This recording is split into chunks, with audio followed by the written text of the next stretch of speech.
know there ain't no stopping us. Fly without boarding pass. Couldn't catch me, I be moving fast.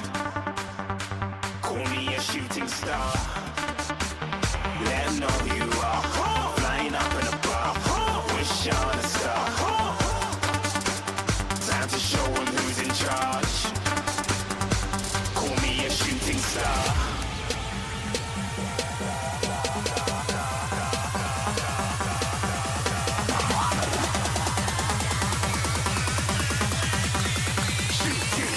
Didn't even get to cross.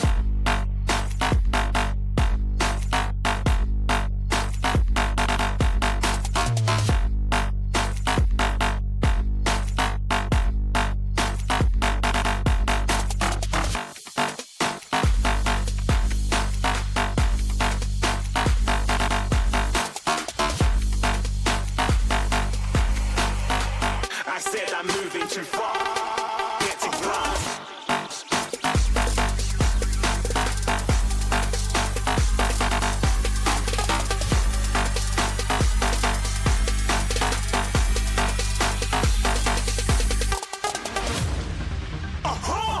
Looking at a shooting star. Got more than a couple of people going mad. I swear they're rooting hard. Tell them I'd be big in the game like she went and got them breast implants. I said I'm moving too fast. Didn't even get to glance. I'm ready to eat up track like I'm seated in a restaurant. If you had swag like mine, you know it's best to flaunt. We aren't hating because you aren't. Shining like it's neon. Rock like kings of Leon. Shooting stars across the galaxy. I stand out, so don't be mad at me. Infiltrate, I'm with my strategy. When I turn up, then I just have to leave. Shooting stars across the galaxy. I stand out, so don't be mad at me. Infiltrate, I'm with my strategy. When I turn up, then I just have to leave. Yeah, shoot. Yeah, shoot. Yeah, shooting. Yeah, shooting shots.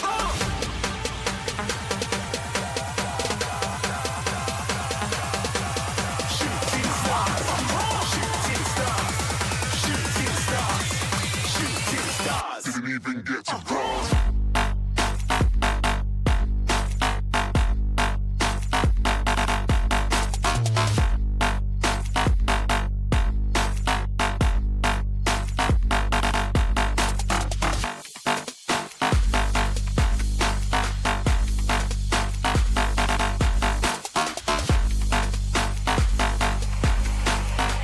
I said I'm moving too far. Get to glass.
Feel the waves cut through me, hypnotized by the sounds I'm breathing in. Hold tight, chemicals collide. Hold tight, hold tight, hold tight. Dripping lights paint the skies, all because of you. Dripping lights paint the skies, only you can make me move. You can make me move. Can make me move. You can make me move. Can make me.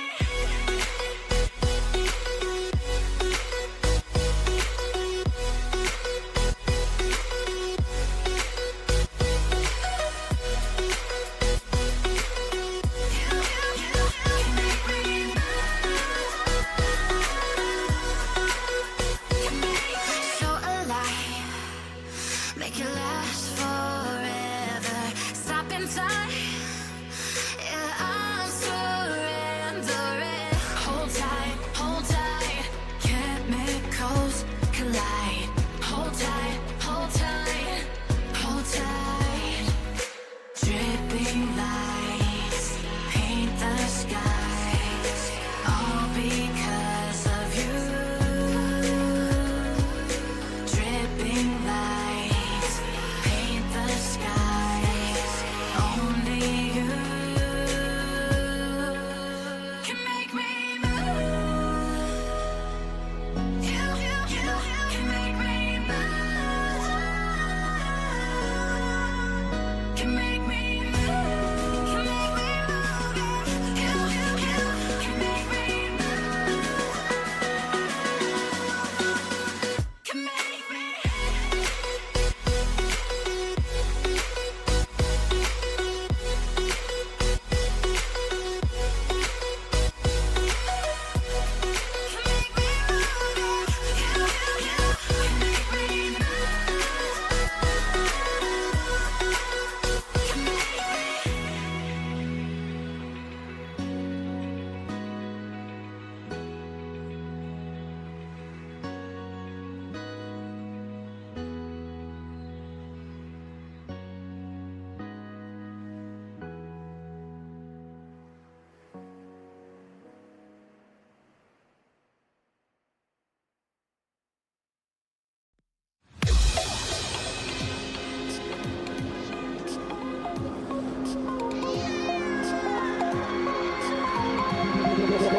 Feel me like a Hellcat.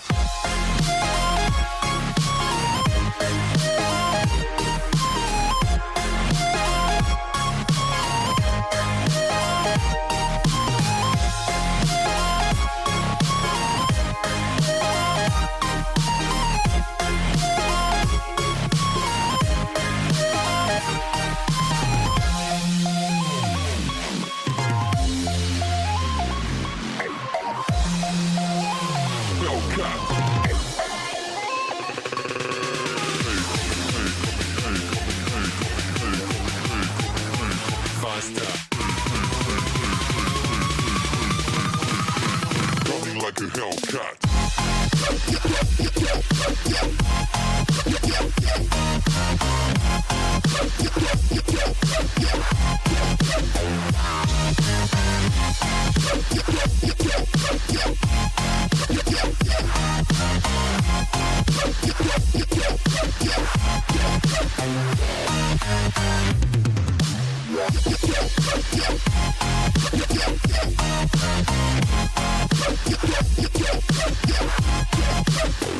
Like a Hellcat.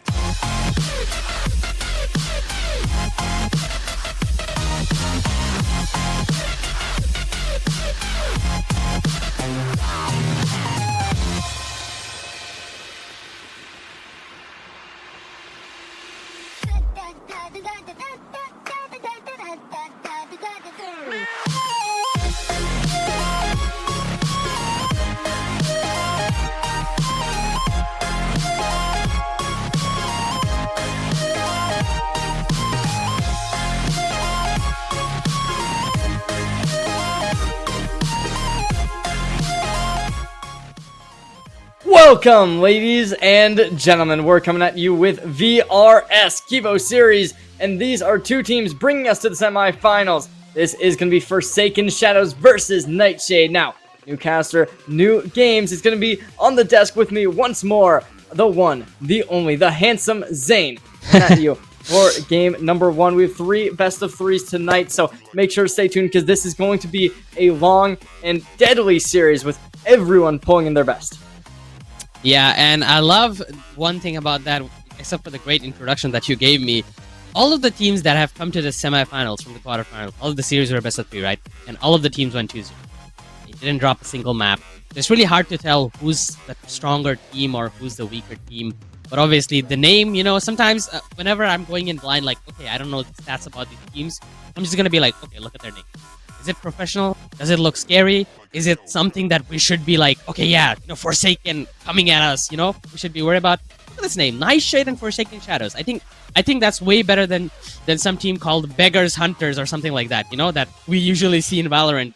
You'll see some weird name team of like 5 pup stacks, but I think these are professional teams. The names do give me that vibe, and I think we're going to be expecting such great Valorant from these two teams today.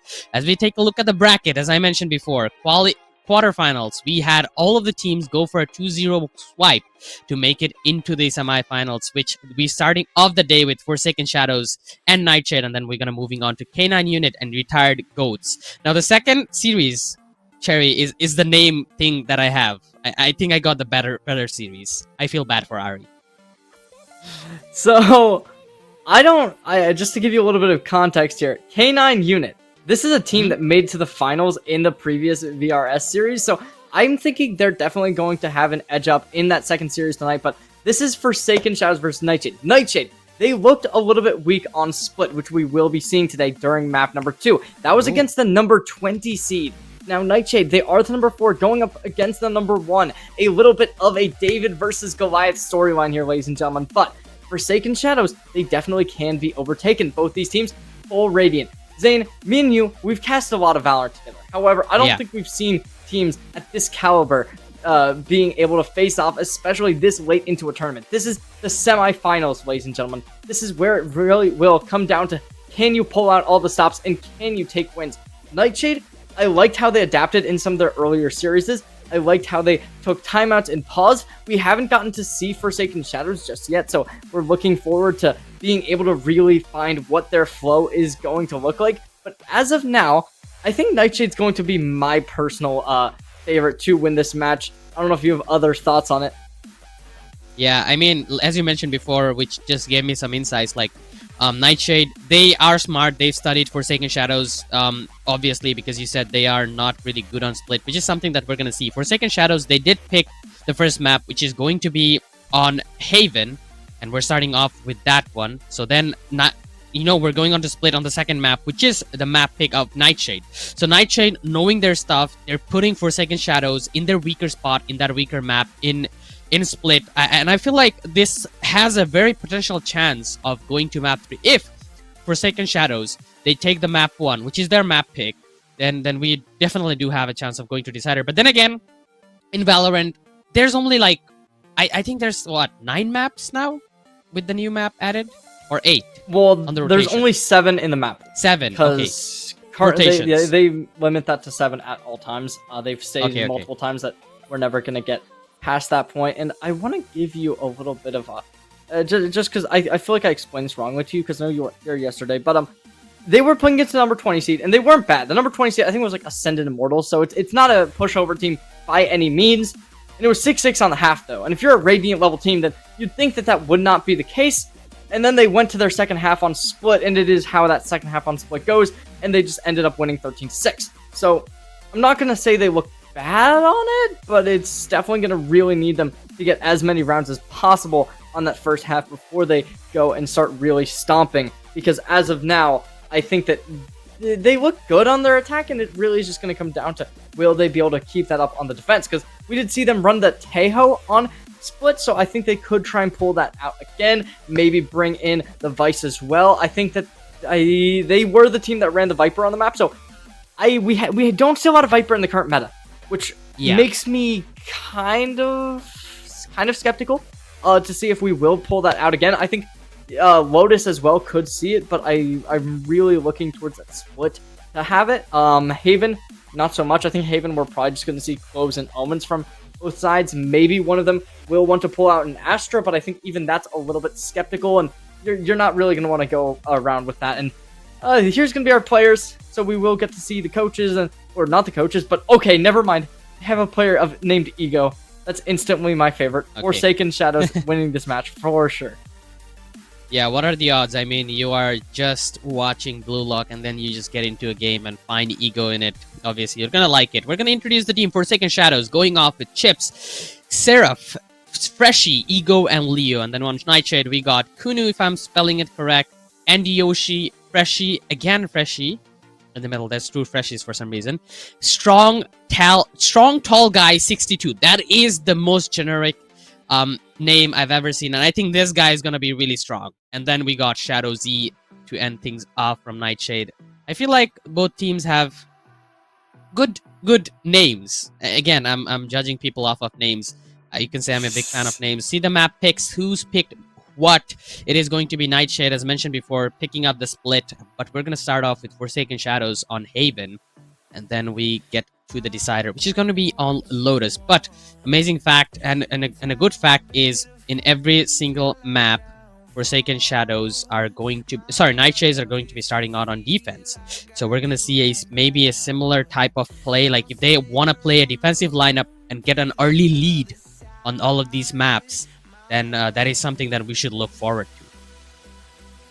I do agree there, but I'm not sure why, because I feel like you'd want to start out on your better half. So it is weird that Nightshade was allowed to be able to take that defensive start to split, since they do look so good on it. But maybe that's just their opponents thinking like, oh yes, Forsaken Shadows, we are able to come back. Our mental is not going to be broken, and if we can break their mental by letting them get up 9-3, 10-2, something like that, and we just start a comeback and mount that early on in that second half, we can take the win. But it is going to start out on Haven, so I believe that, okay, Andy Yoshi almost going to be hovering that waylay, but not for too long.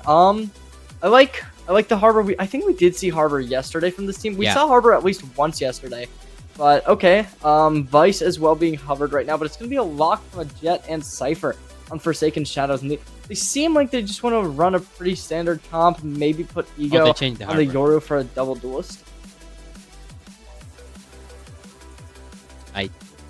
Yeah, they're changing their agents quite often here. I think they're still on a decisive moment on what they want to pick, or they're just rolling with us, You would see the Teo being locked in.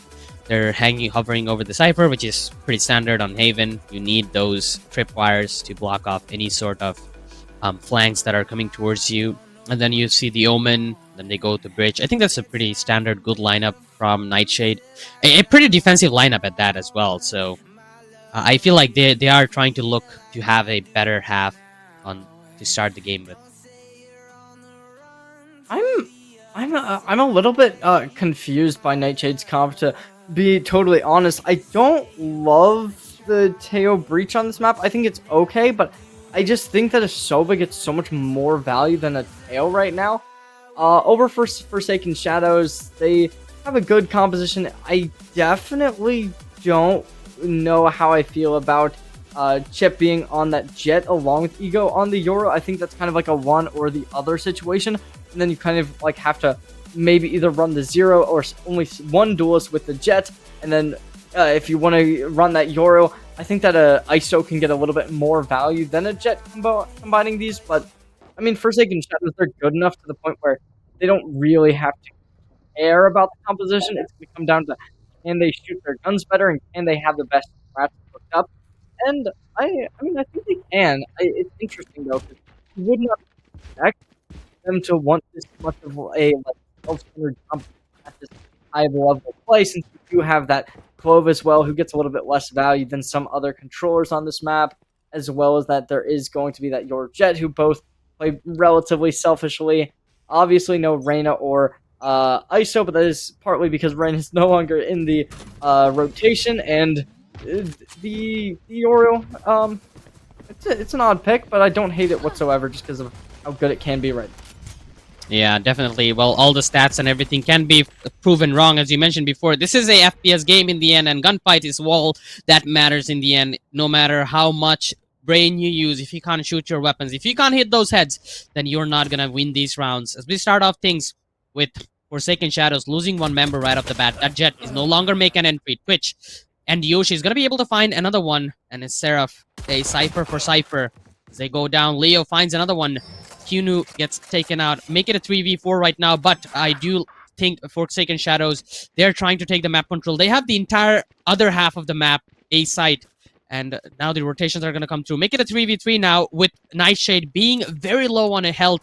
So the moment they hit with a bullet, they're going to be going downwards, which means it's going to be an easy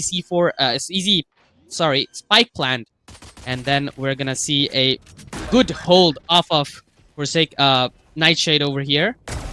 Perhaps. Oh, But strong, tall guy. That gets a good dry clip with the classic here. He's gonna go forward. Freshie hiding inside the smoke. Perfectly found him. Better angle. Leo from above gets another one. That's 3K for him, and that's gonna be Forsaken Shadows winning their first round. Very well played and good rotation in the end.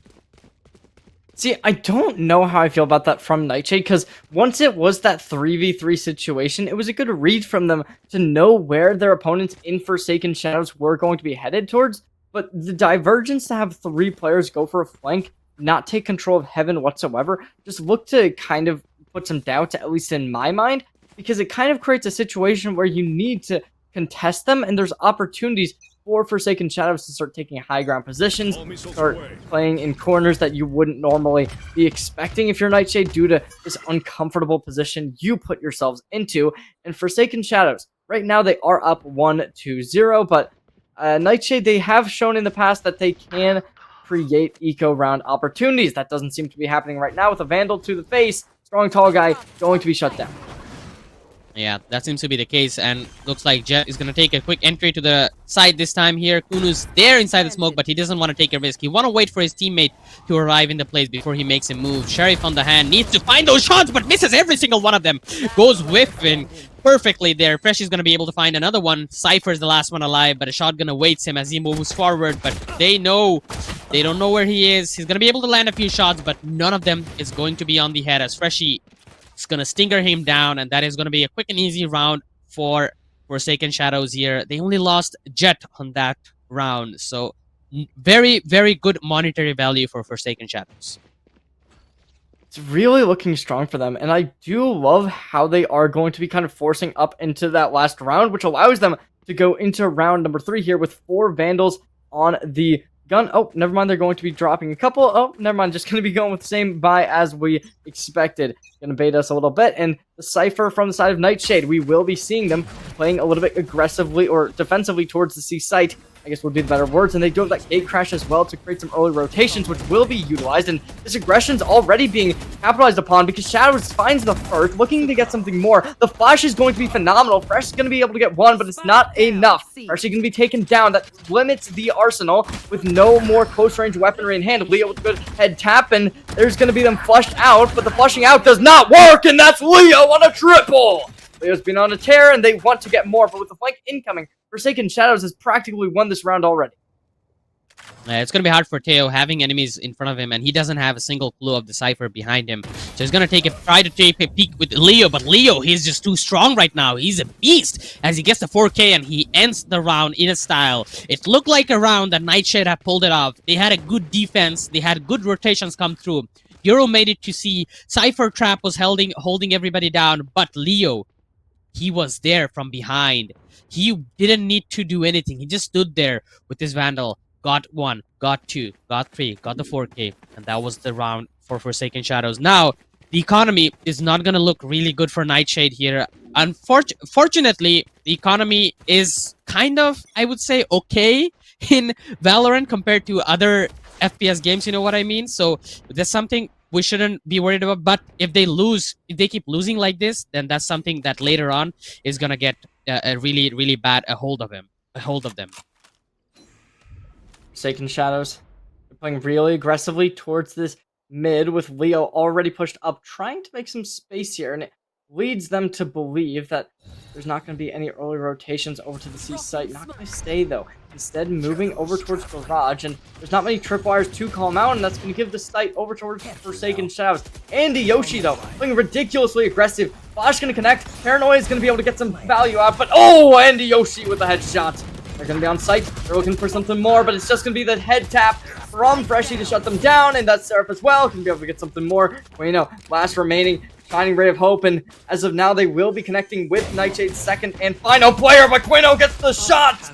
Able to equalize this 2-2, wanting to invest, wanting to gamble this round away. Quino, though, going to go aggressive. Leo to be able to shut down the pace, and Nightshade in the 1v2 position. Will they be able to take it? First one gets found! Armageddon online, but there's the ult coming in from the Clove, looking to go for something, and it's going to be Leo pushing in aggressively. Not going to find much, and Quino's going to be able to rotate away. They might come into contact, and they've been spotted. Will they find it? No, they won't. Leo dead. That's putting him into 1v1. Yeah, all of a sudden, things have turned quite south here, but the camera does spot him out, so Cypher exactly knows where he is, and that's going to give him a lot of time. But the time is not the friend of Nightshade here. The time is not friend of Teo. He does pick up a weapon from the ground. He's down 63 HP with no shield available on him, so he has to make a gamble, and he goes for it. Phantom on hand for Seraph. As he waits it out, and he's going to take the peek at perfect timing, just finds the head and shows us the phone, which says that is going to be fourth round for Forsaken Shadows. But talk about a good round. That is going to be the best round Nightshade has so far. Why? They had Eco. They had 4 sheriffs, which they used to kill all 4 members of Forsaken Shadows, like putting them in an economical situation. Now you see 2 of their members, Leo and Ego, they don't have much money left on them, which means they need to have somebody else give them the money to request weapons, which is gonna balance out the economy a little bit, but it's not gonna look at end time. But Nightshade, they're on a full buy right now, and this is the round they need. Must 100%.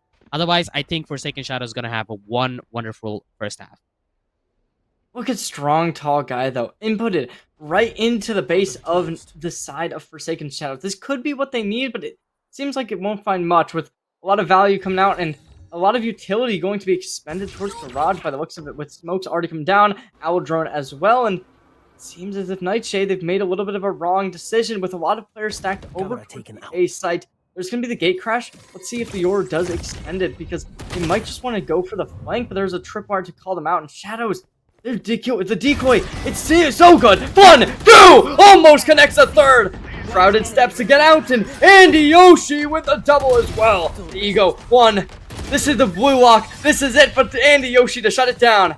And Nightshade will connect there first. That's good. Let's see if they can string together anymore. I think Nightshade, they just kind of started reading out what Forsaken Shadows might do, because they did the similar thing for 2 or 3 rounds towards that C side. So they've moved Andy Yoshi and Shadows in such a good position that they knew that like Nightshade knew that Forsaken Shadows is going to be doing that, and exactly they played it amazingly. Shadows hiding in that corner in Garage, just peeking at the right timing, getting that double kill, giving out a lot of information. And Andy Yoshi, what a beautiful play by him to stop the rush coming in from the C long.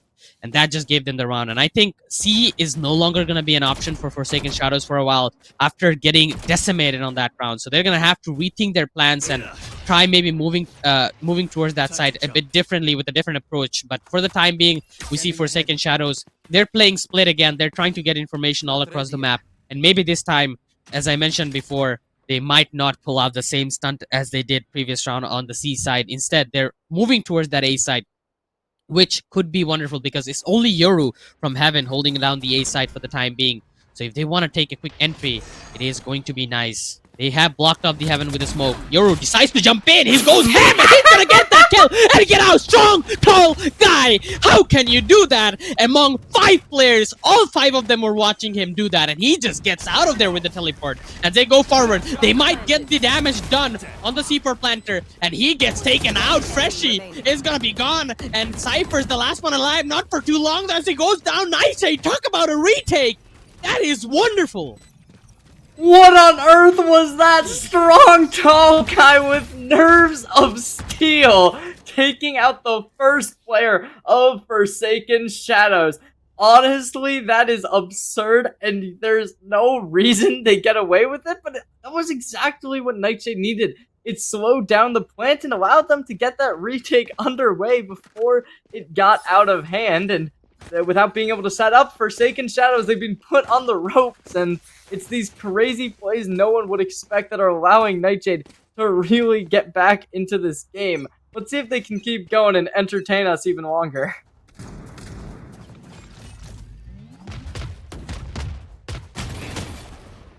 Oh, look at this damage though. Kuno already put onto 50 HP, but that's gonna allow Strong Time Guy put in so much into place, and oh, this is the power of those regen shields as well, able to get up to 25. That's a nuts place to be at in Nightshade.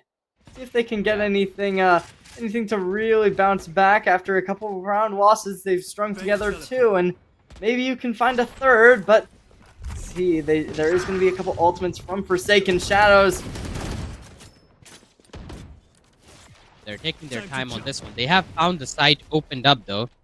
Still don't have full control over it. It's only Yoru on the site for the time being. He does have his ultimate if he wants to use it.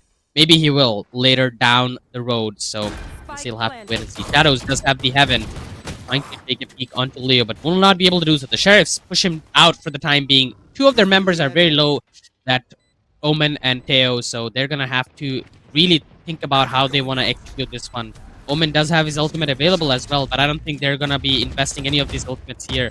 In the end, they go in, smoke, 2 shots coming in. Leo gets a perfect headshot. Leo, can someone stop this man from aiming? It's gonna be Shadows in the end, but it doesn't matter. They've already found the frags that they needed. They're gonna take the weapons away, and that is one wonderful round by Forsaken Shadows. Right when we thought Nightshade is about to start to come back, Forsaken Shadows, they just pull out an amazing eco round.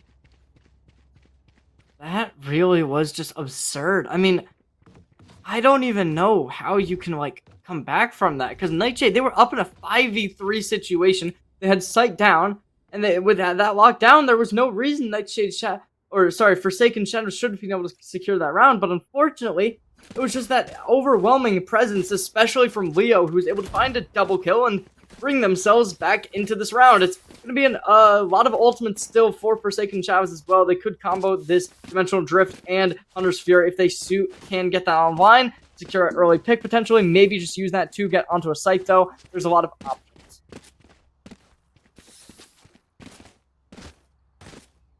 Like, we do have a little pause. Yeah, tech pause coming in. One of the players, Mr. Regal, is disconnected, so yeah, that gives Nightshade a little bit of time to talk things through. I'm not sure if the tech pause is used or not. That will not help them at all because, you know, you're 3 rounds behind, and then all of a sudden your one of your players is just disconnected. So what do you focus on? Focus on, like, hey, what do we do on the next rounds? You know, we shouldn't have lost that eco round. What can you do to strengthen our defenses more, or do we talk about, hey, where's Weagle? You know, where is he? Is he gone to bathroom? Is he disconnected? Is his internet gone? Is his mom yelling at him? What's happening? You know, that's just another thing on your mind to look after. But I think that's not a good situation overall. Hopefully they get reconnected, because this is the semifinals. Whoever wins goes to the grand finals. One-way ticket and one way out of the tournament as well. Who loses? So I want to see the best out of it. I mean, we did just get confirmation. Unfortunately, none of those options were the right one. It was a PC crash, so that is unfortunate to say the least. It's that hardware that also that can really be concerning, you know, like, unless he was alt-tabbing, then Valorant doesn't like that, you know. I alt-tab a lot, and Valorant doesn't really care. I'm not sure, but yeah, actually, I was just gonna bring this up, but we did just get confirmation from our producer. This event, $1,000 prize pool. So the winner of this, bare minimum, going to be receiving $250 for their team, which, now that I really think about it, it sounds like a lot of money, but really it's not. It's only $50 per player, but, you know, still, that's not even including coaches or... 2 burgers, I think. Assuming it's in America, you could get like a dozen eggs with that, so... Yeah, a dozen eggs will keep you healthy, you know. All the stress that you've committed in the game, you know, it's gonna be gone, but yeah, it's something, you know. Even if I got like $10 from a tournament, by winning a tournament, I'd be more happy Oh, for sure. than earning like $1,000 by the end of the month after working like tirelessly 9 to 5 job. You know, that's a lot better. It's an Yeah, achievement. that's still 750 for the grand total. So, or sorry, for the winner of the entire tournament. So that's just being able to collect $250 minimum for the winner. So okay, Paranoia is gonna be able to connect onto a couple, but Shadow is gonna have to deal with the Cloudburst. They don't know where they are. They could be sneaking around Garage, but there's no knowledge from Shadow. Right now, though, they're gonna secure the shot, and ooh, Neural Theft's gonna come out, able to connect, and Andy Yoshi finds a double. Shadow's gonna be able to connect another. The Guardian really putting in the heavy lifting despite not being the strongest weapon in the game, and Spike is found. It's all up to Forsaken Shadows. They do have that dimensional drift that they can drop, but Andy Yoshi gonna gun them down and secure a third. Nightshade, they're back in contention for the win. Nightshade, that is a wonderful round for them to have after losing that eco round. This is the round that they needed to boost their morale, and after that tech pause, seems like Mr. Regal's about to come back and do some job. And Yoshi so far has been wonderful on the defense. He's playing Cypher the way Cypher is supposed to be played. If you don't see much kills or much things happening on Cypher, then you probably need change of jobs or roles.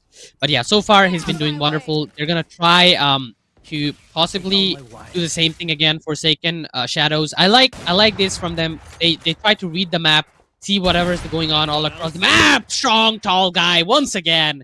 Start things off very strong. That's gonna be a good operator kill there.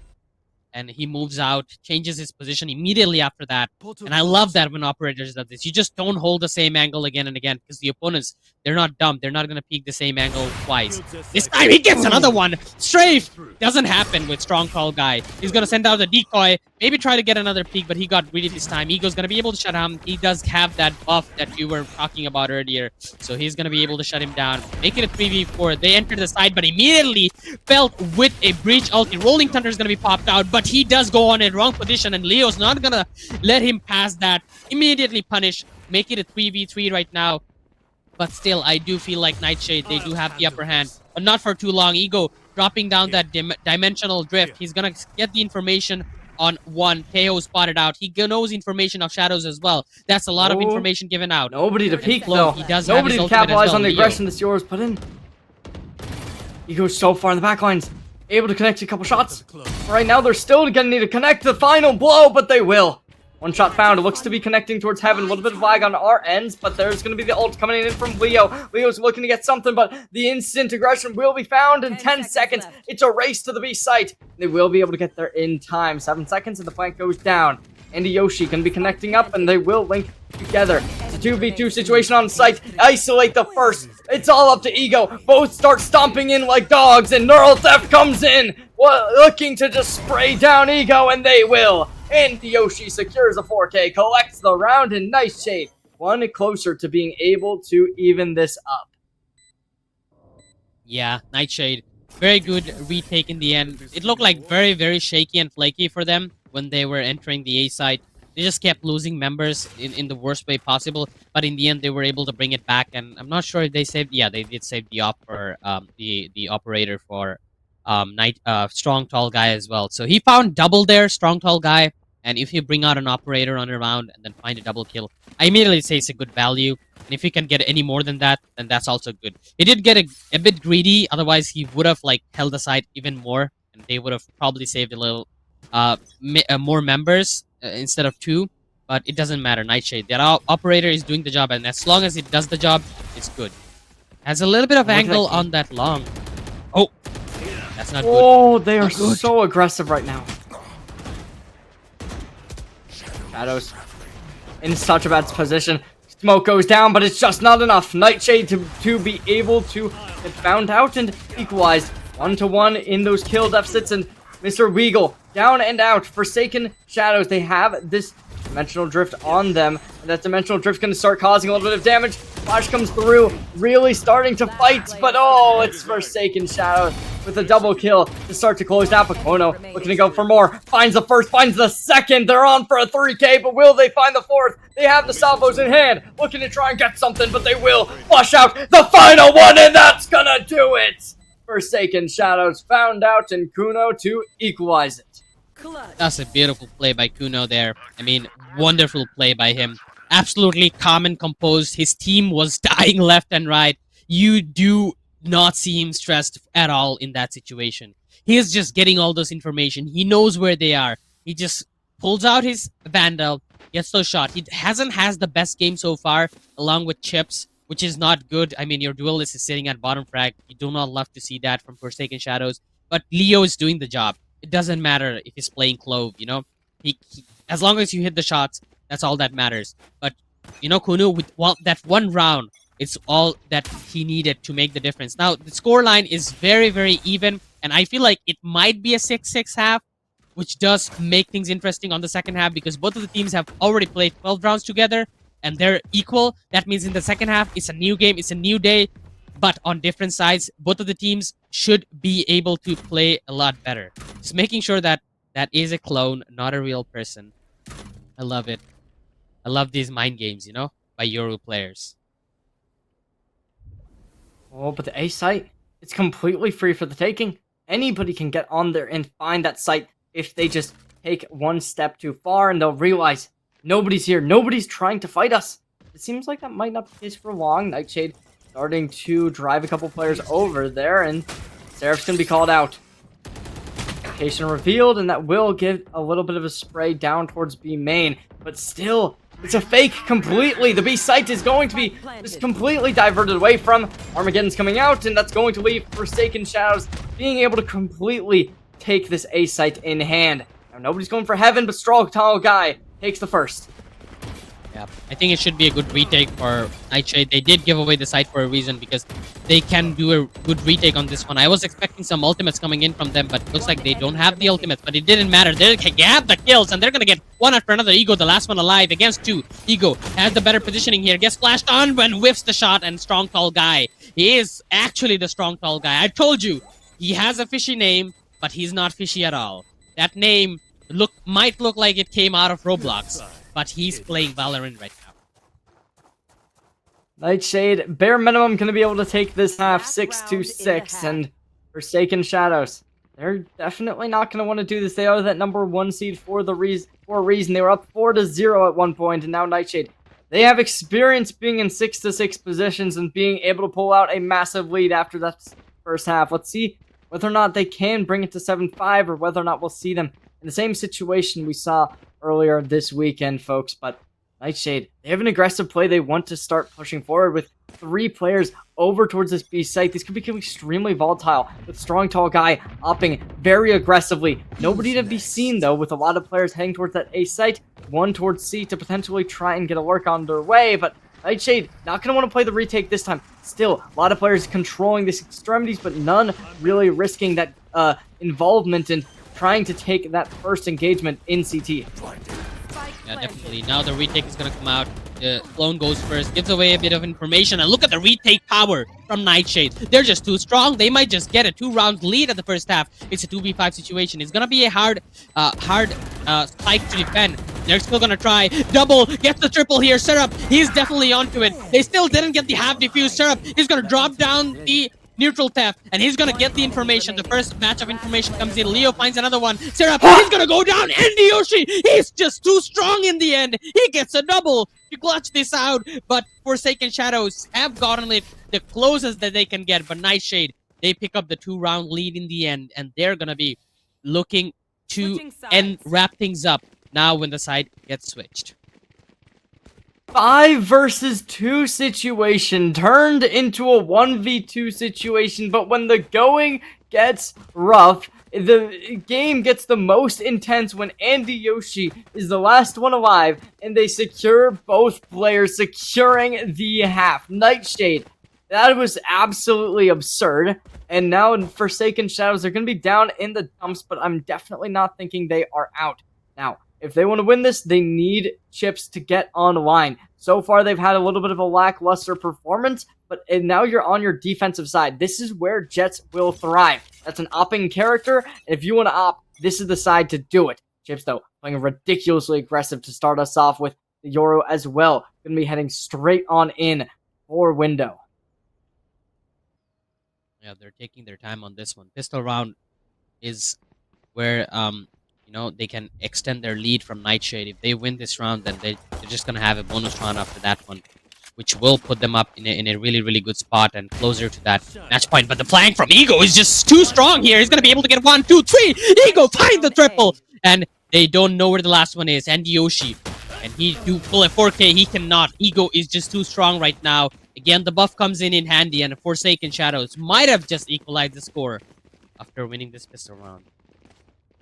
I mean, if you're Forsaken Shadows, there's no way you're expecting that. 20 seconds into the round, Ego already on your tail in the backlines and finds that first long, goes for 2 more in short, able to connect both, and Nightshade, they just crumbled beneath Ego's feet, and at this point, Forsaken Shadows, they are going to be able to equalize it most likely. They are completely buying up into this round, except for Seraph, who is going to stick with a Ghost, but they have that utility, though. With those tripwires, they are going to be able to call people out more than likely.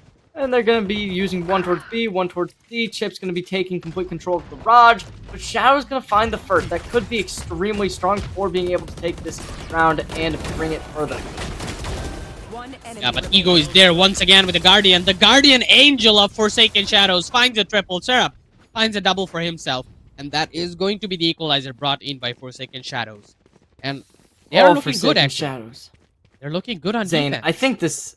I think that might have done it. I think they're going to be completely fine, because at this point, you can just send Chips Garage, have them just sit there with a judge, because I'm not totally sure if this is just a bad day or what's happening. Maybe a little bit of lag from the player. Maybe there's something happening that could possibly cause some difficulties for Chips to be able to play at perfection. But if you're just able to sit in Garage with the judge, it doesn't matter if you're having a little bit of a bad day. You'll still be able to find kills when they come to you. And it seems as if Nightshade will at least send one person over towards them, that being Tall Strong Guy, or Strong Tall Guy. Oh, and that's the kill.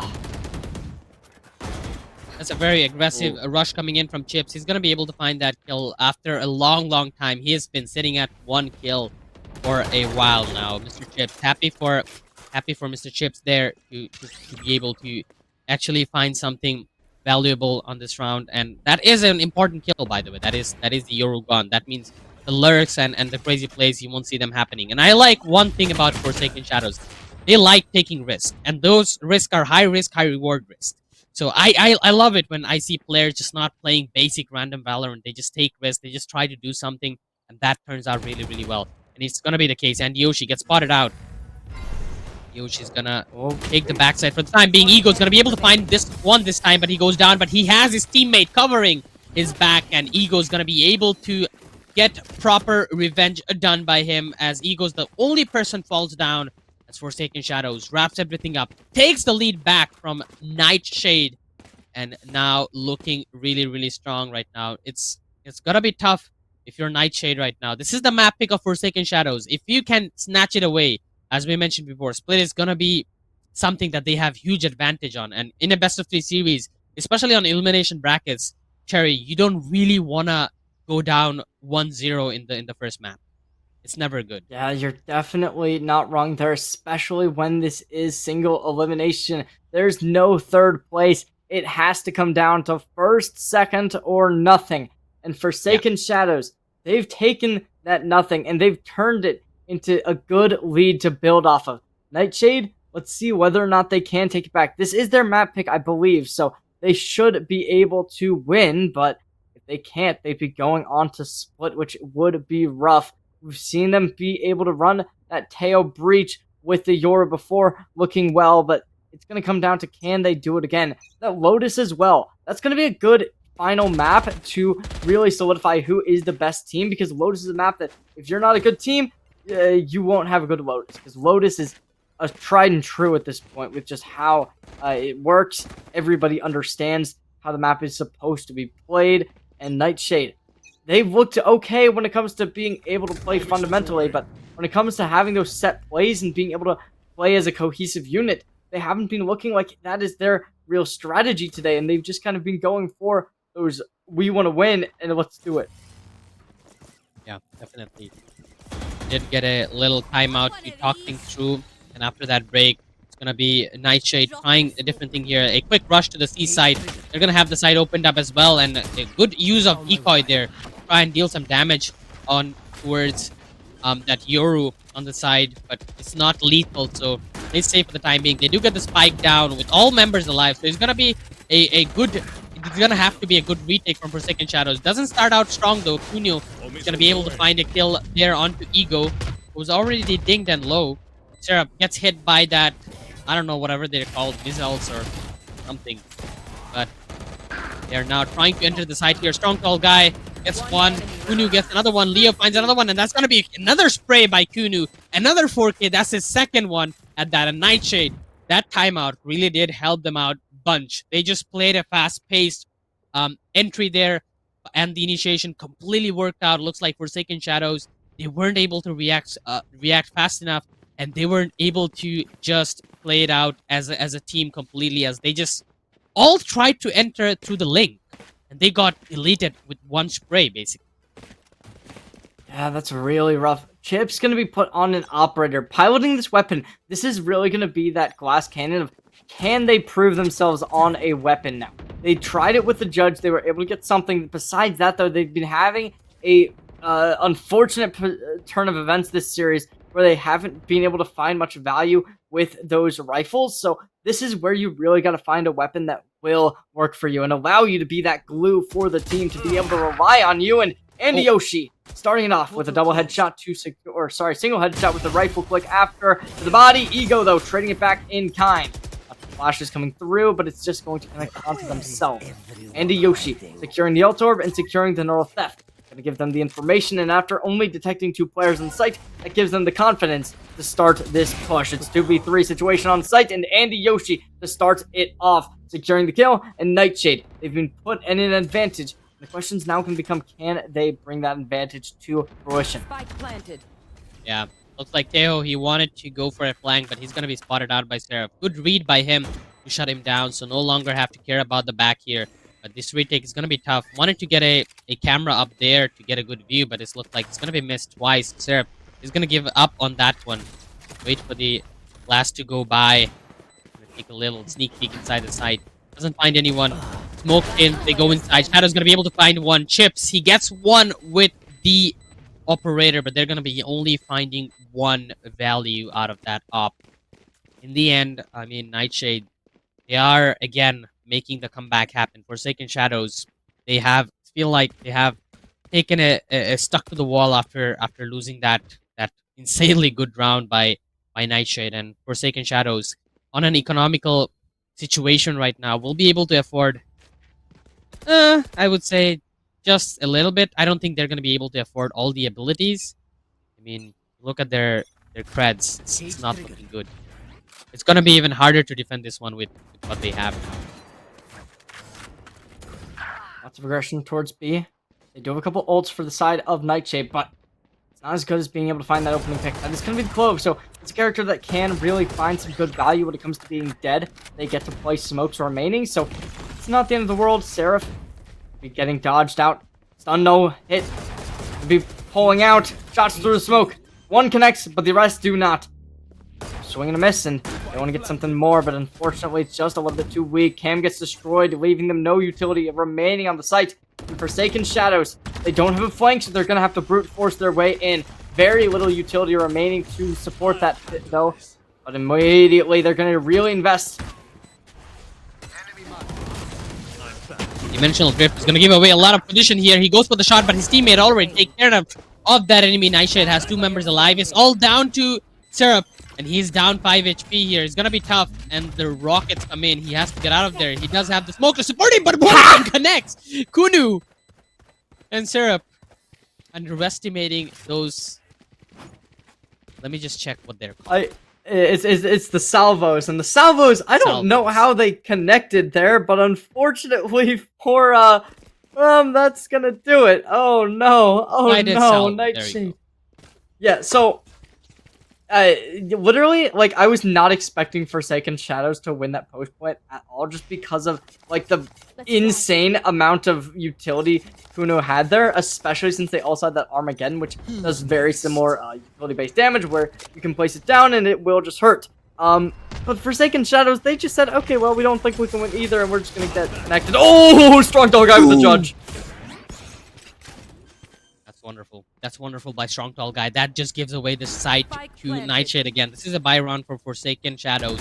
Not looking good so far. And look at that Andy Yoshi peak there. He's going to be able to get one more. Gets information on Leo as well. And as well as the Jet as well. So they know where the last two members are. They just don't know where the Sova is. Sova's going to take a peek from Garage anytime soon. Strong Tall Guy waiting out with the Judge. He's going to be able to get one. Gets the second one. Here comes the flank from behind. He's not going to be able to do much. And look at Strong Tall Guy right inside the globe. You're going to get up. I'm going to kill you once again. And that is going to be 11th round for Nightshade. And I think Forsaken Shadows are going to be drifting away in shadows. With just 4 rounds. They're really going to be shutting the door on Forsaken Shadows, and it really has just been Mr. Weagle and Strong Tall Guy there, utilizing their teamwork and strategy to bring themselves to a round win. Forsaken Shadows, they're in the dumps. They need to bring something back, and with the Outlaw being bought out from Strong Tall Guy, it allows them to be able to one-shot everyone on the side of Forsaken Shadows, excluding the Jet and Chips, but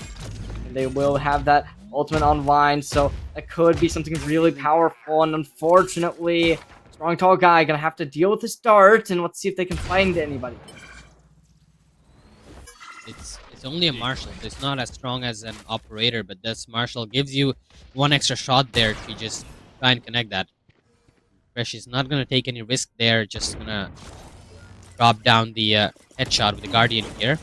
Chips has to be careful here. Pulled out the knives, so the knives is gonna be taken out for the time being, so Jet is completely useless for 8 seconds. I mean, no, sorry, not 8 seconds, 4 seconds, but they're gonna be back on track once again. But look at this. This Cypher. He's already inside the site, and looks like they don't have a single idea. Jet. Well, holding such a great position here. Andy Yoshi is going to be able to find that kill. Drops down the neutral trap. Immediately revealing another position, but Chips one step ahead. Dropping down the knives. Going to find the headshot there. Has to force back out of the position here. But they have the C4 there. Strong Tall Guy. Always finding values. Going to find just one more here. And the time is not their friend right now. Forsaken Shadows. They have to go inside. Jet goes inside. Falls down on his head. And gonna get the L, and Wiggle's gonna be able to get the last one. Leo goes down, and that is going to be the match point for Nightshade.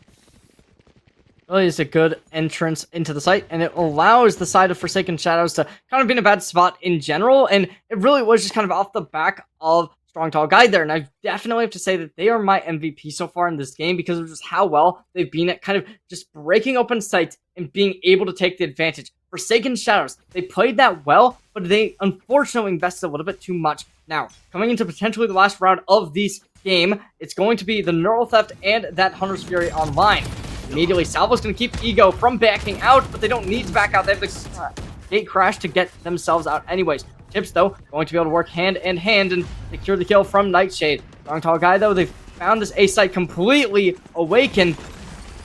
Oh, Dimensional Drift, they've done the exact same thing as before, and Strong Tall Guy secures the kill, gets the double, there's the triple from Mr. Weagle to come out, and combo, Ego trying to get one, they will be able to contain it, and Ego getting back up and backing up into a smoke, and Nightshade secures the 13th round, shutting the door and locking it, and Forsaken Shadows will be going down 1-0 in our best of 3. Yeah, what a play, what a round by Nightshade here. They take it 13-8. Very beautifully played on that one. Forsaken Shadows, I feel like they didn't make a lot of mistakes per se, but Nightshade, they just make some beautiful plays which were completely unexpected. If those who didn't watch the entire game, let me sum it up. Andy and Strong Tall Guy are in a position that Forsaken Shadows do not expect. They're always on that. Always behind enemies, always one step ahead of enemies.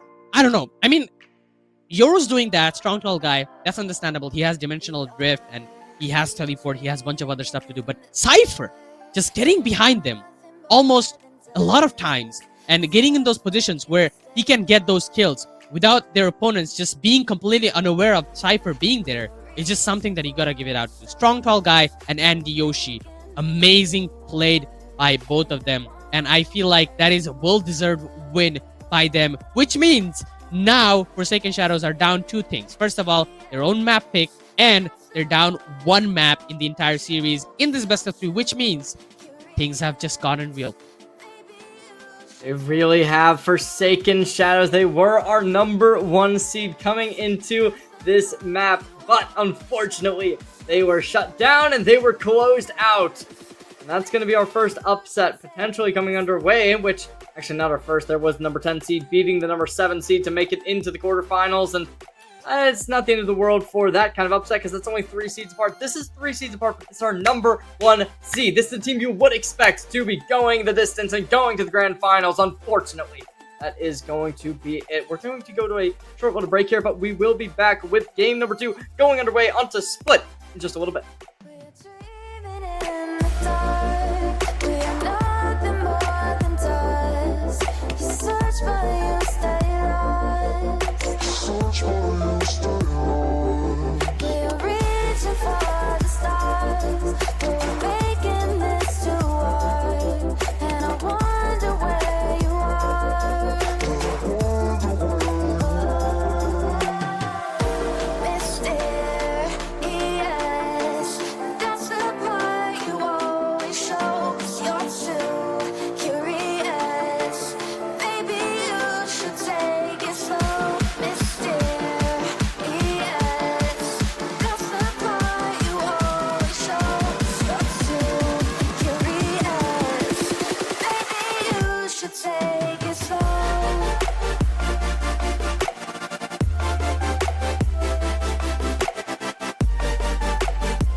Like you, be strong to hold the powers of the sun.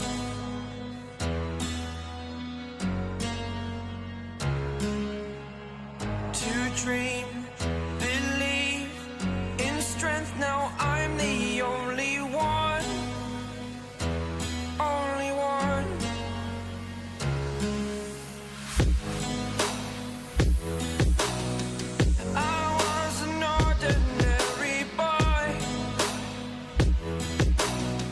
Until I broke the rules, my life destroyed.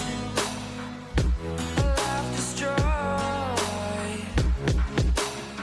Until I walk awake, scream my mind, I shout, the ground shakes.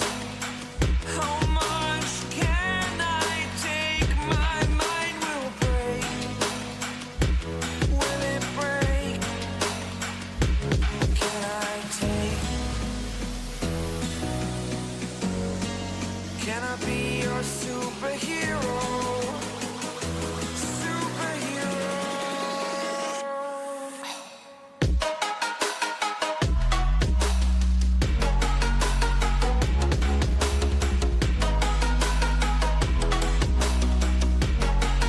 Can I be your superhero?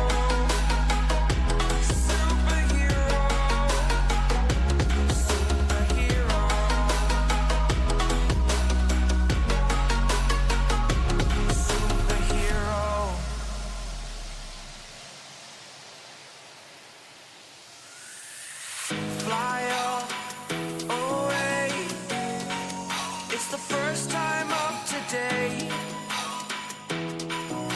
Today. To dream, believe. You are the strength, you're all I need. Need. Oh, gonna give it a shot. Only one of me to shield you all from the enemy. You're a superhero. You're a superhero.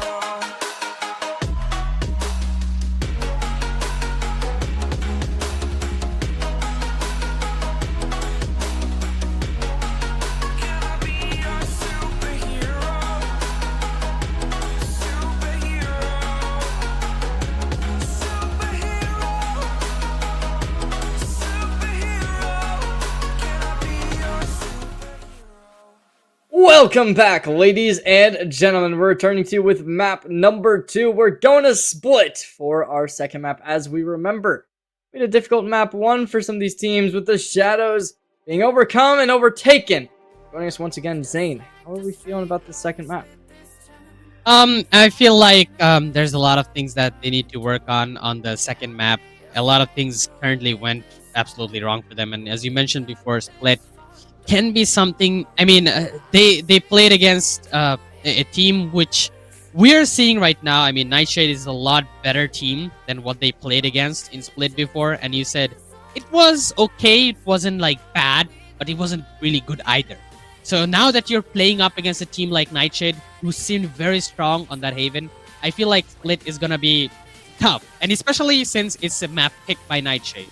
You got all those mental pressures coming towards you, but I feel like, you know, Forsaken Shadows, they're not just a team that you can just throw out. They coming into this semifinal, they were the number 1 seed in the tournament, as you mentioned before.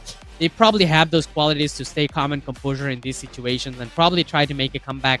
But the way they played on Haven, especially on the attacker side, I feel like it's gonna be tough. Like, I mean, Chips on the Duelist had a really bad breakthrough and fall down on the last series. I think that's something they need to work on. I mean, having your Duelist not performing well could be a really bad impact on your team. So that's something Forsaken Shadows have to figure out. Hopefully, their coach have given them some words of advice, maybe some things that they need to change. At the end of the game, though, Chips, when they started playing more aggressively, it was much better. This time, it's gonna be Ego playing on that Duelist actually. So they're changing that up. What do you feel about people who are not fixated on the role but change it in between the games, in between maps? Cherry. Well, I know from personal experience, it does help. It does work. It allows you to be able to kind of like adapt, because different people are used to different agents. I know for me personally, my team, we have a player who plays ISO, Clove, and what's the third? Not Sova, Sky. So it's like we literally have people who are just able to adapt to anything.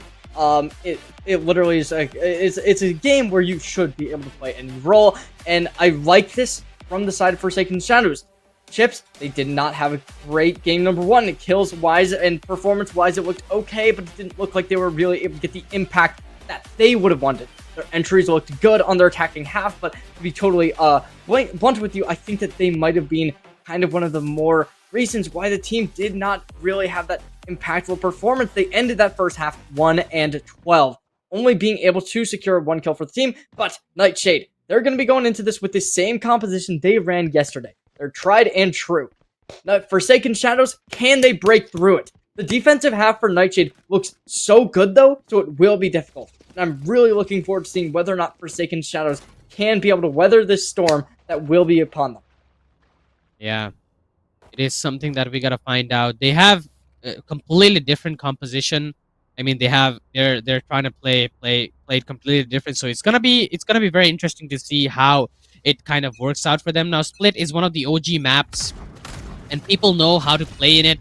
Like, they've been playing it ever since the game has been released. So both of the teams know every nook and corner and space of the map. It's just gotta be like a draw skill which will perform on this map, like which team is just better on it and which team has better strategies. In the end, it's gonna be starting out with a 1-for-1 trade down the mid, but it gets better for Forsaken Shadows. They were able to claim one more body, and that's gonna be the Viper here. And Viper has been brought on finally by Nightshade, which you wanted to see. And I think it's something is really better because the sites are really small, and one Viper Spade is gonna be covering the entire thing. But Nightshade right now not looking so good. They already gotten taken care of. Everybody on that B site is gonna be completely opened up. Tejo's the last one alive, and he has to deal with 4.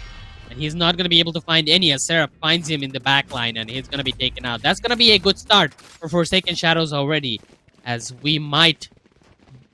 I'm actually going to be cheering for Forsaken Shadows here, you know, because I want to see a map. I would be biased also for like to that? see a map 3, just because the caster who's going to replace you is having Yeah. a little bit of a long map themselves at currently 2-2. So you know, we're hoping for a map 3. You know what I mean? But Nightshade, I mean, that did look bad for them. I'm not gonna lie, because the side of Forsaken Shadow, they got the team ace. That it kind of implies that the whole team is gonna be able to play well. But not only that, it also was a situation where they only lost 1 player, which really just implies that Nightshade wasn't really in the best situation mentality-wise. And, you know, now Forsaken Shadows, they're going to be coming into this really starting to put this strong tall guy in a bad position when it comes down to their overall, like, mentality, because they're being pressured by a lot of utility. And Seraph, how can they take an aggressive position? Yeah, looks like Kunu's going to be able to get a double triple with the Classic. He doesn't need a weapon. Who needs a weapon if this guy has Classic? Nightshade, you play 1 round bad, and that's how you reply? This is off topic completely, but when you said who needs a weapon when you have a classic, it reminded me of one of my top 3 Nerds Cast lines where they go, who needs an operator when you have a rifle? And you know, it's a similar line where it's like, you know, you don't even have those rifles. Yeah. But that classic's going to be able to equalize this for you, and it is good. Forsaken Shadows, they put themselves at 1-1, and unfortunately for them, it was a little bit of a rough spot, allowing Nightshade to get those close range engagements, and oh no! Forsaken Shadows getting a little bit too cocky. Yeah. Oh, that's a clean tap on the head there. Gonna be able to take him down, but look at that. Salva's gonna be able to take out Seraph. Shadow gets another one. And this time Nightshade, they're playing aggressive. They have the spike under their control. Leo's the last one alive. We know he can hit those shots, but he's covered by both of the corners here, and line it out. They go for the knife here. They're not gonna be able to connect the shot here. Leo still surviving with 10 HP only. Doesn't have bullets or anything. He goes for knife himself, but gonna be denied off of that, and that's gonna be the second round secure for Nightshade. And what a turn of events here. Here's another little history lesson for you, Zane. Yesterday, when we were seeing this team play as our 3rd and final match of the day, it was actually Nightshade to do the first knife kill of the night. So, in Forsaken Shadows, they're gonna be able to stop it from being Nightshade taking 2 in this weekend's tournament. But let's see whether or not they can take this back, because that is going to be 2 rounds converted for Nightshade, and at this point, Forsaken Shadows is looking good, but it is still 2-1. Armageddon's going to be online, and Nightshade, they have a decent advantage coming into this. They look to really be able to control every angle. Strong, tall guy with an operator really being able to pitch this B main, and a lot of engagements potentially going to come through from mid. Salvo's going to be able to clear out the space in front of them. Yeah, that definitely seems to be the case, and we do have still everybody alive on the map, so nothing broken down yet. But Nightshade, they are forcing Forsaken Shadows to change their pathings. Looks like they're headed towards that A side from Sewer here. Teos is waiting there, and he is quite aggressive on it as well. Teo is going to be able to get some information. Doesn't connect the lineup. He would have gotten 2 if he did. Missed the first shot, and we know if first bullet misses, it gets tougher and harder after that one. Leo's going to be able to get 1 more, and Forsaken Shadow, this time they have found their way inside the site. But they are still not on the safe zone yet. Wiggle! He's not going to miss the lineup. He's going to find double headshot there. Has the flash. Coming in from behind. Strong, tall guy is going to be able to save him. He knows where Leo is. He's going to be taking that down. Triple for him. And that's 1 lineup. 1 mistake from Forsaken Shadow is going to cost them the round. Seraph is there to perhaps recover from this one, but doesn't have the time on his hand. The clock's ticking, and tick-tock, tick-tock. Shadow comes in from top. Seraph goes down. Shadows to conclude round number 4, bringing the lead from Nightshade even higher. Now, as we remember, this is their better half. This is the half where they can play their best. So they really do have to come out of the gate swinging here, and they definitely did so. They lost the pistol, but they bounced back immediately. Strong, tall guy keeping the operator in hand, probably going to be dropping that over towards the A ramp, I think, which is odd. So, oh, never mind. They're going to be playing this down mid, looking to pilot it here, and having that gate crash open for that A site if they do so need. Yeah. It could be, tough if they lost that round, as you mentioned. Nightshade, they were able to bounce off. They are doing pretty well so far. Forsaken Shadows, not a good start of the map. They already lost their Teo, so they're not going to be able to clean up those corners with those Salva missiles anymore. Chips is going to be able to find double there. Just a good opening that Forsaken Shadows needed here, which will definitely put Nightshade a bit behind here. Strong, tall guy, doesn't matter. As long as this man is alive, he's going to keep on finding kills one after another. He finds another one. Raise, Ego, satcheled inside, throws the pain shell here as well. He's going to be able to get the trade for Mr. Weagle there. It's a 2v2 situation right now. Raise not looking good here. Oh. Could be bad. Could be good. They didn't get anything with that ultimate here. Ego's going to be able to find that shot. It's a 1v2. Kunu is on a position that they don't know him, expect him to come from. He's going to come in from behind. He's going to be able to find one. Kunu, he does have all his abilities up and ready. Kunu, he doesn't know where Leo is either, and he gets a taste of his own medicine from behind. That is going to be Forsaken Shadow. PM.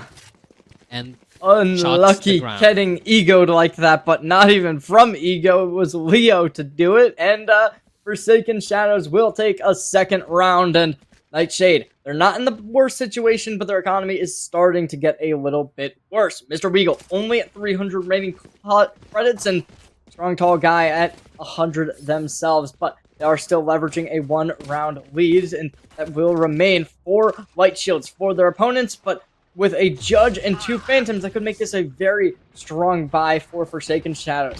There's going to be a little bit of utility coming out. Strong, tall guy gonna go really aggressive, but forced to back out immediately. Gate Crash going to waste a little bit of utility from the side of Nightshade, but ooh, kills already coming out for Forsaken Shadows. Be the case here, but Andy, he has a perfect position here. He's gonna be able to get double here. Clove uses his ultimate. Gonna be able to get out of there. Doesn't get immediately taken out. Forsaken Shadows, they're still looking for the entry. Leo's gonna be shut down. That ulti will not do much here. Wiggle tries to take his wide peek there. Gonna be shut down. Teo making the longest rotation in the entire world, as he's still not near the site yet. Finally gonna make it to heaven. Gonna look up, look down on the opponents from above, but it doesn't matter. The Clove Smoke gonna stop him for the time being. They have the perfect positioning, but they're investing 2 members on that main. There's only one inside. So if Teho is gonna be able to find that one frag, he might be able to go for the retake, but I think he's gonna look towards saving that Vandal. Does seem to be the play, and I mean, I gotta give them respect. They got that RRQ buddy on the Vandal. I mean, I can't even remember.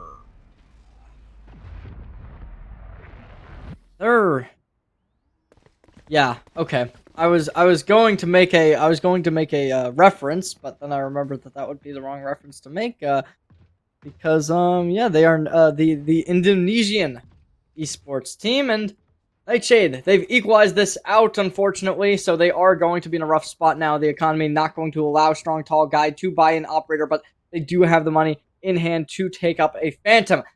Forsaken Shadows, they're going to be in a good spot. They have a lot of money remaining, and they have equalized this. The ultimates are looking good for them as well, with Forsaken Shadows having 3 extremely impactful ultimates on the board. Strong Tall Guy going to be sneaking around here. Ego potentially going to be able to call them out. They will be able to spot him, but no shots just yet. Strong Tall Guy going to be spotted out by the spy cam once more, trying to spray through the smoke, but the orb not going to catch anyone out. To Leo, going to find the first and shut down the orb that was acting as that Sage wall, that still does leave 1 controller remaining from Nightshade, but Ego going to Ego right through it. Presty finds the first, and Forsaken Shadows, despite losing map number 1, they've come into map number 2 looking like a completely revised team. Yeah, Forsaken Shadows after losing those 3 rounds. Off to a bad start, but now they're equalizing things, and they're probably gonna take the lead here on out. Nightshade, positions revealed, they're found out, they're known. Flash is gonna stop Mr. Wiggle from connecting any of those bullets further, and all 5 members from Forsaken Shadow. This might be the first flawless round that we're gonna watch, Harry. 3-3, and it's going to be 3-4 in just 1 second. Plant goes down, and Forsaken Shadows just gonna have to wait it out. 5 players remaining. We saw 5v2 almost go in the favor of Nightshade earlier in the series, but unfortunately this time it does not seem to be the case. Yeah, it's never gonna be the case. Trying his best to save the weapon. We're not gonna see the flawless down coming in. Salva missiles come in. Freshy is gonna be able to find that shot through the wall. Perfectly connected utility there, knowing where he might have cornered the enemy into, and then perfectly connecting those shots. I love it when players make split-second decisions like this, especially Teho being an agent, which does this job very wonderfully. Just gets everybody out of those corners with those salva missiles. In the words of TMV, breach but better. So Nightshade, they are going to be able to use that very well, and unfortunately it's just not as well as Forsaken Shadows, who has been really pro-dominant when it comes to being able to combo those 2 characters together. They will have that Rolling Thunder online, as well as the Showstopper, which they can use really well to start being dominant and create a chemical reaction to kind of just destroy Nightshade's defenses up towards the B heaven, which could come out at any second. They haven't really been able to hear anybody. Contact not made just yet, so once that engagement does become inevitable, Forsaken Shadows, they could just drop an ult in immediately, but Rolling Thunder going to take a little bit to get up to the ego, since they do have a little bit of distance between them. Forsaken Shadows, again, trying to exploit that mid area that they have both A and B opened up, which does give Nightshade less map to play with.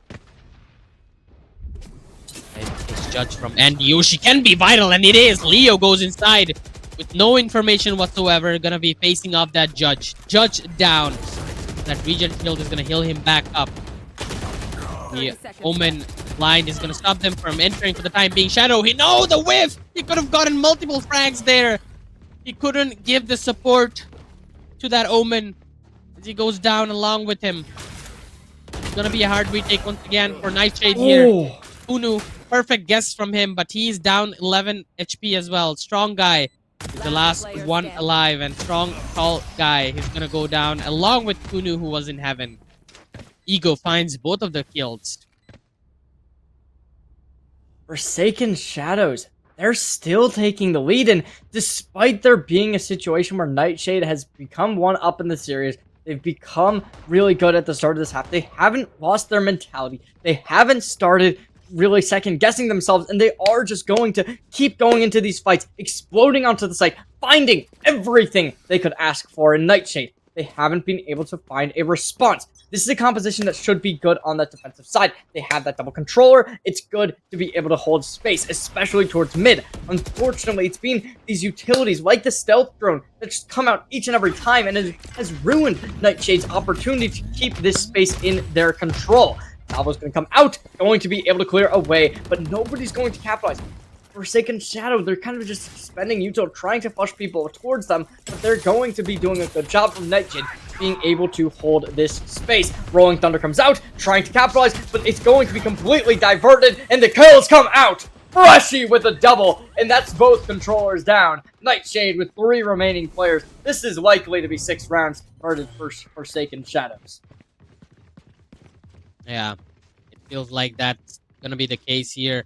But look at them. Look at the flank coming in from Mr. Wiggle. He takes the peak on the left side at the wrong timing. Talk about top 10 worst timings ever on Valorant. On this series particularly, that has to be the number 1 spot. Now, it's again Nightshade losing the sight away. I think they're gonna try to go for some exit frags here. Ego trying to go forward with the peak here. He will take the peak at the right angle, but not gonna win the fight with that shotgun. Strong, tall guy is gonna be able to take the weapon, maybe run away with it. Which Kunu is still trying his best to enter the side. With only a sheriff, it's gonna be tough. Never mind, the weapon's not secured yet. One enemy remaining. Gonna drop down the flash. Freshy's gonna be able to shut down Kunu. And strong, tall guy runs away with the weapon. Not runs away, actually. He's still holding it on. Maybe trying to deny the weapons off of the enemy. But only one he can deny before Chips takes him out. And that is going to be the 6th round for Forsaken Shadow. Already a much, much better half. Much, much better Valorant that they played in the entire map 1 they've shown on this 6 rounds. It's just been them being able to really work around how Nightshade has been kind of going at it, and they're very reflexive as a team. They see Rolling Thunder come at them, they back up. The tail, last person that did not get inflicted with it. Because of that, when they are still in their standard self, they're able to take 2 kills off of Nightshade, bringing them to a heavy deficit. Forsaken Shadows, they look good, but right now they are just kind of playing with their food. They haven't been going with any crazy strats. They've just kind of been working at what Nightshade has been doing and countering it. Their manipulation of the battlefield has been absurd with how they pull players to mid and they just find them out early. At this point though, Nightshade, they're down 3-6. They call the timeout. This could be considered too late. I think this is a good time. They need to stop the bleeding. They need to stop it now. If you allow this to go to a 9-3 half, I'm not saying it's unwinnable, but it will be hard. Especially due to the fact that this is split, which does favor the defensive side. Forsaken Shadows, though, they have a lot of utility that they can pull out here. They have that Showstopper, they have that Rolling Thunder still. Both of these can be so dominant on an A hit, able to completely clear Heaven or Main and just get their way onto site. Especially with that Showstopper, which that presence alone is going to create some real fear in the eyes of the Nightshade. That definitely will do here. A quick entry to the side here, satcheled in already. Ego, Raze, they have the A site to themselves here, and Nightshade, they just don't have any answer to any of these entries. Nightshade, it feels like they're not even playing the game anymore. It's a good dodge by the Yoru here to get deny that ultimate from Raze here. Andy Yoshi is going to be able to get a double kill. Rolling Thunder dropped down. It's going to connect onto a lot of the teammates here. Doesn't connect Yoru quite yet. Fresh is going to be able to get a kill. Chips finds one behind. Chips with the triple. Chips with the 4K. Chips! Where were you last game? Well, that wasn't even just due to that. That was the absolute pressure that was brought upon them. That was both the Armageddon and Rolling Thunder comboed together, securing CTs. Finds one with just the ultimate alone. A couple people able to dodge away, but after that, Chips just clears them up. No counteraction, doubling their kills in 1 round alone. Forsaken Shadows doing the heavy lifting with Chips and Freshy both absolutely dominant this map. After a little bit of a lackluster performance, kind of relying on Leo and Ego to do that work and being able to lean on them. This time it's going to be these duelists and initiators working together hand in hand, and that looks good. Let's see whether or not Forsaken Shadows can get more, because 9-3 might just be inevitable. The Viper's Pit will slow them down and kind of halt the mid presence from the side of Forsaken Shadows. Yeah. Oh! That's a good one. That's a perfect timing from Strong Tall Guy, and he's going to be able to get only one there before he gets denied off. Forsaken Shadows, this time, not the best entry. They have to deal with this Viper's Pit, which is going to be tough. So the mid entry has been completely blocked off, and Yoshi and Viper sitting out there. But they have left the B side completely alone, though. It's only the Breach guarding the B side from Heaven.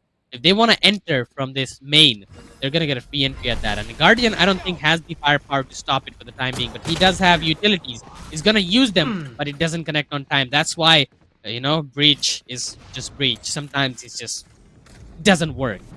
They have the entry, so the Viper Speed is going to be completely wasted for the time being. It does buy them time, but the time is going to be their enemy right now. As it's going to be Forsaken Shadows just wiping out one after another. And Yoshi bunny hopping inside as he's going to be taken down from a wall bang from Seraph. And that is going to be the 8th round on Forsaken Shadow. If they win that one, they might be a partial member of a potential curse. Oh. This is so dominant from Nightshade on map 1, but after map 1, they've completely just turned the script around, and Forsaken Shadows have brought it back into a just dominant situation. I mean, there's not much to say about this. At this point, though, Nightshade, they need to change something. There's an ult for the Clove who can just kind of run it down and be able to really clear away the defenses because they don't want to fight somebody who's inevitably going to die anyways. Nightshade, though, they're going to dodge out on this Roomba and they're going to just go straight back on into the smoke, trying to dodge away, but they might get called out by the spy drone. Never mind, it will be going and it won't be able to pick them up just yet. Never mind, I think it did. This Judge trying his best to hold off that connector. Not gonna be easy though. Gonna take some time. But he's currently holding his very best with 61 speed that he has. But looks like Nightshade not gonna expect that coming in. Finally, Satchel's up, but he's gonna be able to get that one flashed off. Clove's gonna be able to get out of there. He's safe for the time being, and Yoshi immediately changes up the position. Good news here for him. Look at the trigger discipline, but Shadow's gonna be taken out. Leo, that is such a bad timing there. Kunu's gonna be able to take out one. Fury goes out. 3v3 right now. Not good news for Omen. He's the only one left with red heart.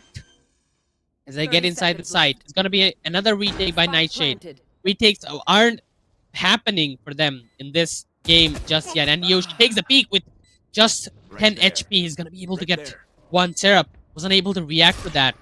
They're both inside the site. Drops, shoots down the drone, gives away his information. Mr. Wiggle drops the.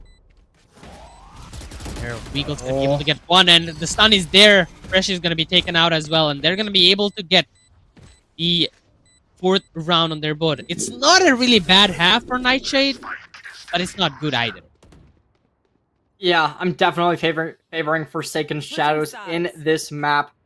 Just due to the fact that this is split. We've seen how Nightshade likes to play this weekend, and they are going to have chances. If they win this pistol round, it's more than winnable, just because there's always that chance that you win that bonus as well and make it 7-8, and I wouldn't be surprised if Nightshade can win this. I like the default wall coming out from the Viper instantly. There is going to be a camera that will be able to get a little bit of detection, but at this point, Nightshade is looking strong, being able to kind of, by the looks of it, go for some default plays to start us off, which I think is going to be better, just because Forsaken Shadows just has been showing time and time again how much utility that they can combo off each other and just kind of find those early bits of picking out one player after another, and we'll have to wait and see whether or not Nightshade can get through the defenses in this pistol. Yeah, pistol round does a lot of things, depends on the pistol round. But I feel like, you know, Forsaken Shadows, they should be worried about their defenses, because Nightshade, they were playing super aggressive in the defense half as well. And in the previous map, they were aggressive as well. But this time, Forsaken Shadows is going to be able to shut down every single one of the members of Nightshade. Similar situation to what happened in the pistol round on the first half. And I feel like Nightshade, they are now in deep trouble. Yeah, they've gotten into hot waters, and Nightshade does not seem to have enough gas in the tank to be able to keep up with Forsaken Shadows, especially Ego, who had that double kill in this round. Nightshade was just able to kind of just get fallen apart, and now Forsaken Shadows, they are going to be up 9-4, bringing themselves onto their buy round. For Nightshade getting a little bit desperate, going to be full buying into this by the looks of it, with 2 Stingers and a Bucky already getting picked up. On the attacking side, getting these close-range weapons, especially in a map like Split, isn't going to be amazing, but they are going to try and pivot towards mid. So I do not hate this, just because this is the best place for these close range. Oh, it forced it, and this force is going to work out strong. Strong, tall guy, again, making those plays. Going to be able to get a double kill there. Forsaken Shadows down and left with 3 members here. Nightshade, they got to win this. They have to. They have forced by themselves into this round. If they don't, it's gonna be tough on their economy. They're looking towards that B entry here, still waiting out on the mains. Gonna send out the drone to potentially find out anybody here. Leo's not gonna be spotted out. Well, Leo in deep trouble though. They're in the thick of it, but they won't be finding one. Shadows with the Stinger. There's the high ground, which I was a little bit worried about, but Kuno's gonna be able to separate that very quickly, isolate the pick, and it's all up to Seraph. This might be exactly what Nightshade needed to bring themselves back into this match. A 5-9 scoreline, and Andy Yoshi the one to close it out. Nightshade will be still in this series, and let's see whether or not they can take this out in a 2-0 fashion. they're going to be able to bring that one back amazingly. Nightshade, very beautiful round there, and especially Andioshi there. Sorry, Strong Tall Guy there, taking that risk into the smoke, finding a double kill, pretty good. And I feel like Nightshade, they haven't been taking a lot of risks in this map. I mean, all the risks they've taken were not worth it. On the defense half, they were taking some risk on the mid, which didn't really work out for them to judge plays and stuff. But this time on the attacker side, I think the risks are gonna be more valuable if they can find these kills. It's gonna be a entry this time around, but they don't expect Syrup to be that close. Syrup tried to get back. He missed out those shots, initial shots, and he's gonna be taken out in the end. It's all down to Leo on Heaven right now. Leo's not gonna be able to do much there. Strong, tall guy taken out. All of them are going for the back, and it's gonna be one person, Wiggle and Shadows, keeping back behind the box. That's why, my friend, you know, Cherry, I've heard you say this. That's why, my friend, you should check your corners. Oh, that's the line that Nightshade has remembered, and they did not see Forsaken remember that for sure, because that was a double kill from Shadows just to be able to get behind that box with the Phantom, spray them all down, and lay out bodies. Nightshade, they're down still, but it's only 3 rounds. This lead could go away at any moment, but at this point, you can't worry about the future. You have to worry about the present. And Nightshade, they will be stacking over towards mid once more. 2 players in spawn, which one of them lining up the fault line makes sense. And over towards the side of Forsaken Shadows, they're trying to set up a trap play, but it seems as if that's not going to have any real value since, okay, Clone's going to be able to take the hit of the trap, and there's going to be the gate crash. Light's being awakened, and Sight has been taken. Seraph is going to be standing here trying to wait for the smoke to dissipate, but what they don't know is Andy Yoshi backing off, and they were playing the height, but no longer. Trying to play a little bit aggressive. Yeah. Spike planted. Gonna be this spike planted once again, and they have it. They have the site under their control, but Leo and Freshie, they're coming inside. Gonna be able to connect those shots. Chips finds another one. Wiggle is there against 4. It's gonna be tough right now. They don't have the best positioning here. Wiggle can be able to find one shot. Voodoo, he gets a double there. Chips found out, but Chips is gonna be able to take him down. Does he have enough time? I think yes, he does have plenty of time remaining. Chips, massive value on this map on Split here. He didn't have the best game ever on Haven, but it doesn't matter. Look at Chips, just top fragging casually on this one. Chips reinvented themselves, and they've become this masterclass level player who has now been able to carry the side of Forsaken Shadows. In a couple of these rounds, it has really seemed like Chips has been the only reason that they were able to take it away. Nightshade, they're looking like they can get this back, but at 6-10, their economy is still good, and Forsaken Shadows, they're going to be putting in a light buy here with 2 Guardians and an Ares, surprisingly. Not a gun that we would see most frequently, but it is certainly not the worst gun in the game. Right now, though, the aggression's going to be coming out, and this storm needs to be weathered. Seraph trying to find a spray, but they'll only be called out, and Strong Fall Guy to take the kill. Again, Strong Fall Guy finding the first bloods here, finding these values for Nightshade here. I'm wondering how much first bloods we're going to see on him, because that's something that I really want to see after the game ends. But for the time being, it's going to be the side for Nightshade here. Last time the retake failed out for them, but this time they have the ultimate. They're going to be able to get double there, triple there with that ultimate. Day-ho! Kunu is once again bringing things back, and this is not over yet. Forsaken, you might have added an extra little weight with Chips playing out of the mind right now, but that extra weight just means you are equal with Nightshade right now, because they're still fighting strong. I mean, I just want everyone in the audience to realize that was a dry tail. There was no other utility to combo that. No Gravnet, no Fade Seas. That was just Nightshade putting in the ultimate, which just did so much damage, finds a triple kill, and now Forsaken Shadows looking ever so much more equalized. Definitely bringing the best value out of their Armageddon. They were not able to get out of that. And Strong Fall Guys inside the side again, once again. Like I said, sum up the map. What is happening? Strong Tall Guy in a position that Forsaken doesn't expect them. This might be the flawless round, the first one in the series, and it is the flawless round. The first one out of all the rounds we've played, and an Nightshade brings it out in a crucial moment such as this one. Forsaken Shadows, they have a strong lead, even so, but that strong lead it's gonna be breaking up soon if they don't start catching up their breath. Nightshade just takes the momentum away from Forsaken Shadow, and their defenses are completely getting shattered at this point.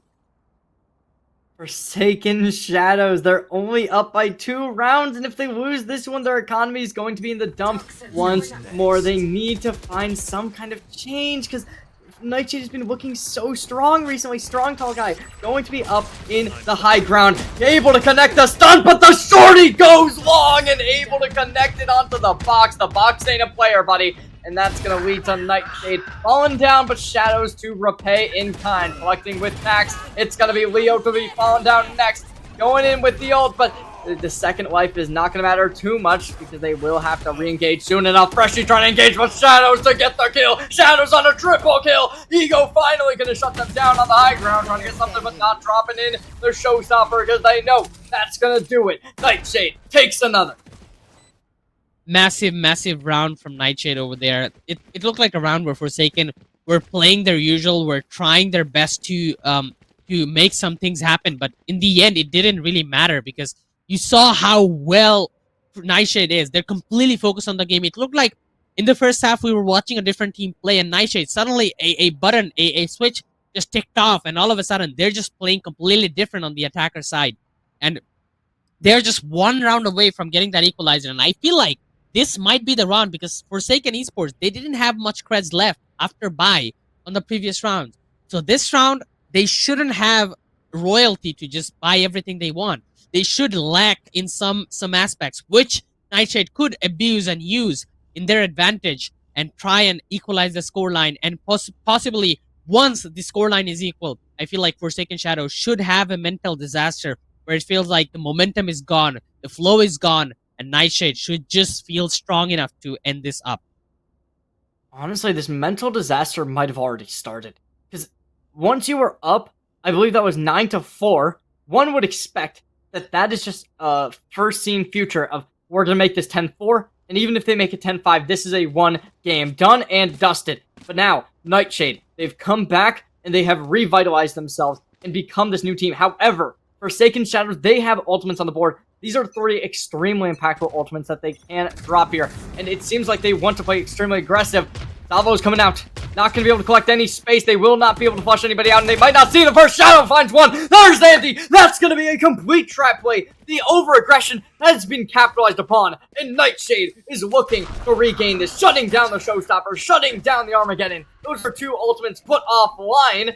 Now there will be the From the Shadows taken down. But Leo popping it from heaven!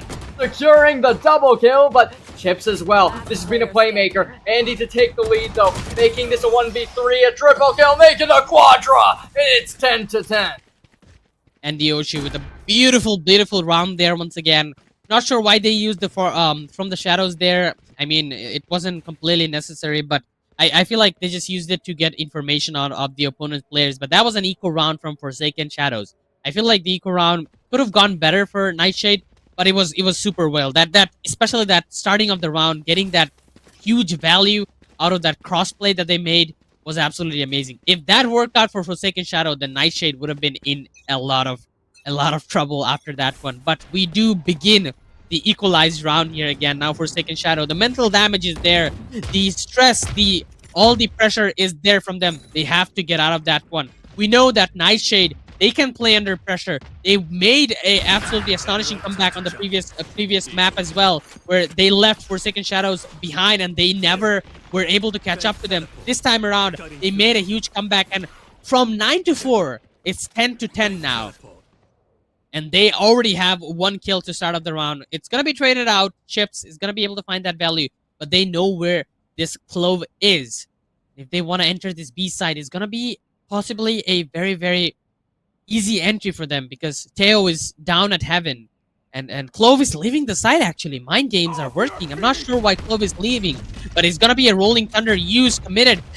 It won't hit onto anybody, but it doesn't matter. They have the side. It is an assurance that they needed to get inside the side here. Leo expects somebody downwards, fires some unknown bullets. Nothing connects though. It's gonna be a 4v4 retake here. And all those utilities is gonna keep them at bay for the time being. Kunu doesn't matter if flashed in, he's gonna be able to get one, the shorty from Kunu, but it doesn't matter. It's not Kunu with the shorty, by the way. Kunu was with the rifle. He's gonna be able to take him out in the end. It's a 1v4 right now. Ego does have the ultimate available if he wants to use that. Showstopper.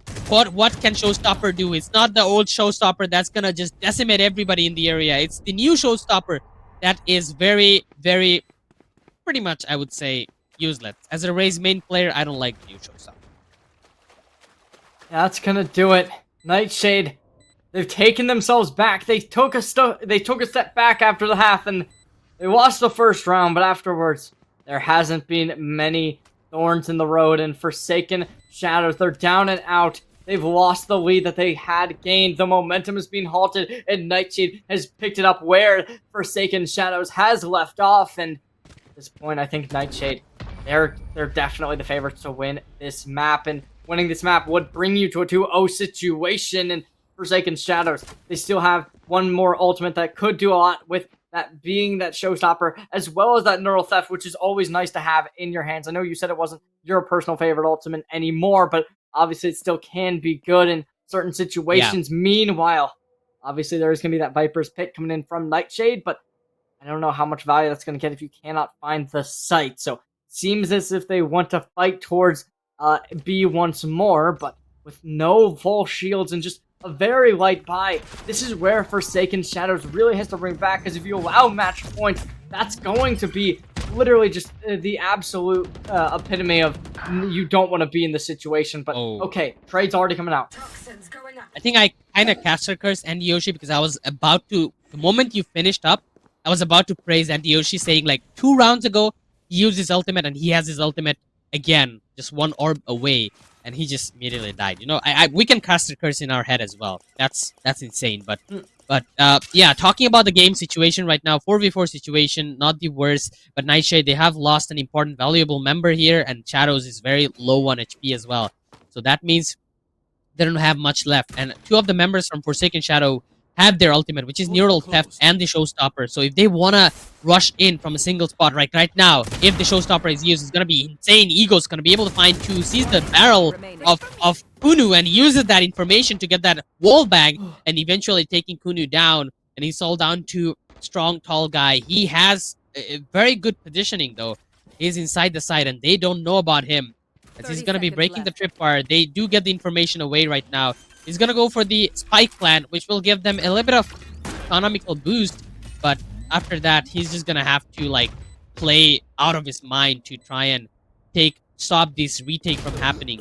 He does manage to get a good positioning there, but Freshy does expect that, and he's gonna be able to take him out. And a 4v1, a very, very beautiful retake coming in from Forsaken Shadow on this one. And it wasn't even the retake that was more beautiful. It was the way that they played out their round, especially on mid. I feel like Nightshade, they were a bit slacking off on that mid. We will be seeing a tech pause come through, so unfortunately we will have to wait to see this map contained, and let's see who will be the one to contain it and find that finisher, because it is... I don't know. I think one of these teams is going to end 13-11. I don't know which one just yet, but I don't think we're going to overtime, just because when we've seen these teams win, they win a lot in a row. So I think that the momentum can help both of them here. So I am looking forward to seeing whether or not that's the case, or whether or not we go to overtime, but I think that we could definitely see a 13-11. Yeah, this could definitely be a 13-11.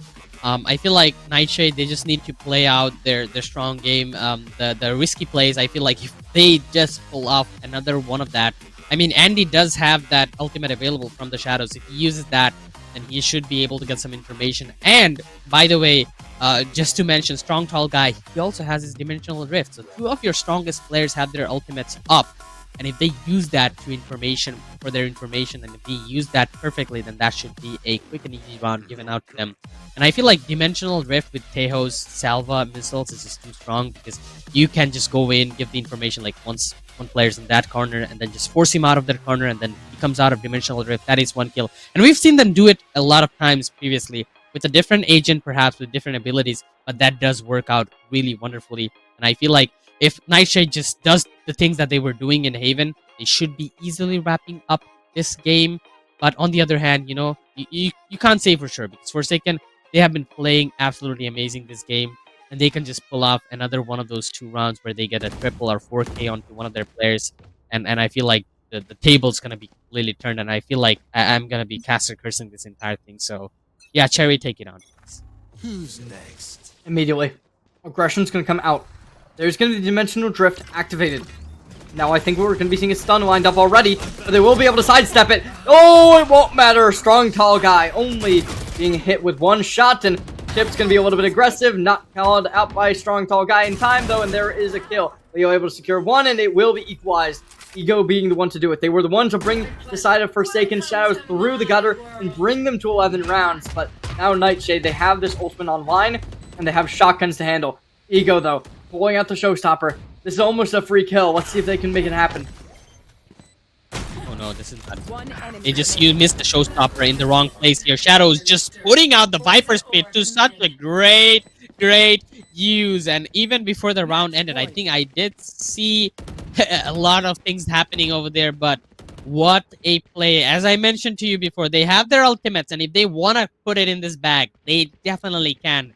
3 ultimates used that round to get them the round on Nightshade, and they're gonna be getting that. Now, Forsaken Shadows have their fair and share square of ultimates available. They have the ultimate available on Leo, so that means they have to deal with 6 members now. Seraph, he does have that neural threat in case they want to do a retake and they need the information of where the last members is gonna be. But these are not the best ultimates to hold off the site. They're good for retake. They're good for fighting, but it's not fighting that you want. It's Nightshade. You want to stop them from getting inside. And how do you stop them from getting inside? If you couldn't do it with Showstopper, I don't know what you can use to stop them at this point. Nightshade, they're up 12-11. Match point on the cards. Instantly going to be the decoy. Trapped out. Will be broken. Nightshade, though, do not have any ultimates remaining, unlike Forsaken Shadows, who does have 2 in the bank. Currently, lots of aggression coming down towards main. Strong tall guy finds the first, opening up the sight, and that's gonna be the round. Looking to be taken. It's gonna be the Globe ulting up, but the ult is going to be the last thing to stand for the side of Forsaken Shadows, closing the door, shutting it close, and that's Nightshade to secure a 2-0 lead, taking down Goliath in that number 1 seed, Forsaken Shadows. Forsaken Shadows might be the number 1 seed, but what a play by Nightshade. That map too looked very close. As we get to take a quick look at the first blood. 7 first bloods for strong tall guy. Nobody's even closer. Nobody's even near him. Wait, I mean, Andy Yoshi is there with 4, but you gotta give it out to this guy, man. Strong tall guy, absolutely wonderful. Just finding those values every single round, starting of the round, giving the map control away to Nightshade. It's probably one of the reasons why they have won this map and won this series. Actually, played absolutely amazing both of the games. Andy Yoshi and Strong Tall Guy, literally goats in this entire series. No doubt about that. Leo played absolutely amazing as well. Chips brought back a lot of things in the map too. But overall, I feel like you gotta give it out to the strong team. Now they head into the grand finals, meaning they have secured themselves top 2 position already. They've already gotten themselves a few burgers. If they don't even win in the grand finals, it doesn't matter. But yeah, I feel like I'm gonna be rooting for them because this is gonna be my last game. Goat Cherry and Goat Ari is gonna take the next 2 map. Especially bigger Goat is gonna be Cherry today because he's gonna be casting 3 back-to-back best of 3s in a row. Who does that, man? If not Whoa. Let's not discredit yourself here. We all know God's work you do in Valorant, observing, casting, and producing at the same time. But yes, that is going to be it. Thank you so much, Zane, for joining us. But ladies and gentlemen, we will be back later in the day with our second match. I'm not sure if that's going to be delayed or if we're going to be going straight on into it. But yeah, so make sure that you stick around for that because we got some epic Valorant gameplay for our second semifinals match and grand finals match coming up straight after this.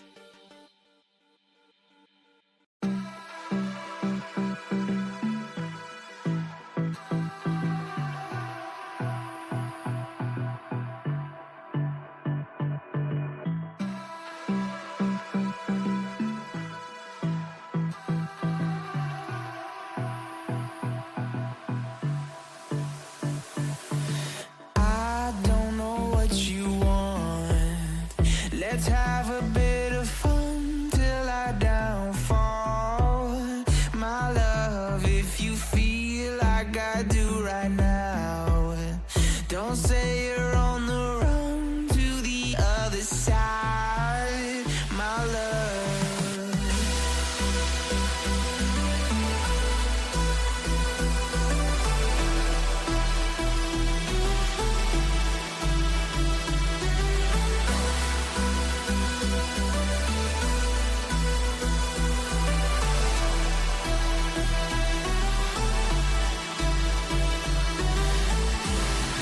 You say you wanna try, but you never do. Sugar, there's a reason why we lose. You say you wanna cry, but you never do. Sugar, there's a reason why we lose.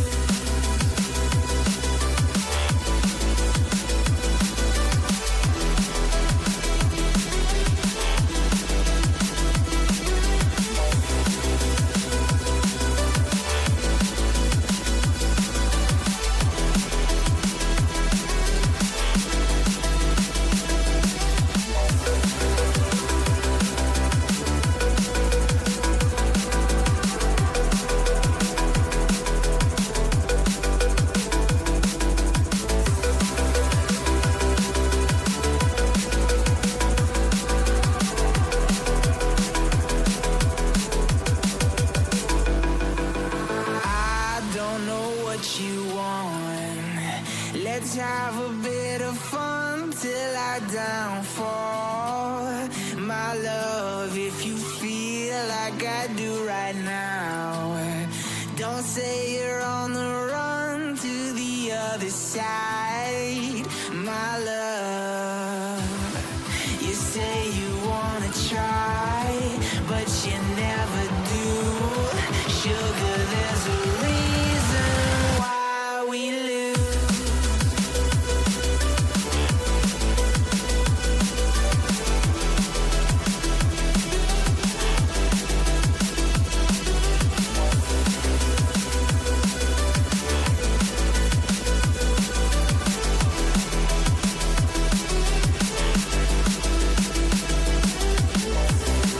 You say you wanna try, but you never do. Sugar, there's a reason why we lose. You say you wanna cry, but you never do. Sugar, there's a reason why we lose.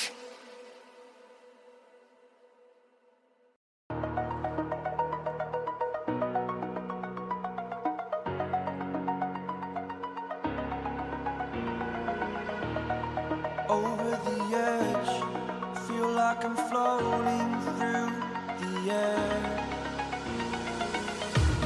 The pain I felt is paid for, all is said and done. Oh, I am restricted, fixed upon the web. I need to kick the habit that my mind is breathing in. Break out, I've got to see. Spent all my life holding all of it closely. I played it innocent, a feel of discontent. I'm finally facing it all, fearless.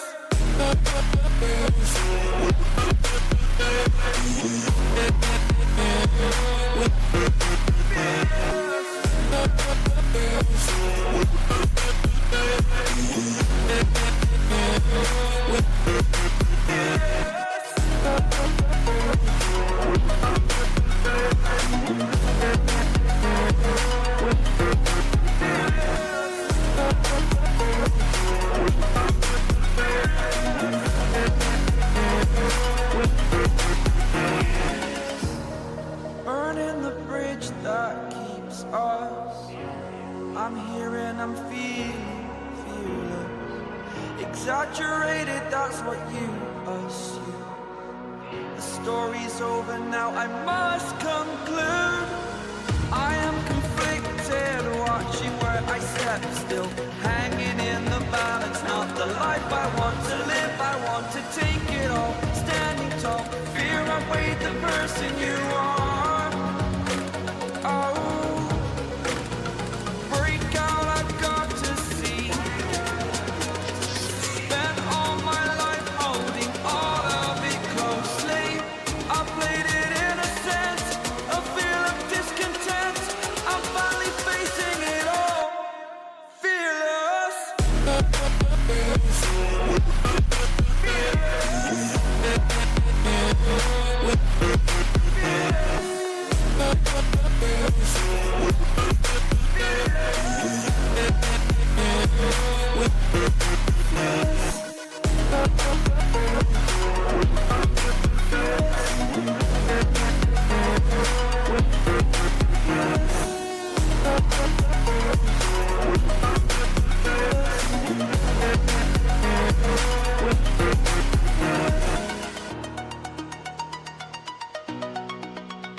silhouette. I'm getting stronger, step by step. The clock is ticking, but there's no time for regrets. I've been flying from town to town, from London to Taiwan. I've been all around the globe trying to protect your soul. We are heroes tonight. We will fly above the sky. We are heroes tonight. Yeah. We are heroes tonight. We will fly above the sky. We are heroes tonight.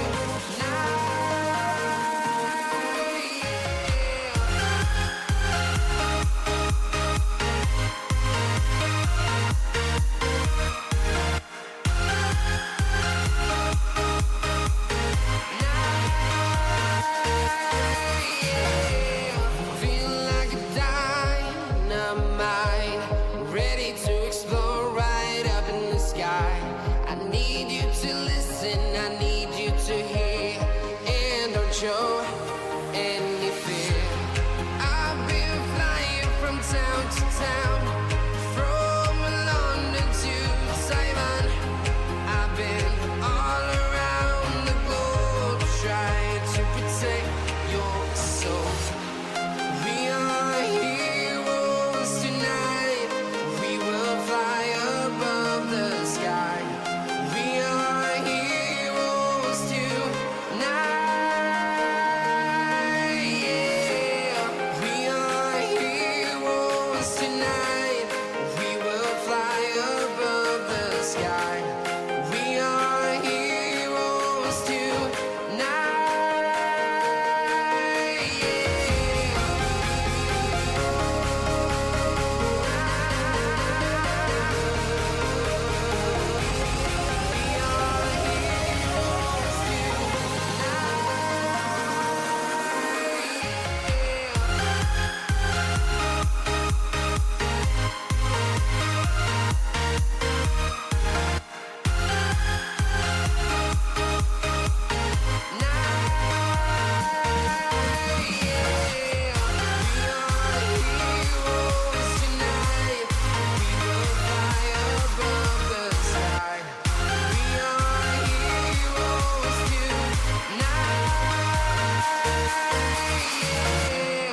I've been flying from town to town, from London to Taiwan.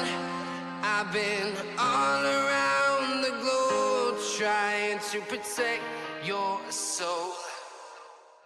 Welcome back, ladies and gentlemen. We're returning with the second semifinal of tonight's matches. K9 Unit taking on the retired GOATs. Joining once more, well, not once more, it's actually completely new people, but we got Ari Cass back on the desk, and, you know, my name, Sherry J. Not as glorious as our previous caster, Zane. R.I.P. Small prayer. He's not rest in dead. our hearts. Oh, well, you know, he's not dead, but he could be. We don't know what happened after he left. But, yes, back with Ari Cass, though. Our second most glorious person who has joined the call. Actually, that's not true.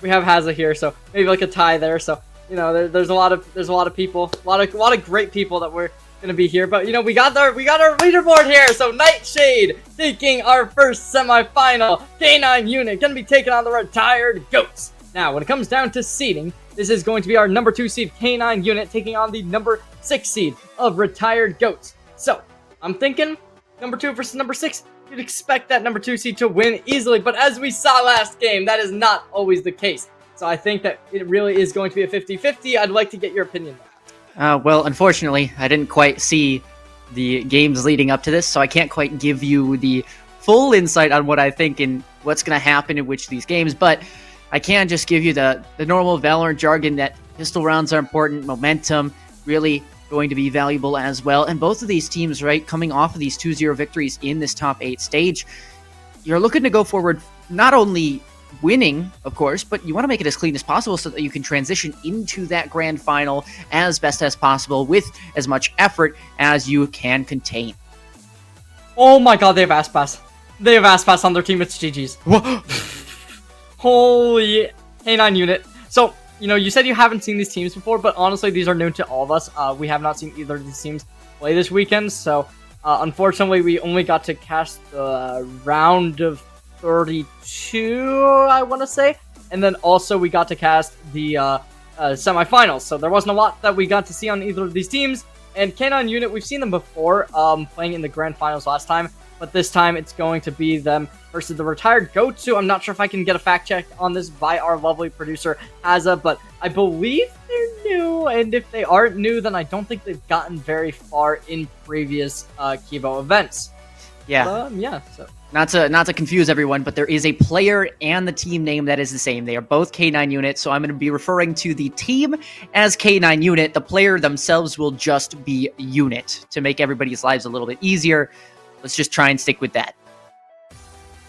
Yes, and I just got my fact check proved correctly. That is going to be a new team by the side of retired Goats. So they are looking to make a mark for themselves in the Kivo League. So instantly they're going to be picking up their Ascent. Tried and true. And for people that are retired, yes, this is the map they would know since it was in the map pool for so long, recently taken out and brought back in.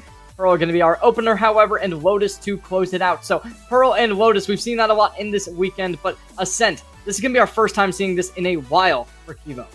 I recently just got done with a cast where there was a Cypher, Deadlock, Taeho on both sides with a Jet and a Raze. So I think the meta's kind of shifted, to say the least. I mean, it's very util heavy. We see a lot of Taeho, Deadlock reclears, and that could be the case for any one of these maps. It was first introduced to me on Pearl, and I wouldn't be surprised if we do see it on that map, but it is just going to come down to, at the end of the day, who can shoot a little bit better, because as much as you want to say util is important, this is an FPS game. You got to shoot them in the face, and then they die. So here we go into Agent Select. What will be our game in front of us? Will it be that Taeho Deadlock? Will it be the tried and true? What are they in store for us? So recently, we've been seeing a couple teams in VRS run that double Sentinel, and they like to play that with the Vice and the Chamber. Running that might be seeing today, but no, but both teams do look to lock in that Vice, which I do genuinely believe is the strongest Sentinel right now. Whether or not it's going to be that Steel Garden, which is a extremely strong ult when not seen coming in that pre-round, or whether or not it is going to be those vines that can deal so much damage in such short amount of time. That burst is phenomenal. It seems like both teams still just hovering it. The side of K9 unit, they're really deciding on whether or not they do want to confirm that pick for this match number 1. But as we know, this map 1, this is where the momentum starts. And if you can't win here, it's very likely you won't be able to win. Retired Goats running the Fnatic comp on Pearl. We usually seen this on things like Haven, but I don't hate this one either, because especially on that B site, it can be really strong to get an ISO ult in back site. It clears that completely, and if you have that Yoru TP with that gate crash available, it allows you to get back there, and even if your ISO loses the 1v1, you're still able to trade them instantly. Retired Goats, they are locking in that Clove as well, which I think is interesting because the range of the smoke is not as good as one would like. Meanwhile, K9 unit going to lock in that universal smokes where you can put that anywhere on the map, no matter your position. I mean, that does showcase to us what the general game plans are for these two teams, right? K9 unit maybe going to be a little bit more meticulous with it, try and piece away parts of the map and then get themselves to a post plant where they can utilize that Astra. On the other side, Retired Goat's going to be looking more like that VCL team, Rankers, now Envy, where they're playing that scrappier style, just trying to force these fights over and over and over, especially with this Clove. Smokes after death, you're going to see them most likely lurking towards that mid area, so should be fun, to say the least. Both teams have not got their match yet in this series and in this tournament, so we wish them both the best. The game good. I love how you can... I love that analysis that, like, we're gonna be assuming these teams are gonna be playing completely different styles, even though they only have one different agent, but because that's what it is. This, Clove and Astra have completely different playstyles when it comes to how you pilot the agent. Astra, you want to stay back a little bit more just to make sure you get the most out of your gravity wells and your smokes. Meanwhile, things like the Clove, you want to go in aggressive because even if you die, you can still find value for the team. Retired Goats, they're going to show a lot of A main presence off the bat, and meanwhile, we see K9 Unit putting a lot of players up towards mid, trying to work up, and it seems like they might get pinched a little bit. Is that a footstep? It might have been. Gizmo gonna swing in a bit early here towards water. Will not lose their life, but will take a decent amount of damage. And this net strat seems to be good for Retired Goats, but now for K9 Unit, they're gonna have to expand out somewhere. It's gonna be Ospas here looking for some way, some inkling into this round to get them the advantage. It's not acquired just yet, so pivot to B will come through. The ball is going to have to be baited from the Vice. The shear still very much prevalent in this round and still being stalled out. Oh, there's Zanks, though. Able to get the first pick. Retired Goats going to be up on the advantage. However, with so many players peeking out, Austin Air finding that second pick to really shut down K9 Units on their lurks, and there's still going to be 2 players over towards A-Link trying to get through Art, but it seems like they want to maneuver around, potentially not even... Oh, no, they will be going into the site, which might lead to their downfall since they will be pincered from all around, but this ISO having people on their back and front, they will have a little bit to worry about. Yeah, the bomb gonna be tapped here. Spam fire in from main reveals at least a position, but the bomb not going down yet, so somebody's just gonna run into the smoke now. There's no time if played properly, and it is indeed Zanks with 3 on the go. Snowing left alone, and it won't be enough. A 1v4 would be a miracle in this round, and it will not come to fruition. It's Retired Goats to take the pistol. Retired Goats putting up a really strong performance, not really contesting K9 Unit for that mid presence, instead just kind of controlling the extremities and taking some really good fights. Austin Air especially able to shut down Unit, who was playing extremely aggressively towards the water. And after that, it really just led to K9 Units. They did not have their flank, and after that, it was just Retired Goats able to even close them onto that A site, and it led to a downfall. Now coming into round number 2, it will be a similar situation, I would assume, but we'll have to wait and see if there is any pushback from K9 Units. Yeah, weaker weaponry, going to be tough to really muscle your way on site, so you may just be looking for an opening. They at least take a main, and that's something to escape with, but now you can't quite run into the A site.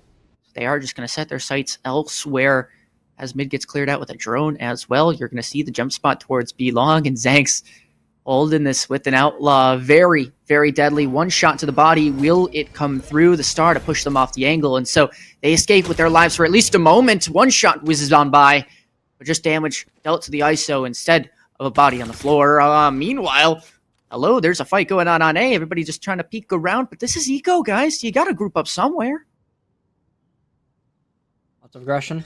Gizmo trying to find the angle, but Flash does come through. Not able to connect onto Gizmo, and they will just be able to hold the angle. Austin, though, getting that first opening pick onto K9 Unit once more. They were the one to find the second pick last round. This time they will be going a little bit more aggressive, finding that first. And now Zanks TTV, last one on this B site. They do have a little bit of utility remaining from that Vice, but as of now, I don't know if they're going to be able to find everyone. One gets down, they will not reload. Instead, they're looking for more. Light goes down. Not going to be planted just yet, but with 13 seconds, you have to stick it. Yeah, going to be isolated from the rest of the team as well with that sheer wall up.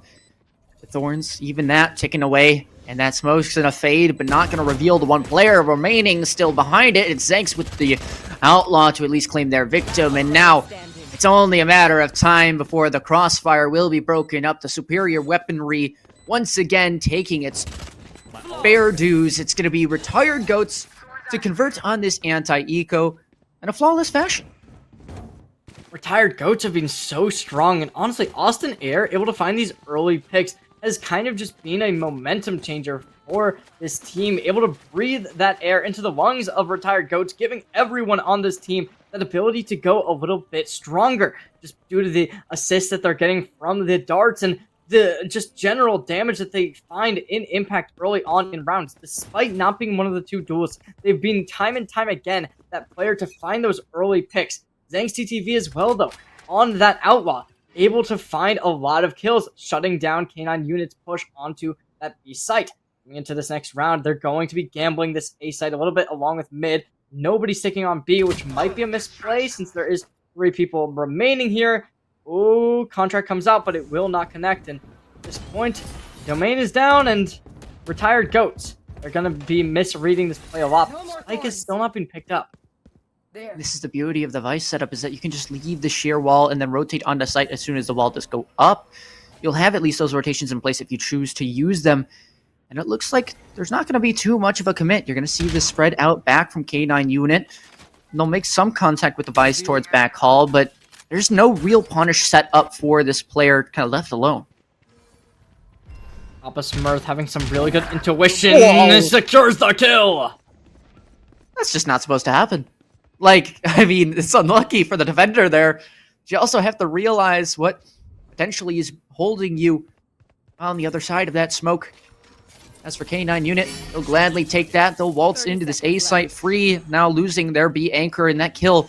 Although it might have seemed a little bit silly and goofy, well, it ends up being possibly the reason why K9 unit escaped with their first round.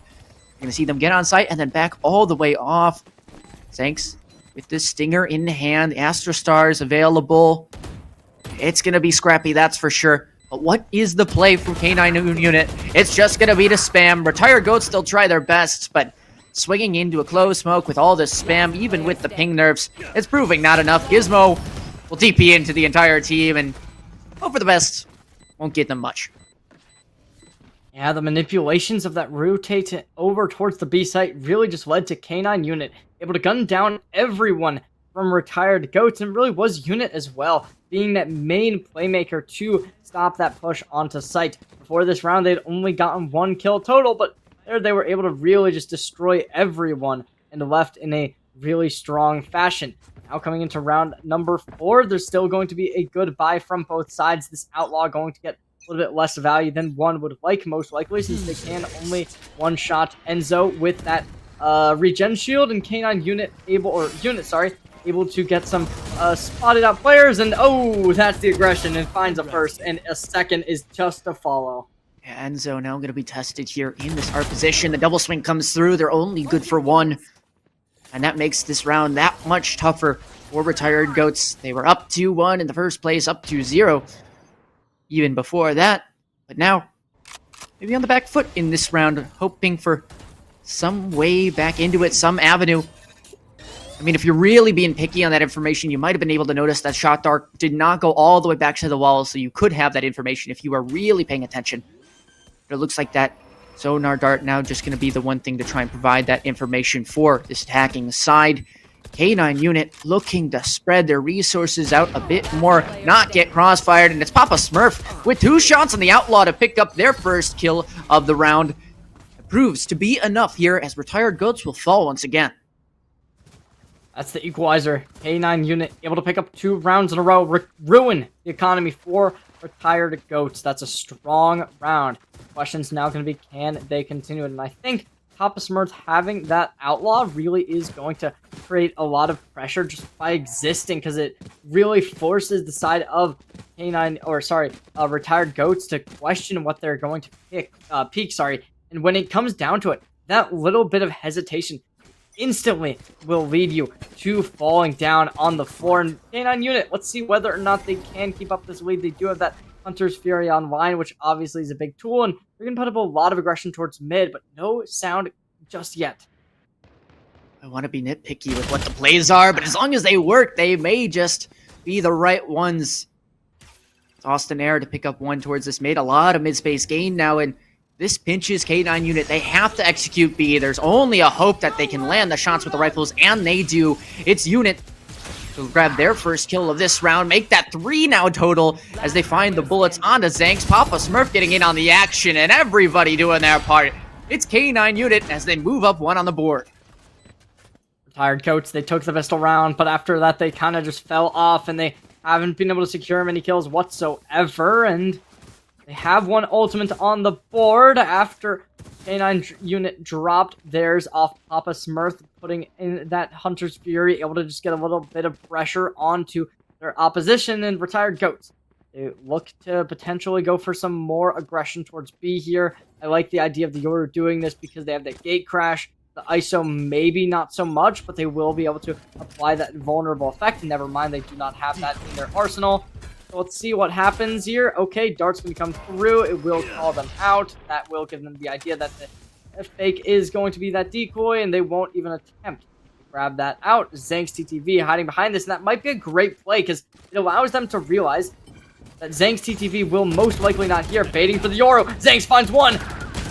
Yeah, looking for more, just not going to find it though. Kind of a one and done spot, and you hope for those trades to maybe go your way, but the most you're going to get is that 2 for 2. So now, testing the Odin, Austin Air will do their best, but won't be able to one-tap due to the Odin in the inventory. And NMS, unfortunately, not going to find anything either. It's Aspas trying to be a representation of their mirror image in VCT. Yeah, they definitely are putting up a good performance. Currently 6-3. They have that domain available, and we'll see whether or not they do opt in for it in this round. Obviously, they can drop that in, and K9 unit can potentially be there to pick up that kill if it does go Ray. And Retired Goats, they've been playing good. They haven't been able to secure many kills, which is a problem. They're going to be on a lower buy once more, and K9 unit is looking to secure even more kills. At this point, though, Retired Goats backing off the site, looking to play a retake, which you've got to give them credit for. I don't know whether or not they're going to really engage here. It seems like they do want to all in on this site. So now, they're just going to sit here.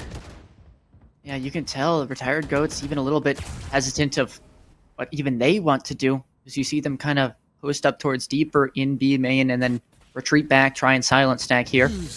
Might be valuable for the kills, but that's going to get sniffed out by this Dimensional Drift used early here. Kill contract. It is going to be used as well. Will not tag on to the ISO at least, but it may find somebody else. Aspas will get Gizmo over in that street, that corner area, and you see Austin Air as well going down towards street once again. This could be a pivot if they want to do so, and it looks like they are going to choose that second option. It just comes down to this kill right now, and NMS good for at least the share of shots, and now you have to start to second guess. Think, okay, where do we want to go now? B, we know there's going to be at least 2 players there, but if we have to go back all the way to the other side, we're going to need to re-clear all of this space. They're opting to just go in there like swimwear. It's Unit who actually gets punished for it. And the share of shots, well, they land, but only on the body, not going to grab these kills right away. It's a nice swing out by Aspas, and good for that kill they will be as well, making it just 1. MS. Sheriff kill prior in this round. Now looking to maybe sneak away a few more using this very wide ledge. Doesn't quite spot the gun barrel. Was on their screen, but now jumping. It's Aspas to take this round 1 more. It's K9 unit that cannot lose a rifle round. K9 unit has just been on the front foot ever since that pistol round ended. Retired Goats. They have 3 ultimates in hand. They want to drop these, but as of now, this is not the round that Retired Goats want to be on, because they have a good buy, but unfortunately, K9 unit, Tonka especially, having that ultimate up, that's going to limit the versatility of these items, only forcing them to be able to drop out with shorties, and based off of the low economy that Retired Goats has, I'd have to imagine that they don't have a lot of money to spend on lower weaponry like a Ghost or a Shorty for that close range engagement, and Gizmo secures the first pick, able to get a little bit of a diff. Retired Goats are on the front foot, but as of now, K9 unit still has not really been shown too much. I mean, they're peeking in front of their Steel Garden. Yeah, those mistakes should be punished, but Tonka gonna try and make up for it. No, it's the op that retrieves itself from water, proving that there are very much still chances for K9 unit to win this round. And they will have to leave their positioning from the street, leaving just 1 player now over towards the B site for the attackers, but they'll try their best. They'll try and buy time. Papa Smurf, unfortunately, though, gets dinked through the wall. And now you have to worry. You might just have to opt for the safe plant, but even that's not on the cards. So Gizmo will take you down. This operator being a very big wild card in this map, at least in this round so far, may continue to do so as Gizmo with the 4th says, hello, we are here to play. Don't forget about us. Gizmo really did put in the heavy lifting that round, able to secure a 3rd for Retired Goats. After the pistol, it looked like they were down and out. However, they're showing signs of life, and they're able to pick up a round. 4 ultimates on the table, and they do have that op still in hand. So Gizmo, they will buy one of their teammates, making it so I don't believe unless NMS will buy them, they won't have an operator if they lose this round. So I'm hoping that K9 Unit can keep this competitive, take another one, make Retired Goats start to really find a new plan, except for just we have up, we go kill, but we'll have to wait and see, because after they shut down the duelist of K9 Unit, it seemed as if Retired Goats had just kind of found the round in general, and there wasn't anybody to step up and take that entry position, like what you would expect. The shield broken now, the suppression being used as well as that vulnerable, and now you see the Astro Wall, the Cosmic Divide being used early in. This is a fake. This is going to draw in all these rotates, but there's a swing on past it. You're going to know that this is a ruse, and as you see past the ruse here, the glow of smoke, you will actually send all those rotations back over towards the other side. NMS now going to be the one that is tested on this site, but still a timing for Austin Air to maybe strike back. No.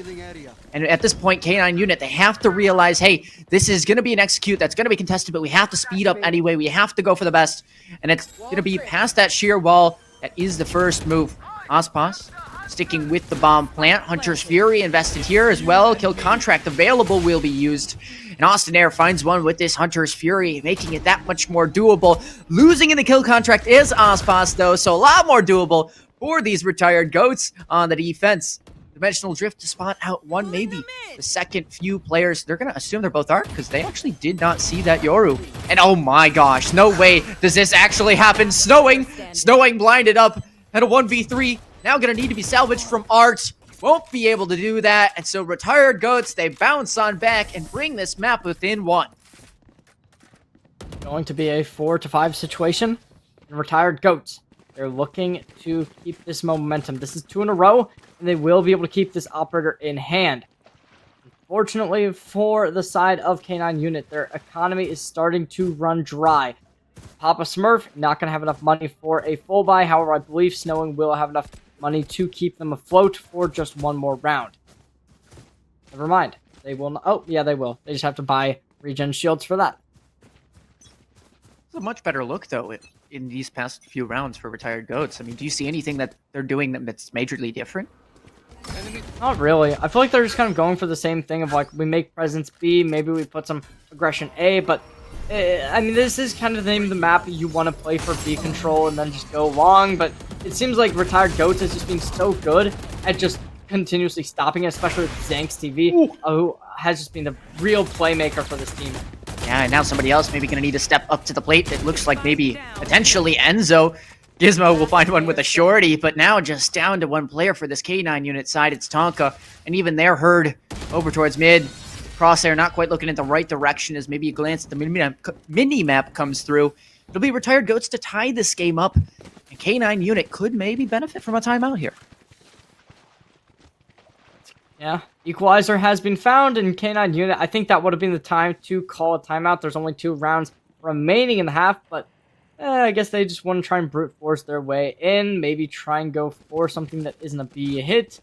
I think that fighting Zanks TTV or Gizmo isn't going to end out well for you. You know that they've been kind of swapping turns, playing on this B side, so it is going to be rough, but we'll see how they do approach the round. It does seem like mid-presence is the name of the game. This worked for them, and a bit of the game. It didn't really do a lot at the start, but started working towards the middle. But at this point, Zanks TTV finding a double, going to be finally shut down, and they're already on the back foot. Yeah, 4v2. I mean, what more can you do here? Enzo will invest the Not Dead Yet just to secure their chances in this round, but even that disappears, and a beautiful jiggle from Papa Smurf. We'll say, I'll sit you down, son. You'll have to learn from this one next time. And now a 1v1. Both players left to just scamper on around. Hunter's Fury available as well. So you're going to see most likely Papa Smurf extend to a longer angle, but no.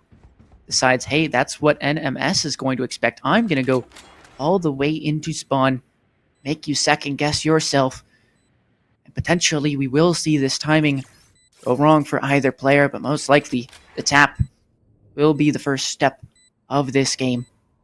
Just a few more seconds, and NMS will show their hand. It's a tap onto the bomb.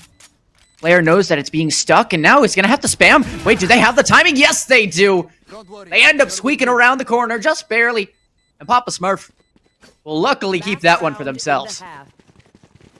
So, I don't know if the range was just out, but that was a weak smoke from Retired Goat.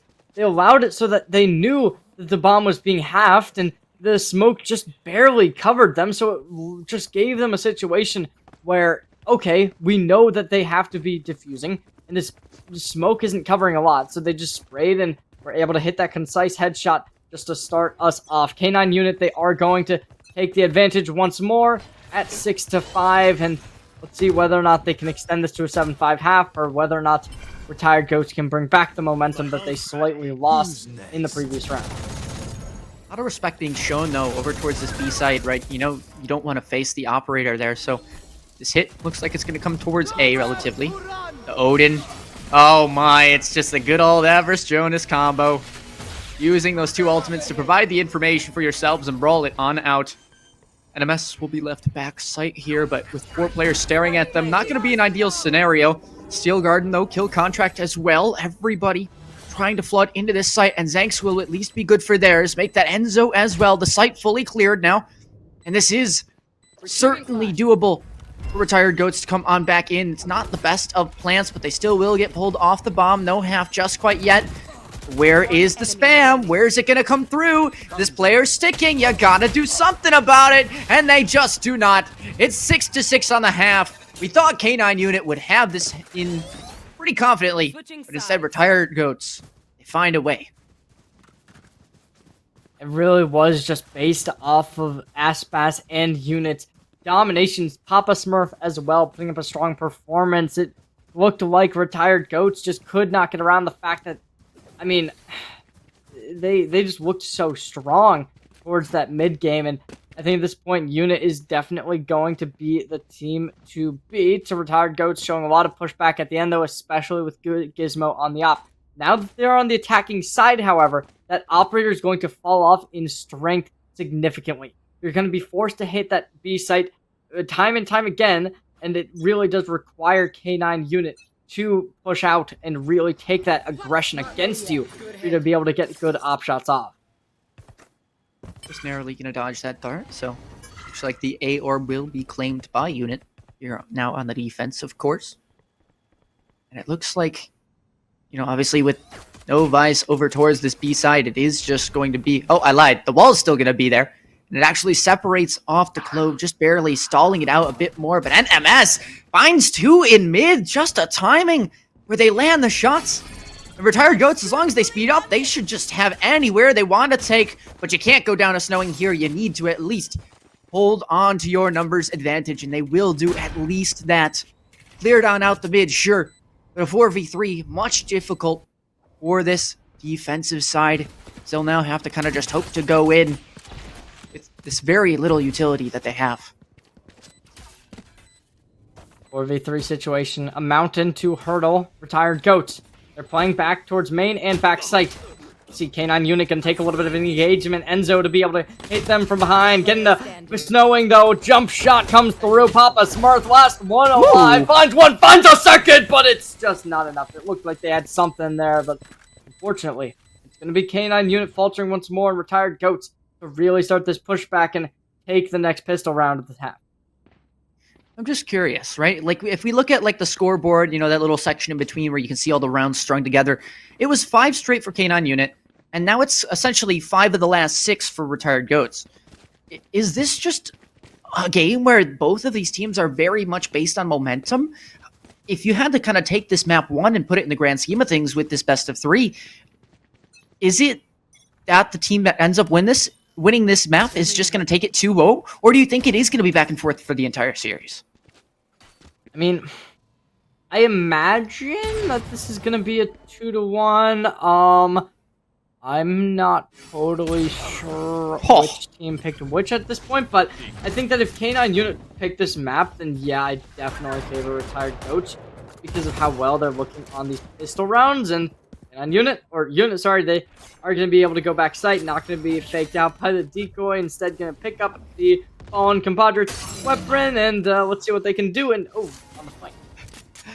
NMS has always just ended up in the right spot at the right time. Now, Unit will at least pick up one with the Outlaw, but they saw the players escaping from the B main side, so you're going to see everybody and their mother from both sides sprint over to the A. Hopefully, for K9 Unit, they'll find themselves at least a few more kills, doing what they can on this eco buy, but it's going to be tough. Retired Goats, They'll have to just kind of hit this site, hope for the best. And Unit's already here. They have a chance to take you down with the Outlaw. Whiffs both shots, though. At least tags one. But now, no kills confirmed. Tonka instead tanking it out, waiting for these shots to come through. And now both players very, very low. Right clicks will take each one down, but it doesn't matter if you can't even get the first. Enzo just barely sneaks by for Retired Goats to get their 8th.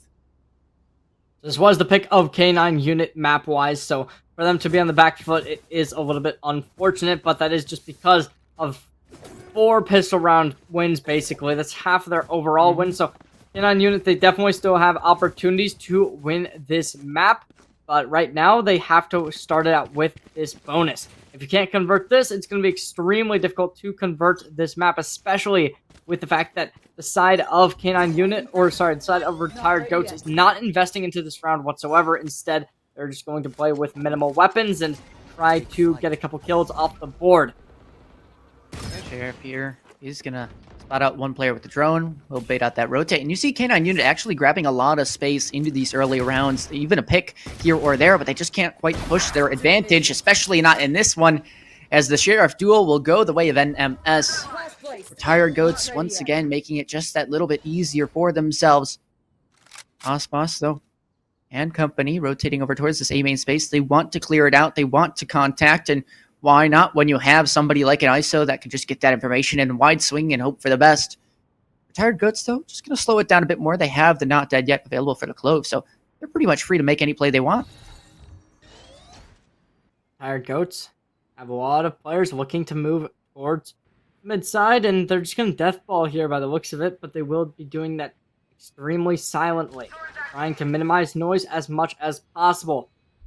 With how cut off that audio will be, K9 Unit, they have no real reads. 2 players stacked over towards A main, along with 1 towards B main, which could possibly cause a little bit of a detriment, but as of now, at least, K9 Unit will finally be able to detect the site, and players, we can see on the minimap, they're starting to flock over towards the B site, but Tonka still not seen, but they might have been called out, but no. Tonka finds the first, looking to secure the second, able to do it. Third, trying to get connected, but the bullets just go towards the body. Yeah, now a 2v3 forces out the dimensional drift here for the defenses. They want to just confirm this round, but it's not the easiest to do so. Trying to body block, trying to stun, trying to flash everything. Enzo is blind as a bat, but still trucking for the moment.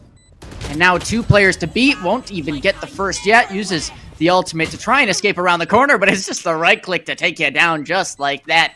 Unit with the final kill, and K9 Unit now up to 7. That's gonna do it. K9 Unit putting themselves back into contention for this map, and you win this, that's definitely going to be favorable because you are going to your opponent's map pick right after this, but their ultimates are looking good as well. With Snowing about to have that Cosmic Divide online, that might mean that you want to try and just play complete retake and go for that bomb afterwards, but you would at least want to get a little bit of engagement before that, and we'll see what is going to be the plan from Retired Goats. Obviously, they do control the momentum as the attacking half will commence, but a lot of players stacking towards this B site from K9 Unit. Seems like they want to play really aggressive here, which it will be seen out by 2 from the side of Retired Goats potentially, but as of now, they're not actually going to be playing very aggressive. Instead, just kind of holding these positions, waiting for the side of K9 Unit to, or Retired Goats to make their mark and peek through main. Beautiful read here. You're going to have that Vice Wall up towards B. You have them in space. You have both players spotting Art and that street side. So now everybody runs it down A main. Wait a minute, that's not a piece of the puzzle you're expecting. You're supposed to just hold on to A. Hold with the stack site. Papa Smurf, though, pops to the shorty. Snowing at least will rain these hail of bullets from the heavens. Snowing has to be good for a few more in order to keep their hopes alive. We'll do so. That's 3 for them on the round. Needing just a few more to save their side, to save their team. Tonka, though, unfortunately, just the classic, just the judge, and Enzo will clean this round up. It looked good, then it looked real bad, and then it looked okay. Snowing there, though, really putting the team in a good spot. Unfortunately, after a 3K from Snowing, I think K9 Unit has really realized something's wrong. We need a change because we should have been able to win that round. I mean, a 3K looked so good, but unfortunately, it was Retired Goat who was able to call them out at the start of the round when 2 players from K9 Unit just started barking up main and got instantly called out behind the box. It led to Retired Goats being able to secure a 3v5 situation, and now they have some momentum. And as we said previously, I know you stated this might just be a momentum-based map for us. It's just such a shame you have 3-4 players on that A site. You can do any play you want. Instead, you send 2 up A main, not even flashing around the corner, just the ISO double tap. So big sign saying, hey, we are swinging you in this A main area. And they get punished for it. Retired Goats, they didn't really have to make a play here or there. They just needed to shoot them with the bullets, press lift click. And, well, it worked out for them. Retired Goats have been pretty solid on the gunplay, I would say. And K9 Unit, I think they just need to kind of think a bit more, right? Don't overcook it, but just realize what information is being given to you from the other side and deal with it accordingly.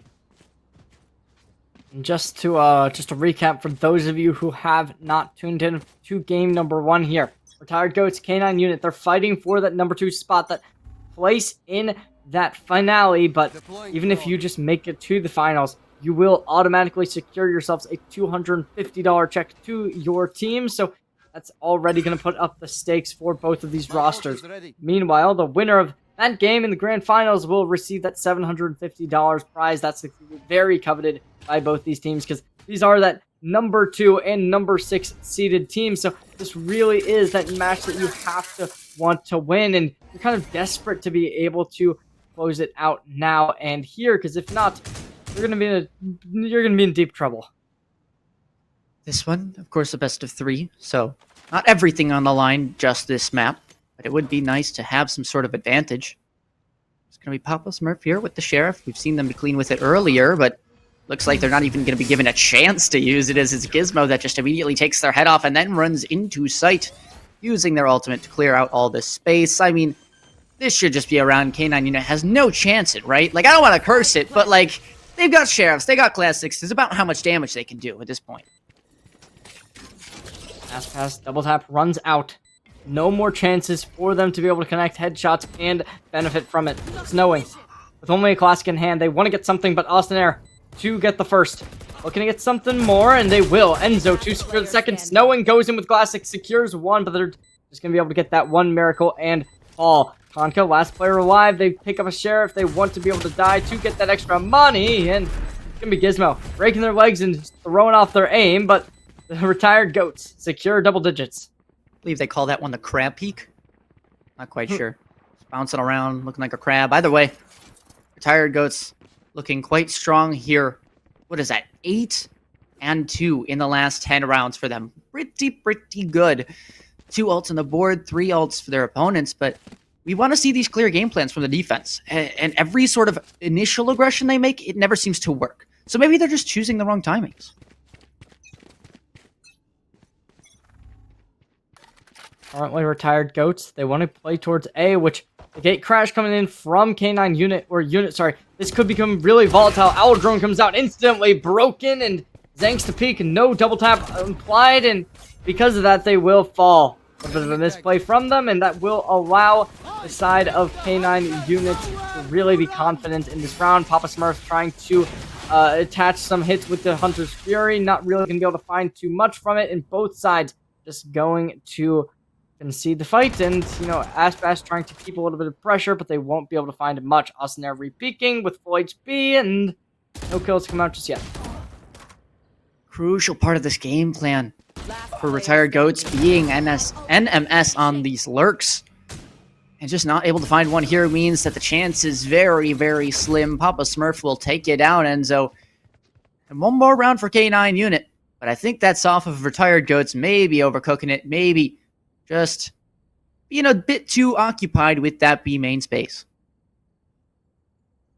Currently Retired Goats, they don't have a ton of money for some of their players. Austin Air going to have to be bought, which will lead to a bit of a deficit, but it is a situation where K9 Units, they are in a similar boat, but their economy is looking definitely better. Tonka with the Judge, going to be playing that up towards mid. Nobody remaining on the B site to try and contest, so Retired Goats, they will be able to find this for free as for now. Maybe somebody will rotate over and potentially start to cause a little bit of a ruckus, but K9 Units, they do seem to just be playing for the retake. And last time we saw this setup from K9 Unit, it was the 1-4 stack towards A, where they initially pushed up after they had that all information available. And they just kind of threw away their numbers. Now, at least, you see the pivots towards B. The rotates might have been shifted, sure, but everybody's still holding at least some of the space. You have at least everybody in a particular way that they need to be holding. Aspas, the suppression comes through, the kill contract as well. All right, Gulag time. Who's good for it? It's Zanks. ISO versus ISO. And, well, ISO will always win, I guess. Steel Guarded being used here in this round as well. Making the classic fight on site very, very doable, but Enzo will win it out.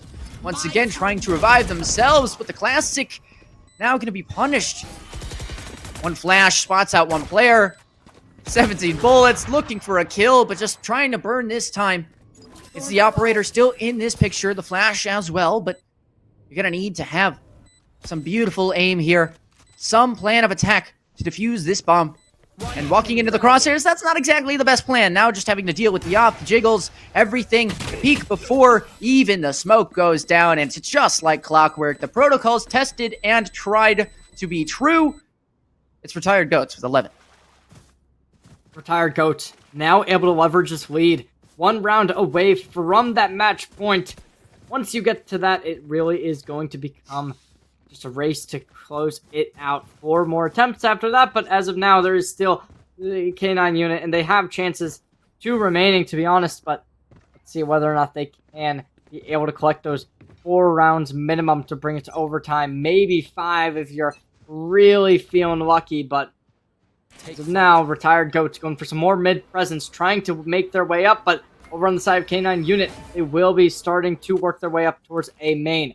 Now with the ISO still planted over towards main, they want to try and find some engagements, but it's really going to be that mid-presence you've got to worry about if you are K9 Unit. And they're going to be controlling this relatively well with the Astra, Sova, and Yoru, all 3 going to be minimizing any type of aggression from the side of Retired Goats. However, it's going to be Art that is the real game plan from the side of Retired Goats. We see the Vice that is playing towards main, and that might cause an engagement over with some players there, but as of now, there's just so many people starting to go towards Art. And just on the other side of mid, it really is the exact same situation. Maybe taking a bit too long. 3 players coming out from street. I mean, oh boy, this is just going to be a pinch for the ages. The timing missed, though, so now these players are aware. Tonka could be caught with util out. The clone, though, used. Aspas with their one. And it's just a bloodbath. Everybody funneled into the same point. And Art now painted with the red blood of the Retired Goats players.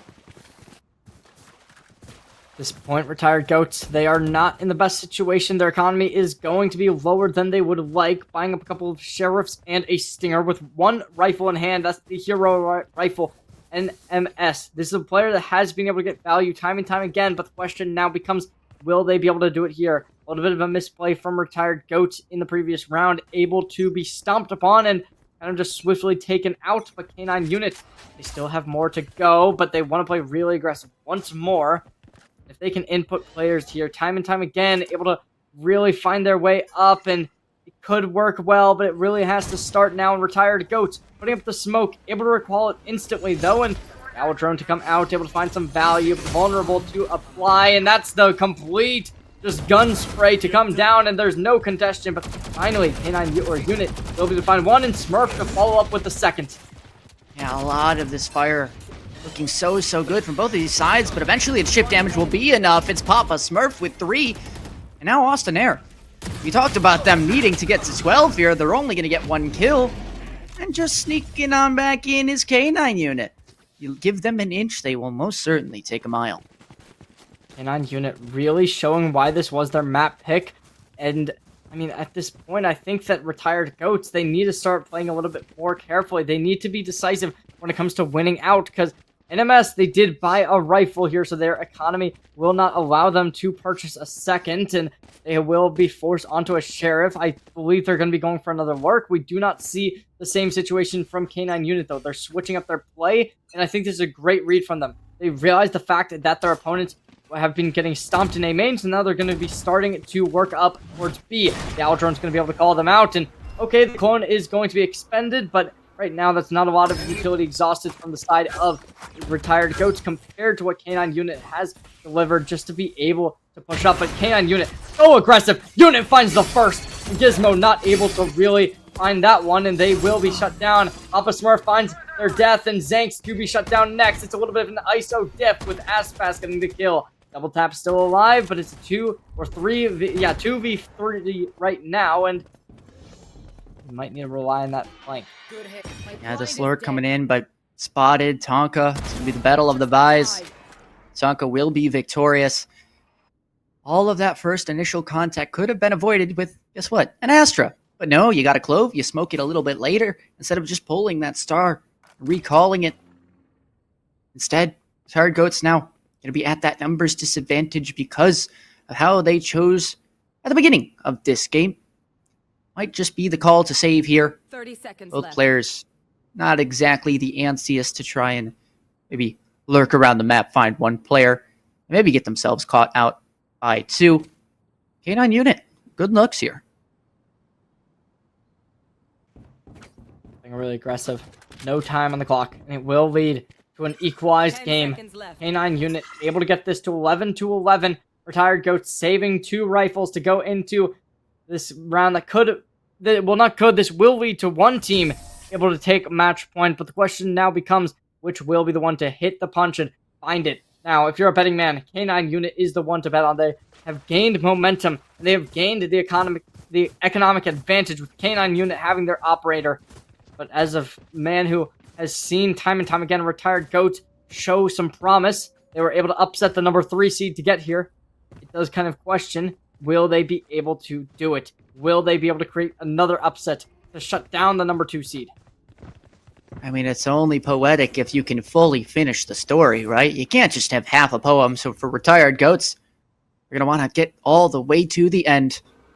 It'll be snowing here. 2 players actually spotted out. They'll see the Yoru as well with that owl drone. So back they go, realizing the scenario and the double extension from those 2 A main players. Well, it's good for pressure, but now nobody really has any sort of space. It's all just question marks in that neutral areas of the map. Retired Goats, they're going with their tried and true, looking to make presence up towards mid. Utility from the Vice going to be destroyed. Razorvine down, taking a little bit of damage. Too much to handle, and Tonka forced to concede the fight. Backing off, looking to take control over Connector, but at such a low HP, they're going to be called out. Sheer activated. That will lead them to be forced out of mid presence entirely. But this is perfect, right? This is like exactly what we saw towards Pistol. The net strat. We're going to let them do whatever they want to in mid, and then we're going to just take them out when they try and execute onto a site. Now, of course, this all comes down to the first kill towards A main. You can't exactly make your move until you have that space, but here we go. It looks like they are going to try and gamble for it. The wide swing comes through. Aspas is good for it, and now this becomes a death trap. Now it becomes a pinch. K9 Unit, maybe with their hands full, maybe not. Either way, Papa Smurf looking for that one extra bullet to land through the wall. It's not going to just quite yet. Sonar Dart providing for maybe an additional bit more of spam. The Dimensional Drift runs out. The gun, though, does not pull out in time, and so you will have K9 Unit being the ones with the advantage, with the round, and now on map points. Oh, that is so unfortunate. K9 Unit taken down to the dirt, but they will receive their win, and they come out unscathed at the end of the tunnel. It was a nasty fight where anybody could have won it, but unfortunately for the side of Retired Goats, despite the start of this half going extremely well for them, taking this to a 10-7 lead. They fell down, and they could not get back up. K9 Unit, they've retrieved the lead that they once gained at 5-2, and they're looking to close it out here. But with 2 ults on the board, I think it is more than possible that K9 Unit can do it. Aggression coming out from the Unit once more, and they do have that gate crash available to lean back on, as well as an operator to be that lean to really be able to lean them in the favor of this game. Shut down the side of Retired Goats before this gets into an overtime position, and the question's going to be, will they be able to find it? Smoke comes out, but oh, that was nuts! That's a beautiful play. I mean, you recall the star, the op just got on the angle, and now Sure, Papa Smurf with the Outlaw is going to have to back up and has maybe no bullets in this Outlaw. Nope, did get the reload off, so that's tragic. what do you got in store? The answer, not much, because you'd have to break the shield and land the headshot. Best of luck with that. A9 unit, though, will land their shot as the op. Just good for the body. Snowing will pick up their one as well, and just like that, everybody falling down. Somehow this is just down to Zanks. That ISO shield dissipating now makes it even tougher for them. They'll have to land the shots onto both, and it won't even be one. It's Snowing to close out the map for K9 unit, and they will very much take map 1. That really was just on the back of unit to be able to secure that round win at the very end there. Doing the heavy lifting for the side of K9 unit. Look at that, 4 first bloods. They were that activation along with Aspaz. Both of them working hand in hand. Zanks doing some good stuff on the defensive half. Unfortunately, when it came to the attacking side, they did fall off a little bit, unfortunately. But that's just map 1. We do still have one more to go minimum. And even after that, there will be that third. So I'm not sure about you, Ari, but I'm really excited to get a good round of Valorant coming up in the future. Yeah, absolutely. I mean, this series, we've proved that it can go all the way, at least in map 1, it did. So will it continue in map 2? Will we go the distance to map 3? Or will one team completely fall over? We'll have to find out right after this break. So don't go anywhere.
Lions roaring in the morning sun, searching for a longer day. People feeling like the light has just come. We must never stop the way. Birds jumping and I hear my name, grasping into life. Life is happy but it's so insane. We must merely make a start. Savannah, I'm coming home. Savannah, we'll never be alone. Savannah, the beauty of the world. Savannah, let's all take a walk. Savannah.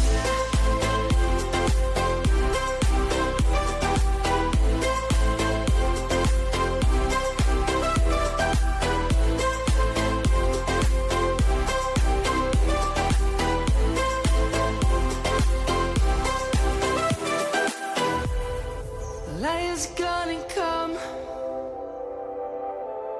The birds have just begun. We will always take a stand.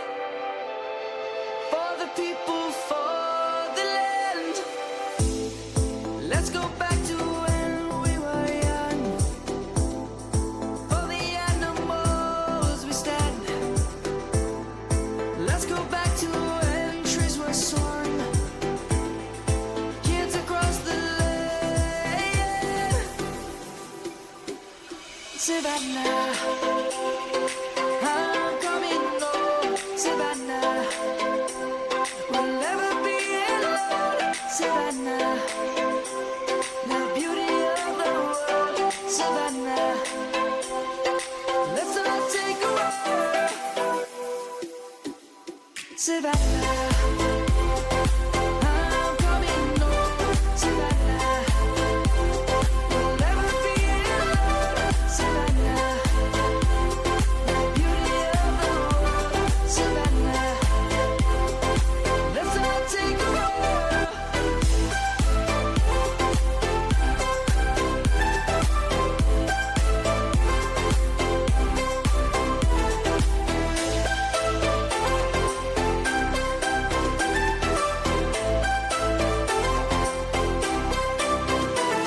Savannah, I'm coming home, Savannah.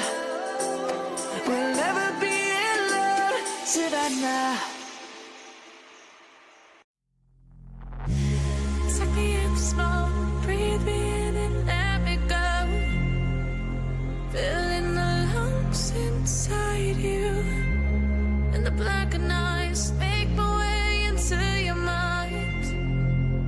Just to know what you knew. Restless every time we start locking eyes. Lost control. Oh, it's paradise with honesty, but I'm in the dead of the night.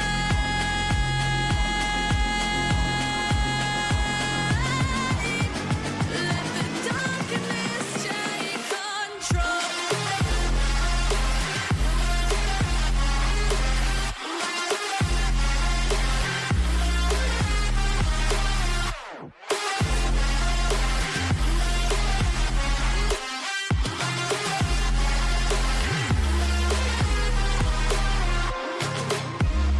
Let the darkness take control.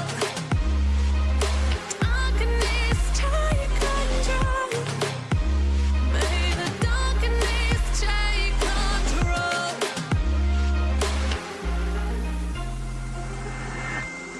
Take me in small, breathe me in and let me go. Sink to your heart to find you. Open up your eyes till you're blinded by the lies, so you can see what you do. Restless every time we start locking eyes. Lost control. Oh, it's paradise with honesty, but I'm in the dead of the night. Teardrops on the floor. The pain is over. Feel the darkness take control.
glad that the brothers on the rise now. Endless celebrations all in my house. Levitating now, I'm super duper fly now. London boy, but DC where I reside now. Put the time in while you always yelling time out. And if quit it, cause I know I'm coming with it. You were sitting, you were wishing I was handling my business. Now I got the ball like Harry Potter playing Quidditch. And my business is humongous, you would think that happens in there. Damn man, I'm all that, yeah, I'm all that. Working for that whip, yeah, that what you call that. I'ma blow up in the summer, have him yelling fall back. And I've always been ahead like an effing ball cap. Man, I came in the game like, whoa. Got a couple chains on me cause I like gold. They told me I'm the best and I told them I know. Cause when I'm in your town, every ticket I sold. Yeah, they saying I'm the man. Facts, bro. Lot of haters, tell me where they at though. I'm the new pop, all I do is rap though. Want me on your song, throw a couple stacks, yo. Woo. Everybody wanna do the same thing. Yup. That's why we ain't on the same page. No. Do my own thing, and I maintain. Flow like water, so I'm going mainstream. I'm going mainstream. Flow like water, so I'm going mainstream. Yeah, I'm going mainstream. Flow like water, so I'm going mainstream. I'm going mainstream. Mainstream. Flow like water, so I'm going mainstream. Yeah.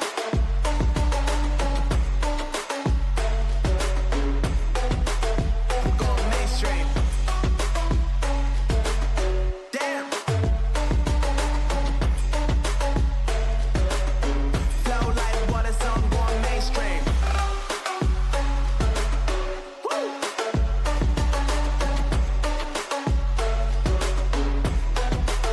I'm going mainstream.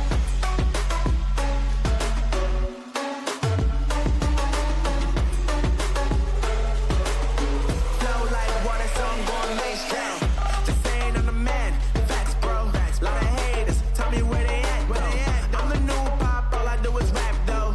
Want me on your song, throw a couple stats, yo. Everybody wanna do the same thing. That's why we ain't on the same page. Do my own thing, and I maintain. Flow like water, so I'm going mainstream. I'm going mainstream. Flow like water, so I'm going mainstream.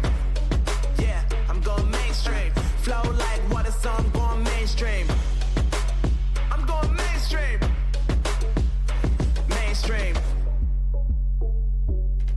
Flow like water, so I'm going mainstream.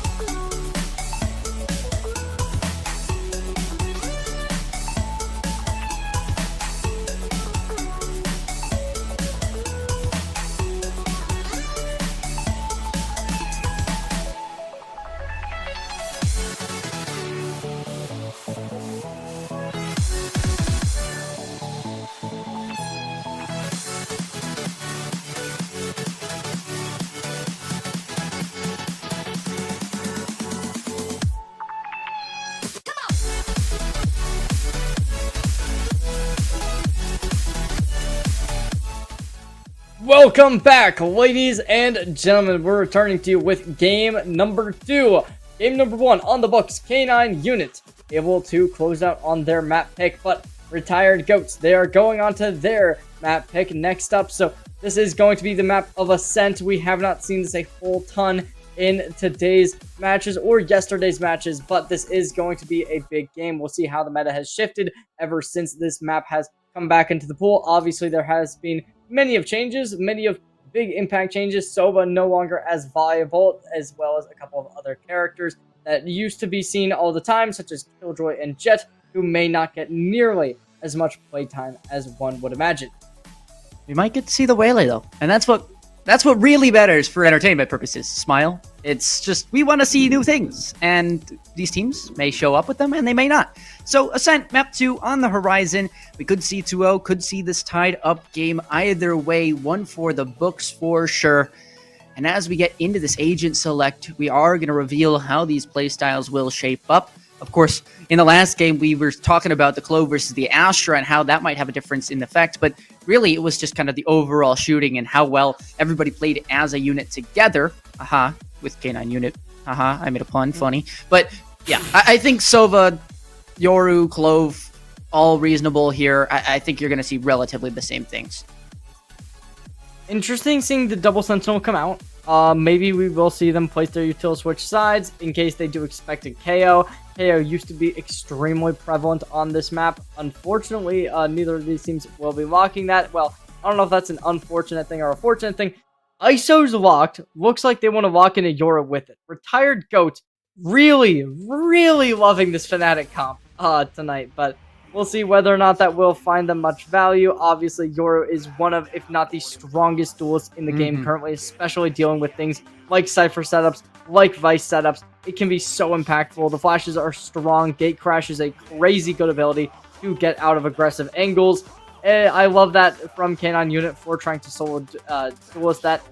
Retired Goats, they have the solo duelist as well as Zang's TTV, who's going to be running the secondary one to potentially help with utility to kind of play off of Gizmo, but we'll have to wait and see whether or not that is how this will play out, or whether or not they will just say ISO go kill.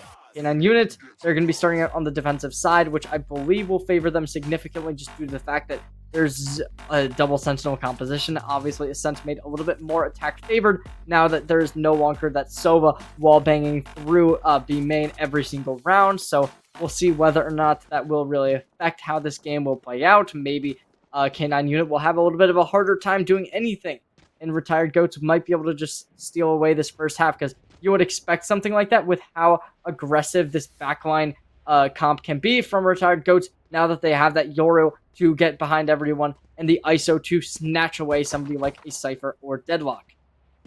Yeah, you have to imagine that if you can win this half of the map, it's hopefully that you're going to win the rest of the game, right? With double duelist on attack right now, double senti on defense right now.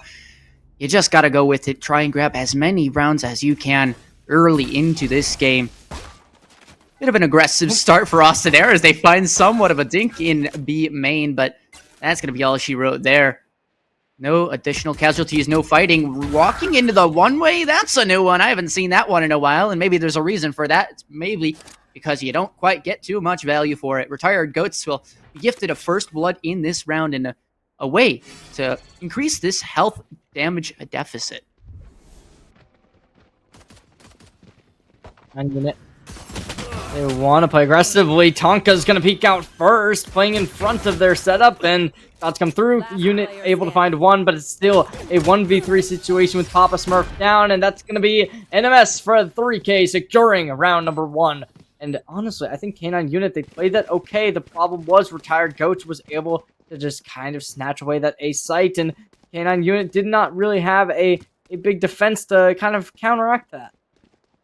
Right, and instead of maybe the KJ turret that you would see traditionally posted up in B main or near that logs area spying B main, it's instead maybe a cam, a trip, something that's going to be a bit more or a bit less enticing for the attackers to push into. But looks like they've just decided, hey, we're going to jiggle on by, grab that classic headshot right early, and now it becomes the Guardian headshot that brings themselves away into this round. Immediately numbers advantage acquired, but Tonka will strike right on back, at least with the classic finding some sort of luck, some sort of shots, I don't even know. They find a way back into this. Of course, that's going to be given right back as Snowing goes for a gamble play, peeking into 4 players in mid, although a valid attempt, maybe not the wisest of ones. So you'll have Retired Goats once again kind of resetting, just chilling on out. There is a world where Austin Air just shoots through this wall and wall bangs the player, but Zang's good enough for those 2 kills towards A main that you have to assume this is just going to be a speed up, a die to bomb if you have to. That's the A site taken over. Bomb will be going down in a minute, in a matter of seconds, and with 2 HP on the cards, it is very unlikely that K9 unit will have any real pushback in this round. But Pop Smurf wanting to die to bomb, we'll see whether or not they do go for any real engagements or whether or not they just stay back. Does seem like they want to at least try and fight. They do have Dart in hand. They could try and drop, but the Cypher in such an aggressive position finds the first, but they're not going to be able to get anything more. Austin Air gunning them down, securing the second round, only to lose 2 players. Not the end of the world, but definitely not how you want that to go if you are Retired Goats. It's crazy. Zanks, by the way, already has the ISO ultimate to kill Contract in round 2. Like what? They could have used it there early. Instead, obviously, there's no value to really doing that, but they could have. Could have been a flex. Retired Goats, they somehow now have an advantage going into their bonus round, which you might say, okay, that's not exactly true because there's 5 rifles on one side, but this is for Retired Goats to kind of just make up their own game plan and go with it, right? There's no crazy spam here from Papa Smurf. Just going to be hoping to find that value. The dart maybe glitched through the wall or something of that sort, maybe an observer bug, but either way, it's Retired Goats to now have mid control and contesting B main actively, along with this one-way smoke towards A. You've actually got them set up in a pretty good scenario. There's the flash on through, actually stunned up, and beauty of Deadlock maybe for you. Kill Contract, though, is used. Zanks has been pretty good. Only lost one of them. Will they lose the second? Yes. Yes, they will. Snowing. At least gonna find that value once more for K9 unit. And give them a chance to not get bonus converted, that's for sure. I really do have a problem with that, but Papa Smurf is going to be able to find the kill. I was thinking Snowing didn't really have anybody to kill them if they did win the ISO ult, so it was a little bit of a misplay from Retired Goats in some aspects, but K9 unit, they will bring themselves to a 3-1 situation, and this is just going to be MIBR Aspas looking to secure the final kill, and they will go through the smoke, not picked out just yet. They do have options to get a kill, potentially isolate one, but no isolation will do them right. K9 unit secures the first, able to convert their bonus, and turning that 0 into a 1. Definitely going to be able to start them on the right path. Yeah, Aspas just not getting as activated as this K9 unit team wants them to, but maybe just such is the map, such is the luck versus unlucky moments that you have. Retired Goats, though, still trying to continue at least the pressure that they were applying in the last map, and they will at least have 2 rounds to their name here. Maybe a round to break themselves through to tie this game up. It is going to bar some sort of play that they actually are making and committing to, as opposed to just kind of feeling around the map. Although it is valuable, not going to be immediate results. K9 unit, they are not going to really contest this mid pressure being put up by Zanks.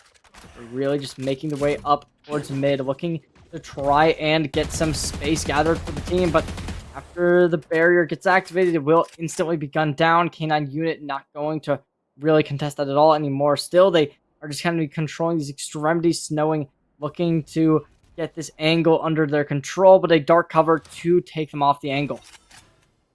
That's going to conceal this push, make it very viable to just walk into this B site. Of course, there will still be 2 players, 1 on site, but now that suppression from the ISO vulnerable, so good at breaking the setup. There is still that utility towards lane, though, and the spam coming through. It will go and fall onto Tonka. Snowing, though, has been pretty nice with it. Unfortunately, may not be looking in the right scenario at this point. They will fall down. Papa Smurf, though, going to be tested in this back. The spray is good onto 2. The Odin will claim it's 1, but that'll be all. And a 2-2 K9 unit pouncing on back here as their plan is executed to perfection. K9 unit, they lost the pistol round, unfortunately, for the side of Retired Goats. They were not able to keep up that aggression. It is now going to be a very low buy for Retired Goats. A little bit of a, we've seen this from before from NMS, which I don't love, where they try and go for a hero buy, and it doesn't usually work for them, so I don't love it. Okay, yep, they will remove that from their arsenal, instead just going with 4 sheriffs against a very high capacity loadout from K9 unit, 4 Vandals and a Odin. So right now, a little bit of aggression coming out. We're going to be seeing unit dropped right on into wine, which not sure if that will be detected. There's not a lot of tools from the side of Retired Goats to be able to detect that. So I'm liking this a lot from K9 unit. They have a good position already set up and putting a little bit of pressure. They might have been seen, but also there to be destroyed, and a spike seen. I'm going to have to use both cages to get out as well. Not going to be the best in terms of utility usage that they'll have available for the rest of this round. Of course, the wild card is that mid play. Zanks will just have to wait for this deadlock wall to go down. But instead, I guess, just waste their entire clip and gets punished for it. That's a bit questionable. But I guess if you want to get out of the round quicker, so be it. Tired Goats now going to be left to just 3 players. And once again, just having to deal with this nuisance in B main. The Odin, although it has been nerfed, is still very much a possibility. Tagging on a few more, especially with that bomb control. Looking for the best. Looking for some sort of wallbang potential, but Enzo now just jiggling their way through, and it's Papa Smurf to run around the corner with a shorty says bye-bye. K9 unit, they are already on this front foot after having to bounce back pretty heavily. This is the round where it does matter, both teams on their big buy. This is 4 rifles and an Odin versus 4 rifles and an Odin. So 3 ultimates in the hand of K9 unit. They can combo these relatively well. I don't know how I feel about the Annihilation. I think it can be good, but as of now, you're going to have to find a way to really put it into play, which is going to be difficult, especially due to the fact that Austin Air does contain that Odin, which is really good at spraying down big objects.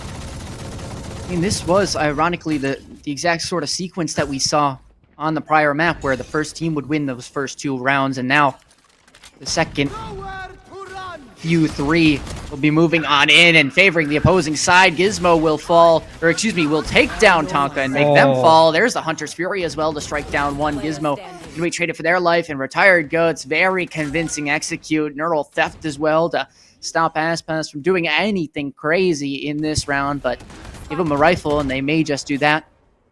Break the shield on one. Now gonna have to take their time here, may just choose to save. Austin Air with some great intuition there, being able to ult down in Boathouse, secures the pick, and now the engagement comes through. Aspas finds one, just for a little bit of consolation, and Trip will attach. Lots of utility being thrown right at them, and that's going to be the wall bang. Secured the kill, and Retired Goats not going to bleed for too long. They will bandage themselves up and be able to equalize this game once more. Yes, give me the operator. Give it to me. I mean, you see unit on that Yoru, on the op. And especially with these 2 teams, and even a lot of the games that we see right now, everybody uses their utility for those executes or for those retakes. But if you get an op here, you're going to have an early advantage in that round because nobody's really going to be willing to flash around those early corners, and they're contacting a lot. So this op, very much a possible big piece of utility, to say, as we get into these next few rounds. And we are going to be going to a quick little tech pause here, so we do not know the issue just yet, but once we get that, we will relay the information to all of our viewers at home. Now, we see a 3-3 situation. I'm a little bit concerned over the fact that the operator is coming out this late. I think that we're already halfway into the game. Obviously, round 1-2, you wouldn't expect to see it, but round 3, we could have potentially gotten that on the cards, maybe even round 4. Round 6, not bad, but I feel like it's something that, like, it's a game-changing play for unit to have that.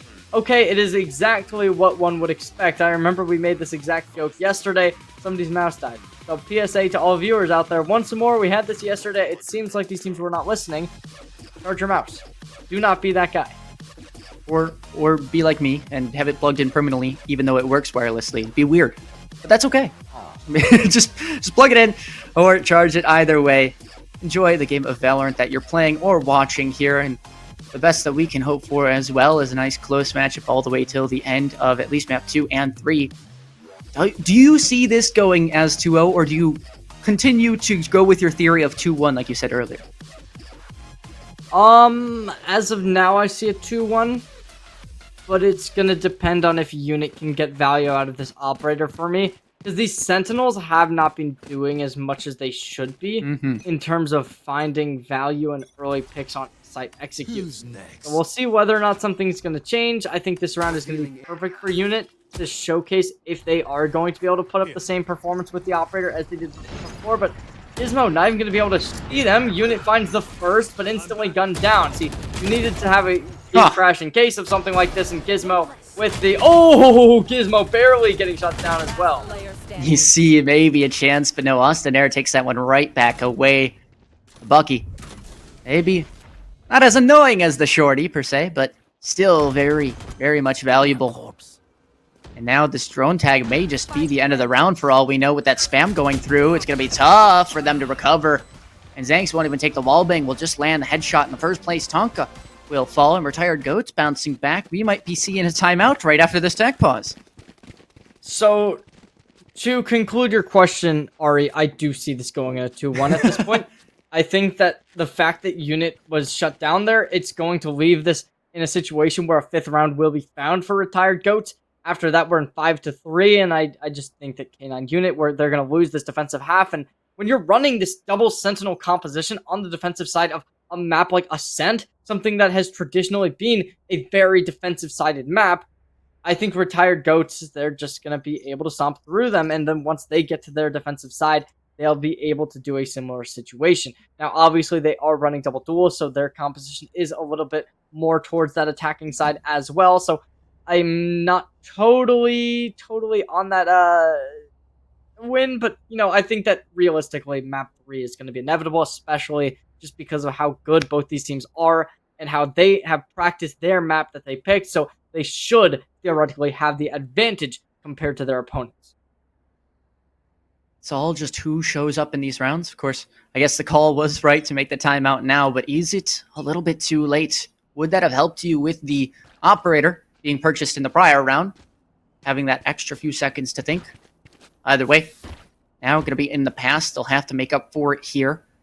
And Tonka and Snowing, although individually quite good with their shots, it feels like they're not able to fully stop a push when they're asked to, and that's kind of what we hope for with these Sentinels on a map like Ascent. Good ult coming out. Kill contract here, and Aspas trying to wait their time, biting it, but they will fall in the end. Still, like, not completely taken over. Tonka in a very inclusive 1-on-1, but this engagement will get them a kill. Austin Air, how have you found so much value with an Odin after the nerfs? I mean, props to you. If you can make it work, then do so, please. But now Papa Smurf, rough scenario, has to grab the Sheriff, maybe a Stinger. Just doesn't even have a chance, as NMS will take you down with just one bullet. And of course, this was the eco round. The timeout most likely not for that one.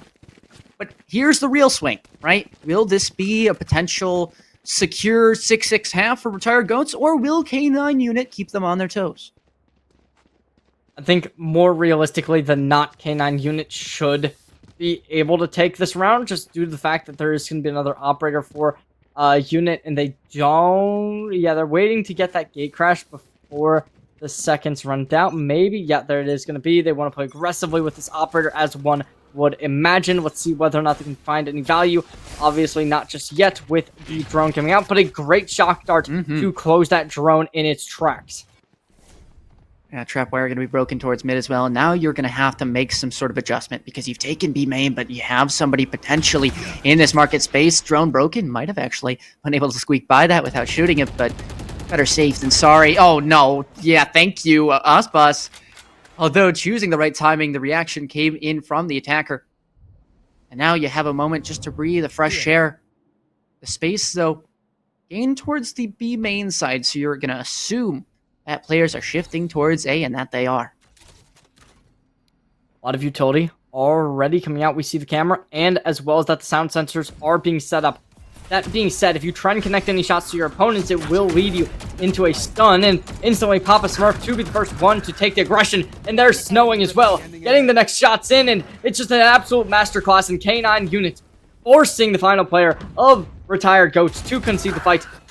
Oh, never mind. Enzo will secure one consolation prize, some might say. Maybe it's a prize for their worth. They do a bomb. 25 seconds remaining. No ult even in close to being in play, so they need to be able to get this site in a 3v1 situation. It's not the end of the world. They need to make this, but let's see whether or not they can, because they want to engage. And oh, jump peek, 13 seconds, and up shot just goes a little bit too wide, and Enzo secures another. They're just giving them kills, and K9 Unit will finally decide to stop.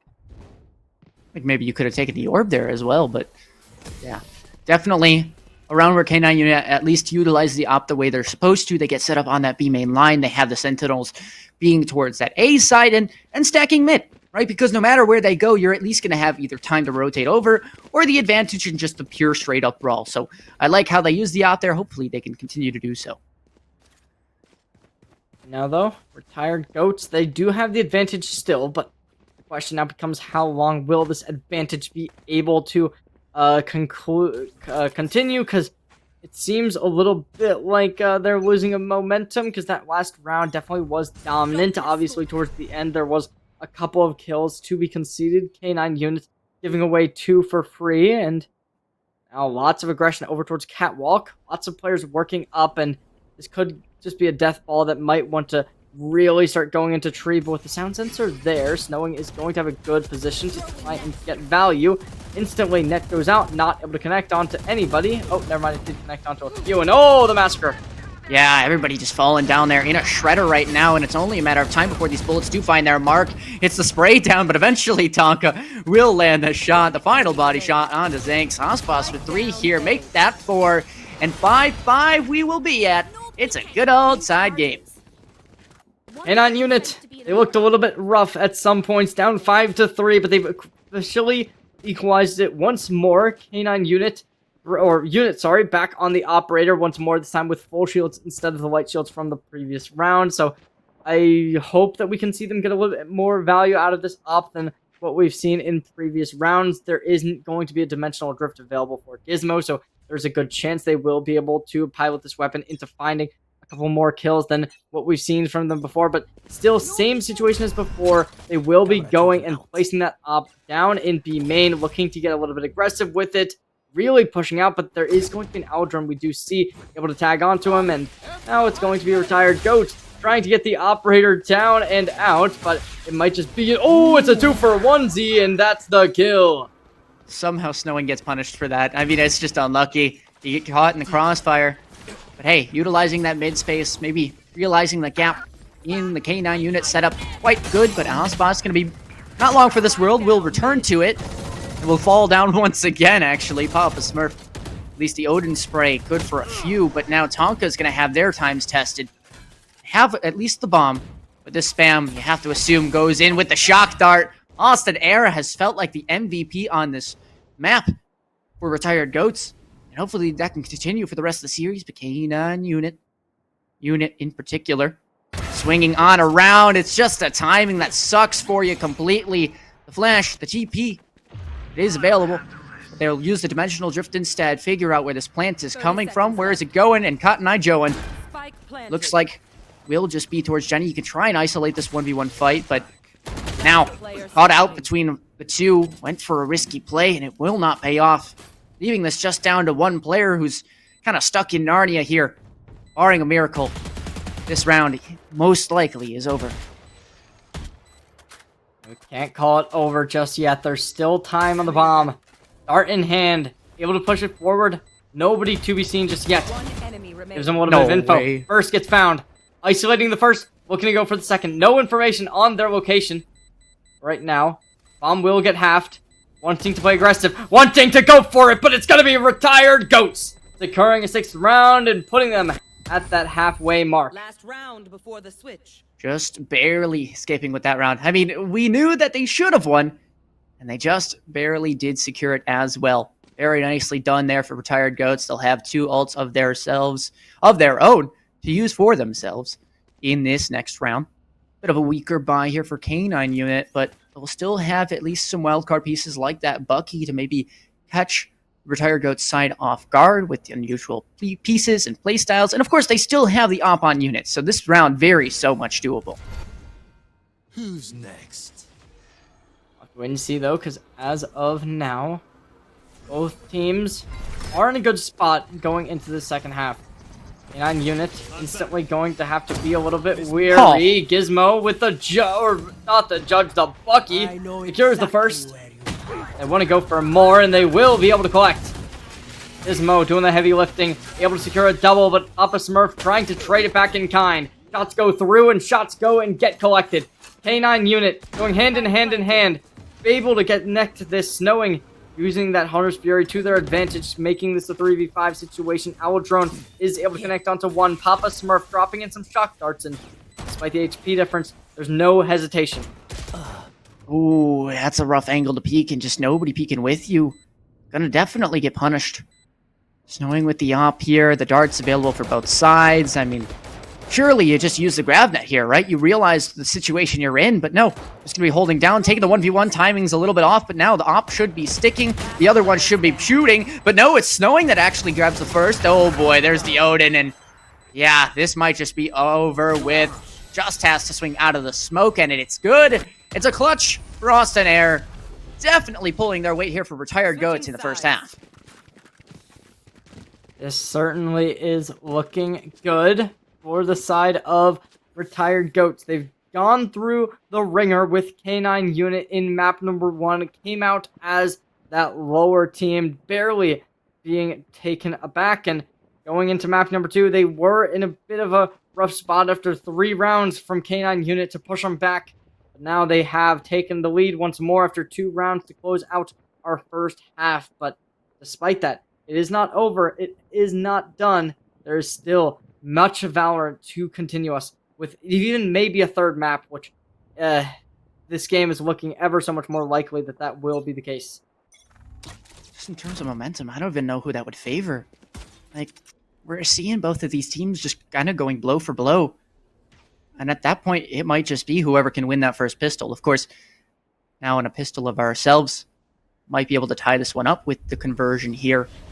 Or potentially give yourself a 4-round buffer if you're Retired Goats. It's going to be a bit risky as the mid walk up towards market does come through, but this is like a lot of space being gained, and I love this play. I love the contact on pistols. You're exploring all of this space, and maybe in an unorthodox play, you have a lot of it, but no real kills to show for it, so I guess you can't be too happy yet.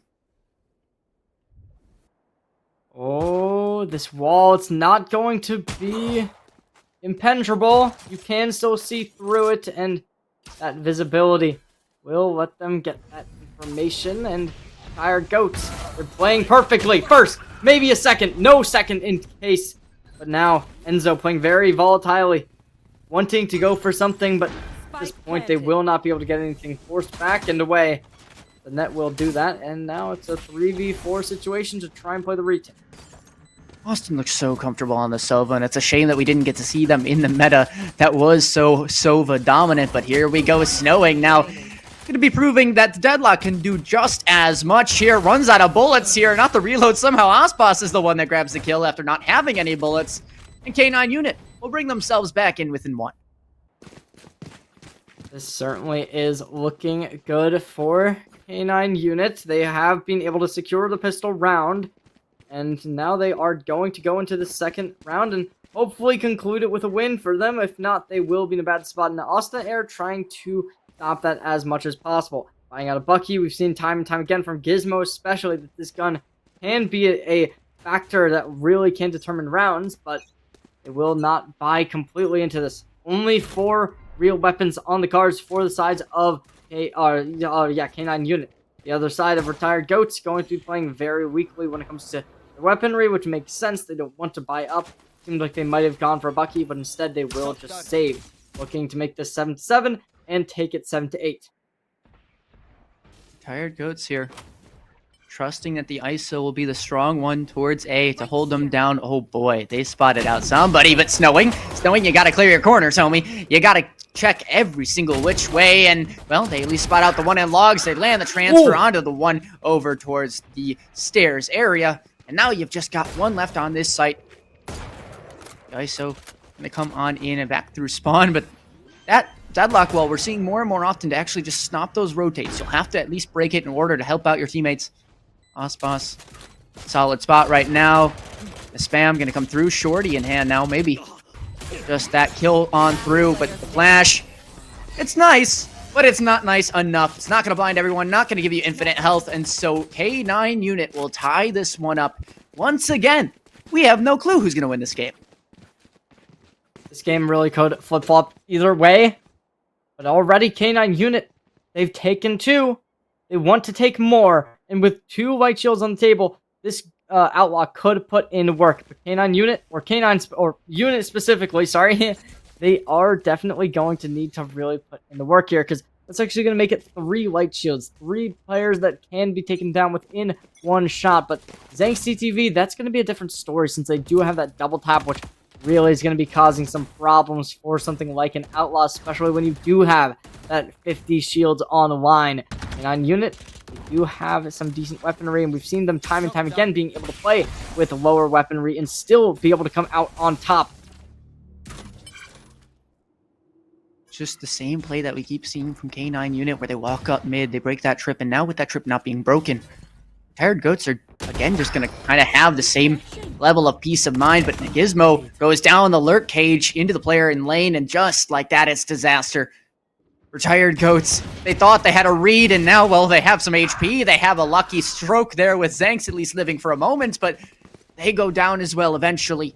A 4v2, Austin Air will be here Spike down. and at least keep hold of the round 4. One more moment, but Tonka strikes on back. Just down to 1 now. It's gonna be a hero move needed for Enzo. 1v3, just Spike the planted. rifle. And now, 0 HP. Not gonna be exactly easy to do that when you've fallen on the floor. This point, Retired Goats, they are down and out. That's 3 rounds in a row. Stringing these together, looking to take a 4th. No full shields can be available, and we've seen units be able to do value with this Outlaw, and doing God's work with it really does show that despite having a first half that was lackluster at best and poor at worst, it really is going to be K9 and to take this back because they're already securing multiple kills with this Outlaw. So I'm liking how they've been playing this, and I think they can definitely be a player to get even more value throughout this second half of the game. Yeah, barring maybe a massive display of understanding, you might see a timeout after this one. But again, Eco is the case here, and it's not exactly going to be the cleanest of fights that Retired Goats can take. Enzo at least hoping for the timing, but just getting swarmed from anywhere and everywhere, and MS will hope for the best, but will not find anything but being put to rest. Enzo now just similar position to last time, except much, much worse for themselves. And now netted, Stinger, 7 bullets to at least grab 1, but blinded up. It's snowing to take him down. And K9 unit says, okay, you want to get back in this game? Why don't you take a timeout? Oh, that's gonna be Retired Goats down even further. Finally, first real gun round of the match, and this is the time where K9 units really got to prove, are we able to take this even further? I don't know if I love unit switching to the operator. Obviously, it is going to be better in the case that there's no more light shields to go against. This is all full shields, but I mean, they played so much stronger Valorant when they were on that Outlaw compared to when in the first half they were running around with an operator and really unable to do anything due to the opposing Yoru being able to call them out time and time again. So this time, this is where you got to prove it, and I'm not sure how much I love this positioning from them, just trying to hold a flank angle with an eye. And most likely you're going to see this trip being broken, but there's no real trap in place for when that does happen. Sure, there's an Odin in this market area, but what are you really going to do? I mean, I guess just shoot Ospas on down because they're going to dry swing you and not actually swing the angle properly. So Ospas will go down once more as there's no real help. And Odin moment for you, by the way, even netted, it does not matter. Tonka, at least to find their one somewhere, some way over towards logs, but the spam now is going to be this 1v1 towards B. Absolutely, you're going to take that fight and hope to get yourselves back into this round, but as you do fall short, it only becomes a few more moments before the things might start to dwindle one more time. Enzo needs to grab the kill here, does not, but I guess escapes with their life, so not the worst result, but timing possibly here as Papa Smurf 30 seconds catching left. one on the rotate over towards the CT area. But remember, nobody has bomb here. So this will still be very, very difficult for them to get the bomb down, get it planted, and actually get solidly into the post plant, especially with this timing possibly coming out towards mid here. It's going to be a fraction of a second. And I think they did spot the Yoru in mid. Now, on screen, of course, 10 seconds left. both players know where this K9 unit player is. Unit stuck in spawn, going to be forced to save, and, well, we'll at least keep the op. Yeah, it's a rough situation, especially due to that Odin that really did just gun down a lot of the players from K9 unit. It left them in a bad spot, and at this point, Retired Goats, they've been able to bring themselves back. Their economy not in the best situation. Timeout will occur from Retired Goats, so not totally sure what that's about. Maybe it's just to get themselves back in a good mentality. Maybe it's to help themselves get into a a new game plan potentially if their coach saw something wrong with the previous round. I'm not totally sure. It did end in a situation where they were definitely favorable, even though there was just a little bit of a misplay where they did not have bomb on the A site. The K9 unit, they are still up one round. They have a couple ultimates still on the board. I'm not saying that they are out, but it does seem like retired goat can easily tie this back up 9-9. My guess, low key, is that this timeout was actually queued in the round prior, and then they ended up winning this round. They just called the timeout too late, so they actually just used the timeout here, and they're like, whatever, we'll just still use it because we have it available. We want to make it a little bit cleaner than we already have. But I just find it funny. Retired goats, even off the back of the win, they're still going to use this help out because it's not the easiest game to win. They're still down by 1. And so even if you may have been gifted one round from K9 unit because they dry swung in Odin over and over and over, you're going to need to create more opportunities from yourselves than you're being given. 4 rounds in a row. That certainly is a nightmare to have happen, but retired goats, this is where you got to bring it back. Unit is going to be piloting an operator once more, which, I mean, okay. They saved it. I don't hate it. I don't love it. They really want to go for some mid presence by the looks of it, which we saw on Pearl, so see whether or not they can get much with this. Drone already down, and some good stuff from Austin Air, able to be able to really cancel some utility early on. But, oh, the Hunter's Fury coming out and able to deal with the suppression. That's going to really cause some damage, but no connections. Instead, it's going to be retired goat to get a kill with that onto the Deadlock, shutting down the Annihilation. So, a little bit of value there to come out, forcing that to be wasted for at least another round before their ultimate economy can start flowing once more. K9, every time they seem to default and then just strike first in mid, that's where you see them string these rounds together. But they've strayed away from mid. I don't know quite why. Maybe they're scared of something that's there. Something ticking them off just a bit. Either way, as they shift this game plan over and over, they're not exactly finding the results they'd like to. Yeah, Enzo just going to find their first over towards Tonka. And now it's just Ospas hoping for the best, stuck over on this site. Will at least find the one, but has to swing the entirety of sight. And with 2 players there, it's going to choose to actually get out K9 unit. Well, at least even the numbers once more with unit finding the operator pick. And now it becomes a bit more doable. Now you've got your opponents on edge, but still time is running low. So you're going to need to commit to this. Are you aware of the swing from May? No, you're not. Everybody's got to book it now. Just go, go, go. Get the bomb down. And they will. That kill, the crucial one in this round. Gizmo, a bit too late to the party here as they're going to be forced to kind of go back into main. Blinded up by, I believe, themselves or their opponents. I guess, don't know. Austin Air, 1 HP, the TP into main. Everybody's going to calm this. And now, Gizmo, what have you got in store? The answer, nothing. 10-8, K9 unit. Okay, well, that's double digits. K9 unit, they have taken the round, and they're going to shut me up about the operator, because I was a little bit skeptical, but they're showing why that is a valuable weapon in their arsenal, and why they should be having that online each and every round. That's also going to force out the economy from the side of retired goats to be a little bit weaker, and a little bit more in the dumpster that one would kind of imagine after the amount of losses that they have taken time and time again. They've been pushed against the wall, and this is where it's the most intense. Can they pull it back, or will they fall down and lose in the semifinals like we saw earlier tonight? And retired goats already down on this round. Sentinel, by the way, playing in front of the util. Just want to put that one out there. Austin Air, though, Hunter's Fury used Annihilation as well. But that's actually from Snowing. That one won't find its value, but Ospas will. So the rifles seem to be good for the moment, but still not the cleanest of rounds. 4 heads spotted of the Yoru, which will force the TP on back to swing on through, and while not super easy, still very doable. Zanks will land the first with a headshot onto the Sheriff, picks up the rifle that they had in their inventory the whole time. Tonka at least striking when it matters, and now it's a fair fight.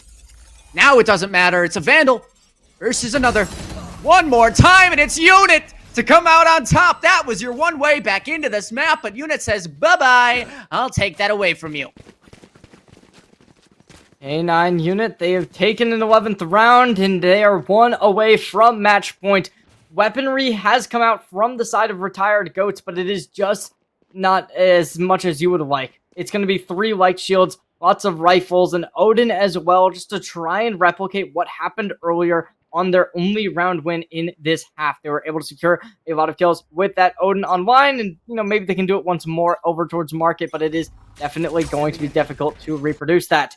As of now, though, retired goats. Instantly, we're seeing them putting a little bit of pressure over towards the A site with the Omen already pre-smoking that, and Cage, definitely interesting. I guess that's to try and make sure nobody's in that, clearing that out as much as possible. Tonka's going to be able to go over clear of wine as well, but they're going to... This is an amazing read. Retired Goat. They're completely reading the play, and despite having the Cypher over towards the A site, they have a lot of players gathered out towards A, but oh my gosh, and they're going to make me caster curse this completely. Everyone starts the rotation, and they're going to have to start swarming back like flies if they want to get here in time. Smokes come down, and that's going to be everyone from Retired Goats on the minimap starting their rotation. Wait, there's a world where they get interesting from this main space. Either way, though, Ospas goes down early, not dead yet. Contact made towards B main. That's going to speed up that player trying to run on out. 1-for-1 one more time for Ospas, and now Austin Air noticed as low as the player in market. However, this Odin has just been so strong. The only problem, Tonka is lurking in the shadows, knows where everybody is, and it's only a matter of time before they strike. They will indeed do so, and now just down to the one player stuck in this lane. They'll get the player on site, but it won't matter in terms of the round. It's K9 Unit now within one round of sending themselves to the grand finals. That's gonna do it. One more round, 4 chances to close it out. Having that $250 pocketed immediately, and also a chance to fight the finalists in our grand finals. That is still going to be a best of 3, but if you can win in a 2-0 fashion, it's certainly going to look a little bit more confident for you. Nightshade, they're definitely watching this, though. They're ready to fight the number 4 seed versus the number 2 seed, potentially going to be coming in just a little bit. Right now, we're going to have to wait and see whether or not that will come out, because K9 Unit, they've already taken the advantage with one player down and out. That's going to be the Sova, somebody who's done so much. That's the top fragger for the side of Retired Goats, their current team MVP, but Retired Goats, they get this spike that they need to get down, but they won't be able to. Enzo finds one, and I might just do it.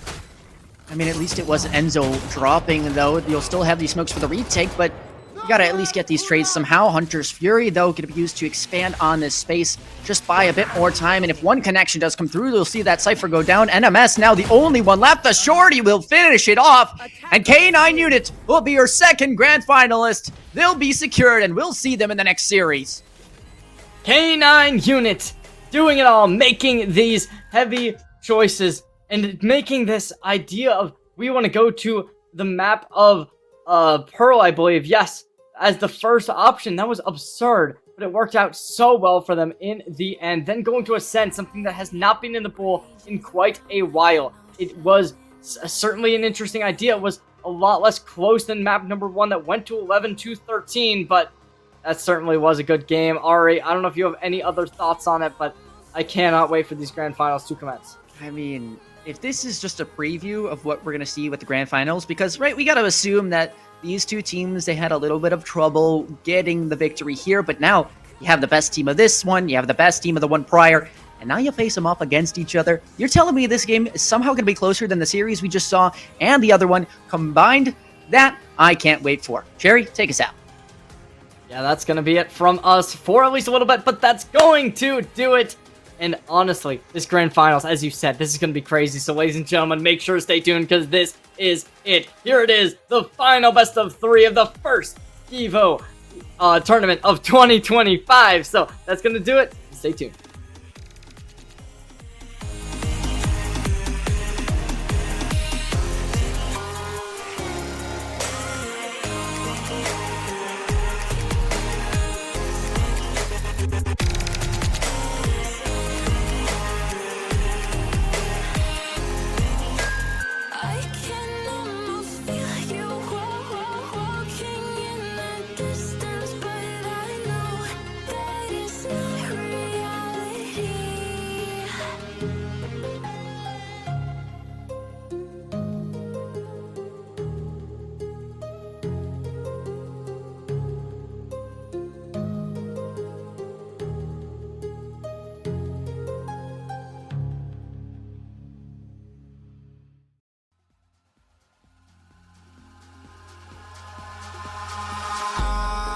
Eyes in the sky, gazing far into the night. I raise my hand to the fire, but it's no use, 'cause you can't stop it from shining through. It's true, baby, let the light shine through. If you believe it's true, baby, won't you let the light shine through for you, for you, for you, for you, for you, for you, for you,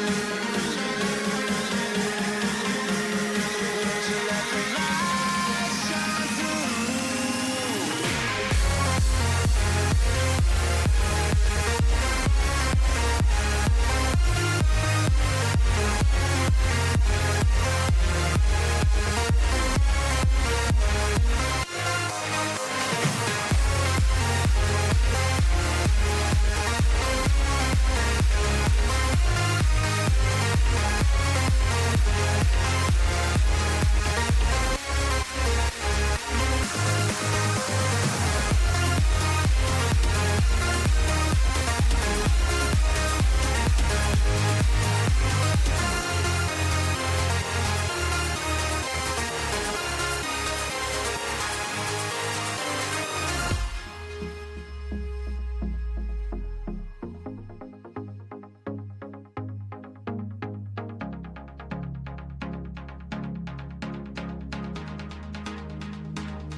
Eyes in the sky, gazing far into the night. I raise my hand to the fire, but it's no use, 'cause you can't stop it from shining through.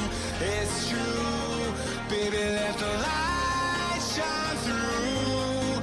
If you believe it's true, baby, won't you let the light shine through for you, for you, for you, for you, for you, for you, for you.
cat.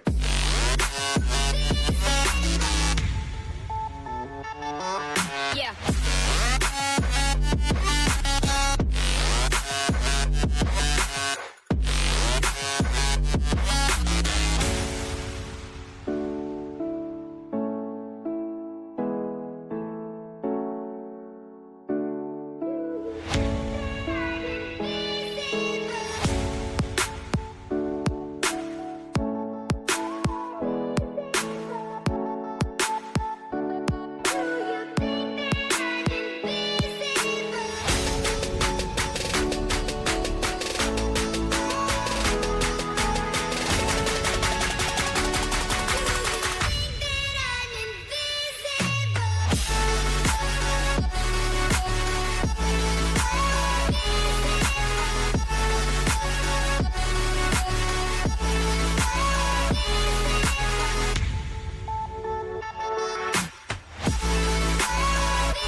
Welcome, ladies and gentlemen. We're returning to you with match number 3 of tonight, and this is going to be our third and final match of the night. This is our grand finals.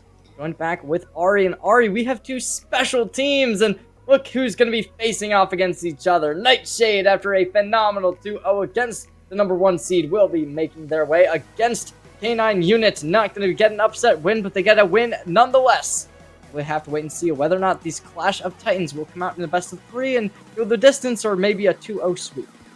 Hey, I recognize one of those teams. We just saw them. K9 Units, of course, the team that scraped away map 1 from very, very close endings to a little bit more convincing in map number 2, but still very nail-biting in every single round. You, on the other hand, have seen both of these teams, though, especially today. So, based on your vibes that you're feeling from each of these two matchups, who do you got and why? I think I'm gonna go with Nightshade, just because I think they have more people that show promise. Meanwhile, on the other side, K9 unit, like, there were a couple of people who were having some lackluster performances at some points. This can happen. Wait, is this even right? This doesn't look right. I thought Andy Yoshi was in game number 1. Oh, Andy Yoshi is on both teams. Oh. Well, we got a little bit of a problem for us, don't we? Well, that's not good. Maybe we can get that resolved, or maybe we can just... Oh, okay. Well, we're hearing it's not our producer's fault, and apparently it is just broken. So, yeah. So Andy Yoshi gonna be playing for both teams. I think because... Okay, so Andy Yoshi, that's a good player. They are gonna be on the team of Nightshade, just for everybody watching. And I think because of this roster, I favor Nightshade, just because I think they have more players who have that, like, potential to get an ace and just pop off like crazy. Meanwhile, on the side of K9, they do have really good players, but I think that, like, some of them, if they're having an off day, they're not going to perform nearly as well. So this is going to be a completely new map pool for two of these maps. Fracture and Icebox going to be picked out tonight. Pearl, we've seen it yesterday, we've seen it today a lot, and it's Pearl. It's a map we see all the time, and we're excited to watch it. But I think, who's the team that picked that? I think there was K9 that looked good on Pearl. I'm not sure if we saw that in our first series. I believe we did, and both teams did win on it, obviously, because both games were 2-0s. So I don't know who I'd favor there, but both teams looked good on it. So I'm gonna go with K9, but that definitely could change because Nightshade did look really strong on it as well. Yeah, definitely in maps 1 and 2, you're going to see clear game plans separating these two teams. Whoever can just enforce their will onto the opponent will indeed be our victors here. Nightshade, the ones to make their way here to the grand final first. K9 unit, of course, just recently earning their ticket. For those of you just joining us, of course, K9 unit is the team's name. We'll be calling the player just unit, just so we can kind of resolve that confusion there. But Tonka, Snowing, Aspas, Papa Smurf, everybody's still there. No double Andy Yoshis. Instead, for that Nightshade side, it's going to be Kunu, Strong Tall Guy, Andy Yoshi, Weagle, and Shadows. I like Mr. Weagle's Breach, so I'm looking forward to seeing this. Strong Tall Guy moving over to the race. We saw them on that Yoru, so I am looking forward to seeing how that's going to be played in today's matchup. Shadows on the Chamber. Chamber, an interesting pick. I'm surprised both these teams picked this on Fracture, and yet we did not see this on the map of Pearl, so that is a little odd to me at least, but I do think that Chamber can be really volatile on a map like Fracture. It can be excessively strong at finding those opening picks, especially on, I believe, I always get these sites wrong, so I think it's going to be B site, where Fracture can be really strong when you just peek down main and are able to find, like, a pick and get out instantly and go back to sites. But Nightshade, we're going to wait and see whether or not they can do that. Obviously, both teams going to lock that in. The only clear difference is going to be a relatively big difference, where it is going to be exchanging a Breach for a Clove. So running that double smokes, and one of those smokes being Clove, definitely a crazy composition. Aspas, we've seen them on that Clove before, or in previous maps, but I'm looking forward to seeing if they can find that same value when they don't really need to rely on themselves to be that main smoke utility player, and instead being able to frag out a little bit. I just recently finished a map of Fracture before these series where I was joining you guys here at RBS, but we were actually seeing the Chamber on Fracture on that one as well, and it did not find its value it was hoping for. I think Chamber definitely phased out of the meta. I mean, of course, not as OP as the original Chamber that we saw, but going into this, right, the meta has shifted towards playing that post plant, having utility, and Chamber, although an ice gun, a blinds in your face, a blast of some sort, a smoke, something, and all of your abilities are essentially rendered a bit useless. So interesting to see how that plays itself here in game, well, round number 1, as we head to map 1 of Fracture. Look at this aggression instantly coming out from the B side. Nightshade looking to get this pick onto this Chamber, and they're fighting instantly. Now, this is some great salvos as well, going to try and get some pressure, and Shadows to find the first. Headhunter gets the kill, instantly traded out, however. Nightshade, though, with that opening pick, it will slow down the side of K9 unit, and a great read from them to back up and move towards the... Oh, never mind, they're going to keep hitting over towards A, since they do have a lot of players over there, but the pinch coming in is going to look really strong. Instantly, the stealth drone to start off. Aspas going to be called out, utility rendered useless, and it's going to just be an instant aggression. Yeah, so many players left on site here, and it's only a moment for the Nightshade players have to swing on into this firing range. They will go down, and K9 unit, we expected them to be, I guess, maybe not the favorites here, as Nightshade have just been the underdog for the centuries on the Cinderella run. Well, Nightshade will still fall here. K9 unit, congrats on the first round win. K9 unit is looking extremely strong right now. And it was a little bit weird from Nightshade. They ran down B main, and they didn't ever really stop, and they didn't go for any, like, weird picks or any, like, movements, and they instead just kept going through main, didn't rotate through stand, didn't send anybody to go through zipline and potentially get a flank that way. It was very one-dimensional from them, and I think that Nightshade, if they don't switch something up, and they don't switch something up soon, it could potentially lead to a very early lead from K9 unit, because we've seen both these teams time and time again be able to extend leads fast by taking bonus rounds. I think if that happens here, that really could be the end. As well as taking the bonus rounds is nice, but even just the pistol in the first place, we saw K9 unit, at least in that last series, I believe win 3 out of 4 pistols that they were given. So that extra buffer, getting them across the line every time, always a nice sort of deal to go with. And the Yoshi, though, on the outside of a smoke, right next to somebody else. They don't quite know it, but even if they do, not able to do anything about it. Papa Smurf will take down one with the Outlaw. Now just a matter of time before the bullets will find their marks. Strong tall guy here with a Bucky. And as long as you don't get too close, which they do for a moment, they should be okay. Papa Smurf with the classic to salvage the scenario. And it's just now unit searching for those kills. Going for the showstopper credits. It'll be Papa Smurf to clean everything up. But a relatively solid round for K9 unit.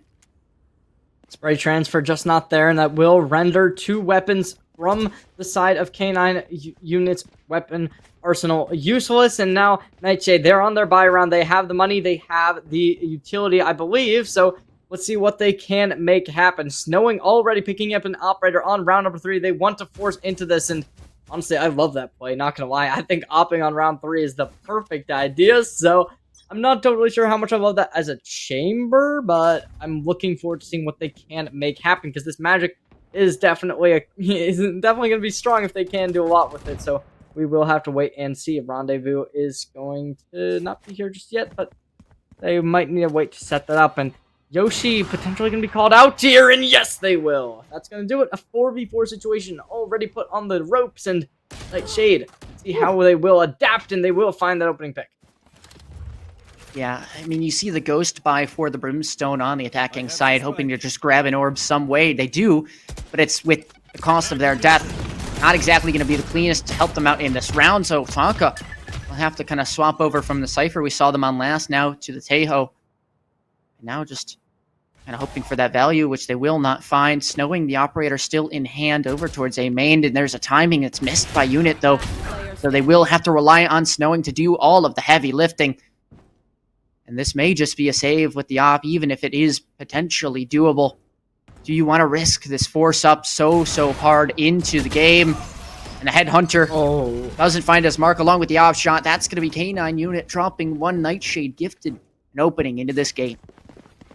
I don't love that at all. It gives Shadows an operator for free, which you can't be doing if you are K9 unit, because they're going to be able to leverage this and take some rounds off of you. At bare minimum, take a couple of early picks. Now, it's going to be K9 unit in the back foot. They have that showstopper to potentially get that operator off of an angle, but this is going to be chamber we're talking about. Rendezvous is a very strong ability when it comes to being able to get out of a bad situation fast, and I'm looking forward to seeing what they can do. Snowing relatively close to being able to pick up a tour de force of their own. They want to go for the altar by the looks of it, and they won't have any smokes to be able to help them get it, but there's nobody even close to contesting for it, so there's a good chance they can. Nightshade completely controlling the south side of the map, and we'll see what they can do with this. Oh, gets slowed down by that little trademark in A main. It's a pesky little thing, but it does its job.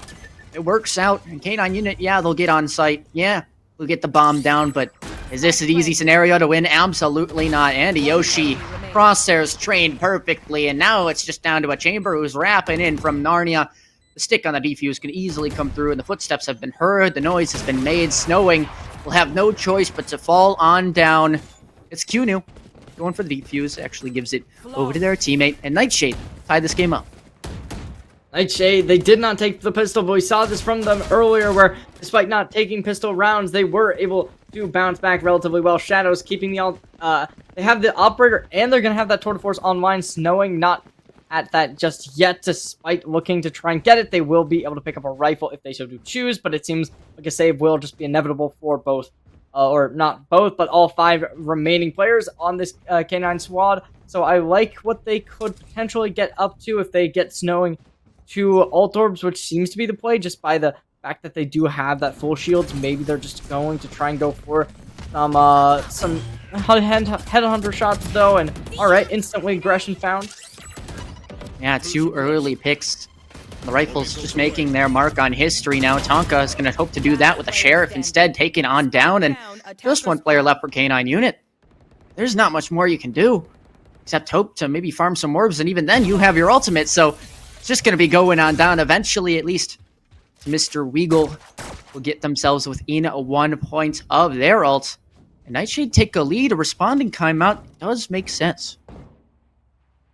Brought it relatively well. Both sides having that orbital strike online. That's probably going to favor K9 unit if they can get that spike down, just because it allows them to utilize that along with the salvos from the Teo, and as well as that they have that paint shells that they can put towards the spike as well. So a post-plant situation that could be what K9 unit is cooking up in the books right now as this timeout does take place, but Nightshade does have that Tour de Force as well as the orbital strike of their own, so they can flush out players relatively well with those 2.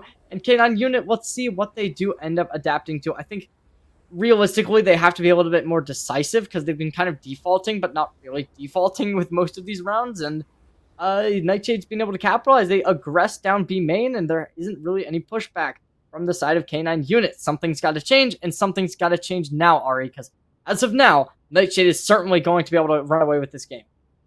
Right, and I mean, that's at least the beauty of taking this time out now, is you have that time to adapt. Even if you maybe don't win this one, even if it snowballs to a 2-5 scoreline, you'll have at least 1 more chance, instead of burning that timeout maybe a little bit later to then where it's a bit maybe too late to come back into the half and at least tie it up. Nightshade, though, looking pretty strong. And on the defensive side, it looks like they're going to opt for the trademark to go B main, swapping that chamber from A to B. And now the op towards Arcade might catch this very off guard. Shadows just not even going to be contested with a flash. However, the wide swing with the stim is good. Strong, tall guy, though, still holding their place in history. 2 bullets landing, but 2 more for Papa Smurf right on back. It's the orbital strike that has been available for so many rounds, but still has not been used, and potentially the difference maker here in round number 6. Yeah, that certainly was really good from the Brimstone. Papa Smurf able to stem the bleeding, bring it to a 3v2 situation, much more winnable than a 2 versus 5. So K9 unit, they're gonna have to play aggressive. Snowing, operator in hand, trying to get some aggression. Nobody on the site of B. They will be able to get the spike down more likely than not, but there is still the orbital strike to try and cancel it.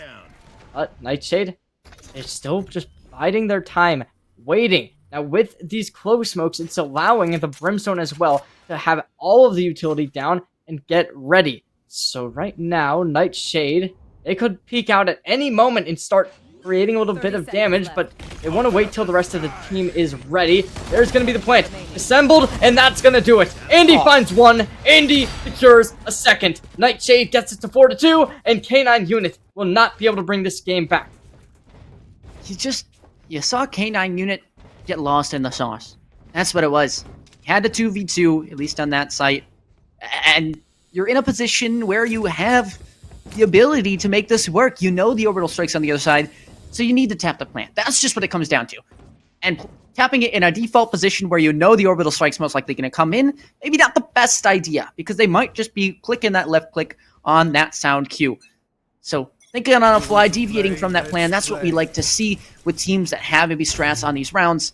K9 unit unfortunately punished there and now punished again as Shadows will show their hand with the operator finally getting that value that we know they can get. It's just Andy Yoshi go down over towards tower due to the stinger, and Shadows now in a rough spot. One bullet catching onto them and they may just fall down, but here we go. Showstopper as well. Does it find his mark? Yes, it does. Ospas will res themselves, so everybody's going to back it on up, Terry. They're going to let the chamber work their lurk. Ospas will fall once again, but Snowing at least with the trade over towards this extra piece. Yunu is beautiful with the shots, crispy as ever. And now the orbital strike showing its hand once again says, hey, I'm still in the picture. Don't forget about me. One enemy Tonka remaining. with the bomb. Now he's going to contest this. Teo, the Armageddon used and swinging on. Now it's just the straight up shoot in the face. Tonka will at least grab one more round for K9 unit on the back of a Thrifty.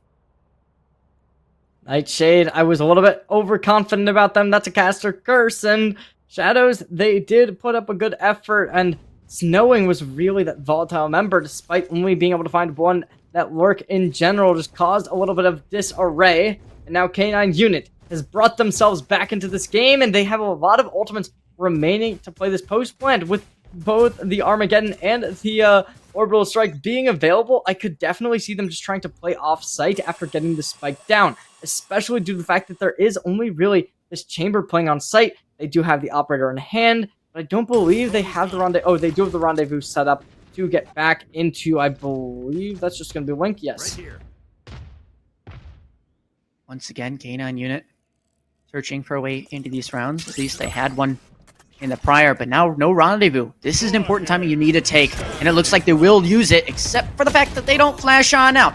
At least a trade comes through, though, so not the worst result possible. Armageddon is well used, though, and the tap is trying to bait out any other defensive ultimates, and this is beautiful. I mean, you bait out these rotates early, surely the jig is up at this point, but the chamber has to get into an advanced position and either show their hand now or decide to get on out, and it looks like they will just play to hold. It'll be a 4v4 retake for Nightshade here as the bomb goes down, but this is going to be burning a lot of time for K9 unit if they can get the bomb down quickly and use that orbital strike to stall Snowing with the outshot that lands its mark. Oh, What? 3v4. No. Oh, no. Andy gets traded. Oh, but Andy with a double kill. That's going to be really nice. And Nightshade in a 2v2 situation, they still do have the orbital strike to drop in at any point in time. Plant is for main. Very close contact could be given, but they're going to be pushing through main. Andy Yoshi, so aggressive and strong. Oh, want to go for something, but they will be the one to tap the spike. Tonka has the salvos available. Papa Smurf finds the first, though, and in main they fight, but in the heavens they will fall. And 4-4, K9 unit evens it up. Ladies and gentlemen, welcome to Fracture Post Plants, where you have salvos, where you have orbital strikes, where you have aftershocks, where you have incendiaries, where you have literally everything in the arsenal to make you get off that bomb. K9 unit realize that. And guess what? They win a round. Congrats!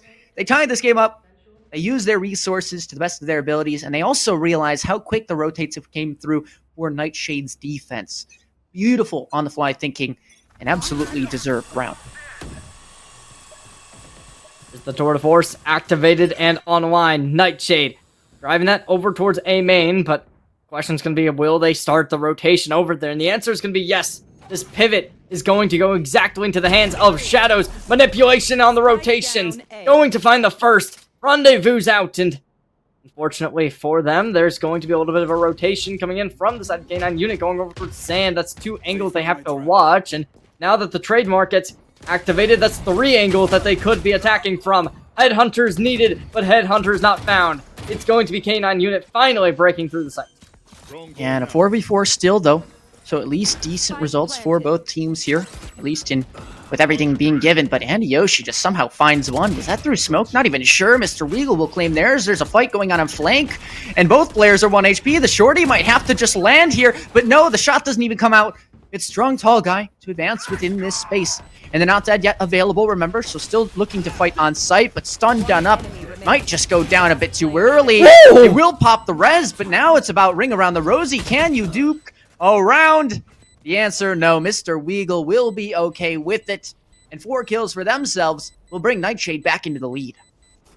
Gunned down and destroyed. Nightshade will take it back and bring this lead, but it is a little bit too late to really be able to consider this a winning half for you, since there was 2 rounds converted from K9 Unit. They're up 5-4 this half, only having 3 remaining rounds. Maximum 8-4, but minimum this could be a 5-7, so K9 Unit, they cannot be holding their heads low. They need to be finding their stride, and they need to do that now, because Nightshade is certainly going to keep on pushing.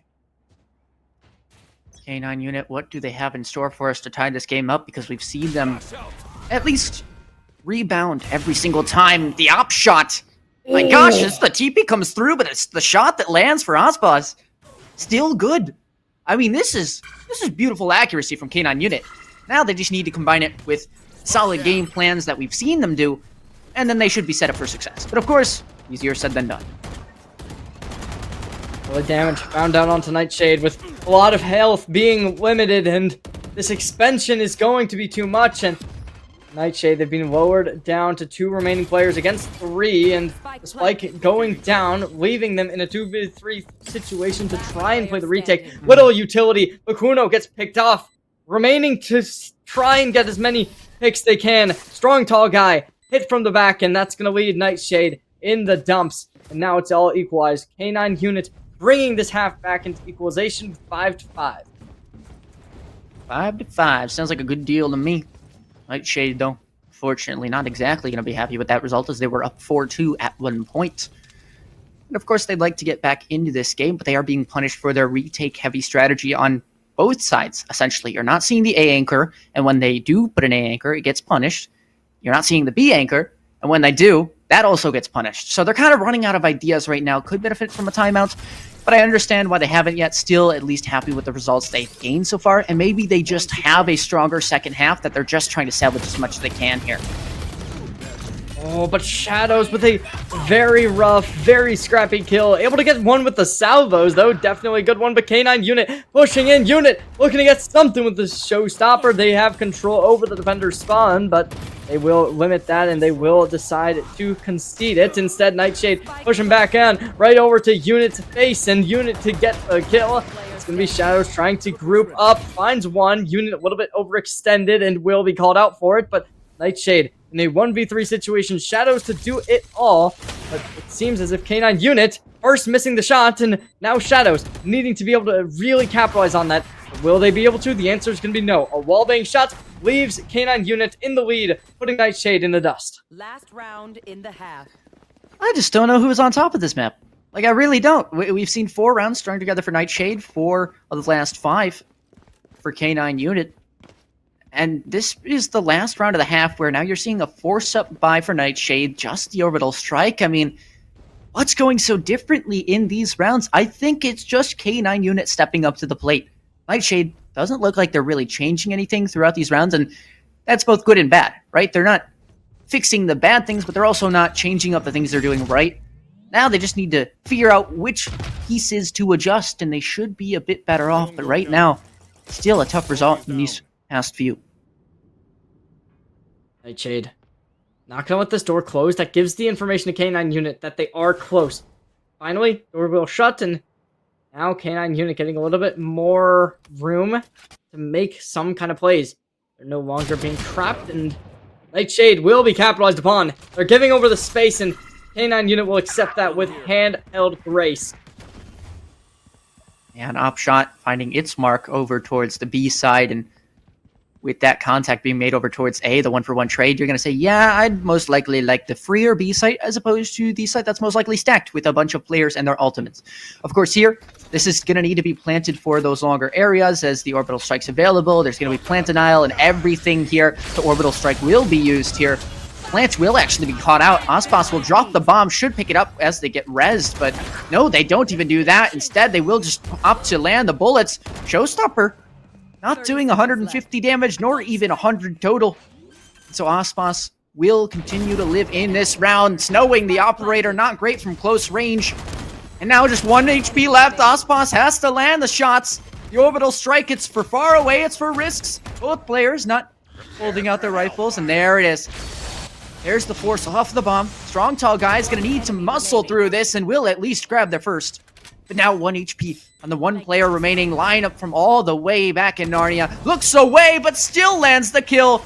Should have the time. And Strong Tall Guy, with 4 kills, has secured a 6-6 half.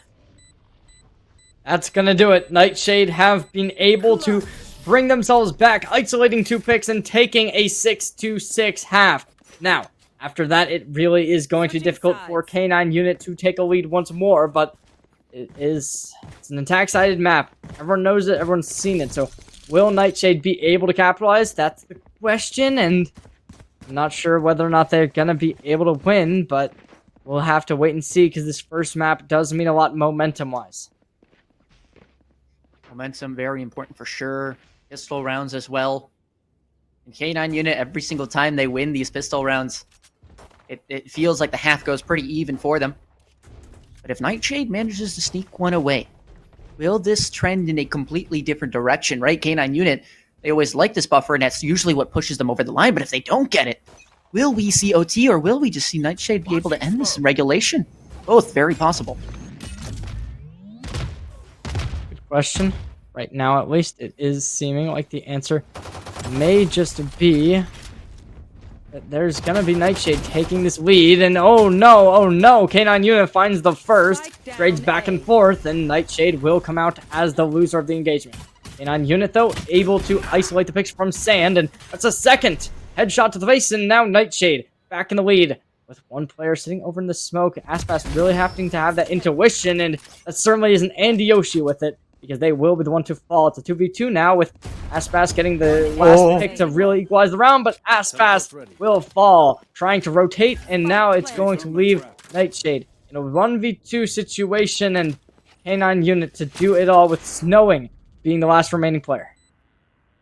They expect them this far out? I mean, either way, they're still using the information they have available, still playing just to burn as much time as possible, but we've seen K9 Unit go for these clutches. Nightshade as well have been able to win when at a numbers deficit. Will there be a lineup in the mix? No, as there's just about an aftershock. Now the spam just needs to land on one bullet. Mr. Weagle will find it. And Nightshade take the pistol. We might be trending in a way we haven't seen before yet on this stream today. Certainly is getting to that, but Nightshade, they have been able to equalize the pistol rounds of this series 1-1, and now K9 Unit, the question is going to be, will they be able to score that upset, be able to bring this back 7-7, make it a 7-8 situation? And Nightshade, they're not going to buy up completely, so I am feeling a little bit of doubts, but with 5 full shields, they should be able to close this out. Nightshade, though, they're going for real aggression. They want to play very fast over towards B to contain that south side of the map, make sure that they can really be able to take those bridges and win out. I'm assuming they anticipated a force. It never came through, and so these guns might actually work out in favor of K9 Unit just having the classics, but certainly not the first player at least. Yoshi, Spectre, and Stinger doing their work. Now the bomb goes down. Ooh, nice shot there from Snowing. Aspas maybe with a timing towards Dish. And Yoshi will get timing of their own, but eventually falls themselves. Aspas, Spectre in hand, gets dropped as they fall from drop. Just leaving this down to Snowing, who spots out at least one, but this is an impossible crossfire to break. There's no way you win this, and that they won't. Snowing will fall. Shadows unites with the rest of their team to put themselves to 8. Nightshade, they have the lead, but the question now becomes, will they be able to maintain it? Because they don't decide to buy into these rounds usually. We've seen them not really do it. They kind of did it, on the side of K9 Unit did when they won the pistol round, when they bought that operator after round number 2, but this time, Nightshade, they're going to kind of just leave their defenses, and they don't plan on winning this round. They just plan on taking as many kills as possible. Flash comes through, and there's going to be Unit trying to gun some people down, but the stim beacon might be a little bit too much to handle with a 1-for-1 trade coming out, but the HP is not there for the side of Nightshade. And that smoke providing a little bit more coverage than you would like for Nightshade to work with, but there's just a shot from Shadows. Catches somebody being a bit overzealous, and now, as well, getting spotted out on their own, pinned in this corner. But still, everybody paranoid that somebody is being flanked. Shadows lands one bullet, but still needs one more. The flank as well, still coming on through at some point. Just kind of camping on this TP right now, and knows that if they do take it, there probably is somebody waiting there for them. They're just going to rejoin their teammate, hopefully. Give themselves a favorable trade somewhere. It's QNew up in the top of tower. 1 HP on the player facing them, so the run and gun might be the way to go. And it is. QNew lands there first, over peaks though on the second. Shadows now will have to work with this timing. They've been gifted 12 bullets. 1 headshot needed for the players that are full HP. And we'll just go for 2 body shots. That'll work just as good. Rendezvous being recalled now. Just has the chance to TP on out. The Brimstone's still here. The bomb will get planted. The TP on out. And it's still doable. Papa Smurf now is going to be tested once again. The wallbangs could come through. It's just the wide swing instead. Shadows will take you on down. It's a clutch. It's a bonus conversion for Nightshade.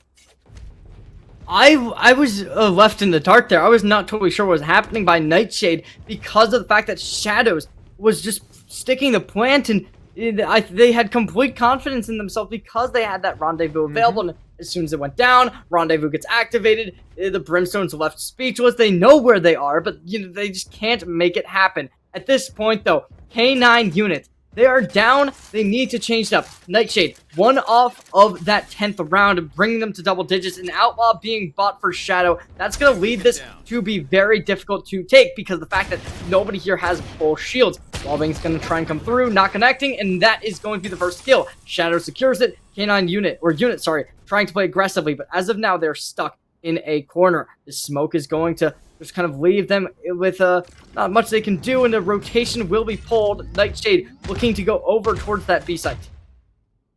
Yeah, unit here up in this A main. I mean, it's an advanced position. They're hoping to get some extra value, but the re-clear from the drone is not going to be super good for your health, considering it's met with the hail of bullets from the other side. Tonka will hope for the best, but it'll be strong, tall guy to last their way through. And Ospas just getting pre-fired through the door. Lucky they can escape with their lives, but what more can you do with it here? Of course, you'd like it to be valuable, but Snowing now tries to play. We all know what we were talking about there. Just unfortunately does not find the value they're hoping for. At least Ospas will get 1 kill, prevent this from being flawless, but that's about it. Nightshade on a tear right now. That's 5 straight rounds for them, I do believe. Nightshade, that's going to be exactly what they wanted. Operator is going to be in hand, but Snowing piloting this, they're not going to be as confident as they'd like K9 unit because they will be calling the first pause of this series.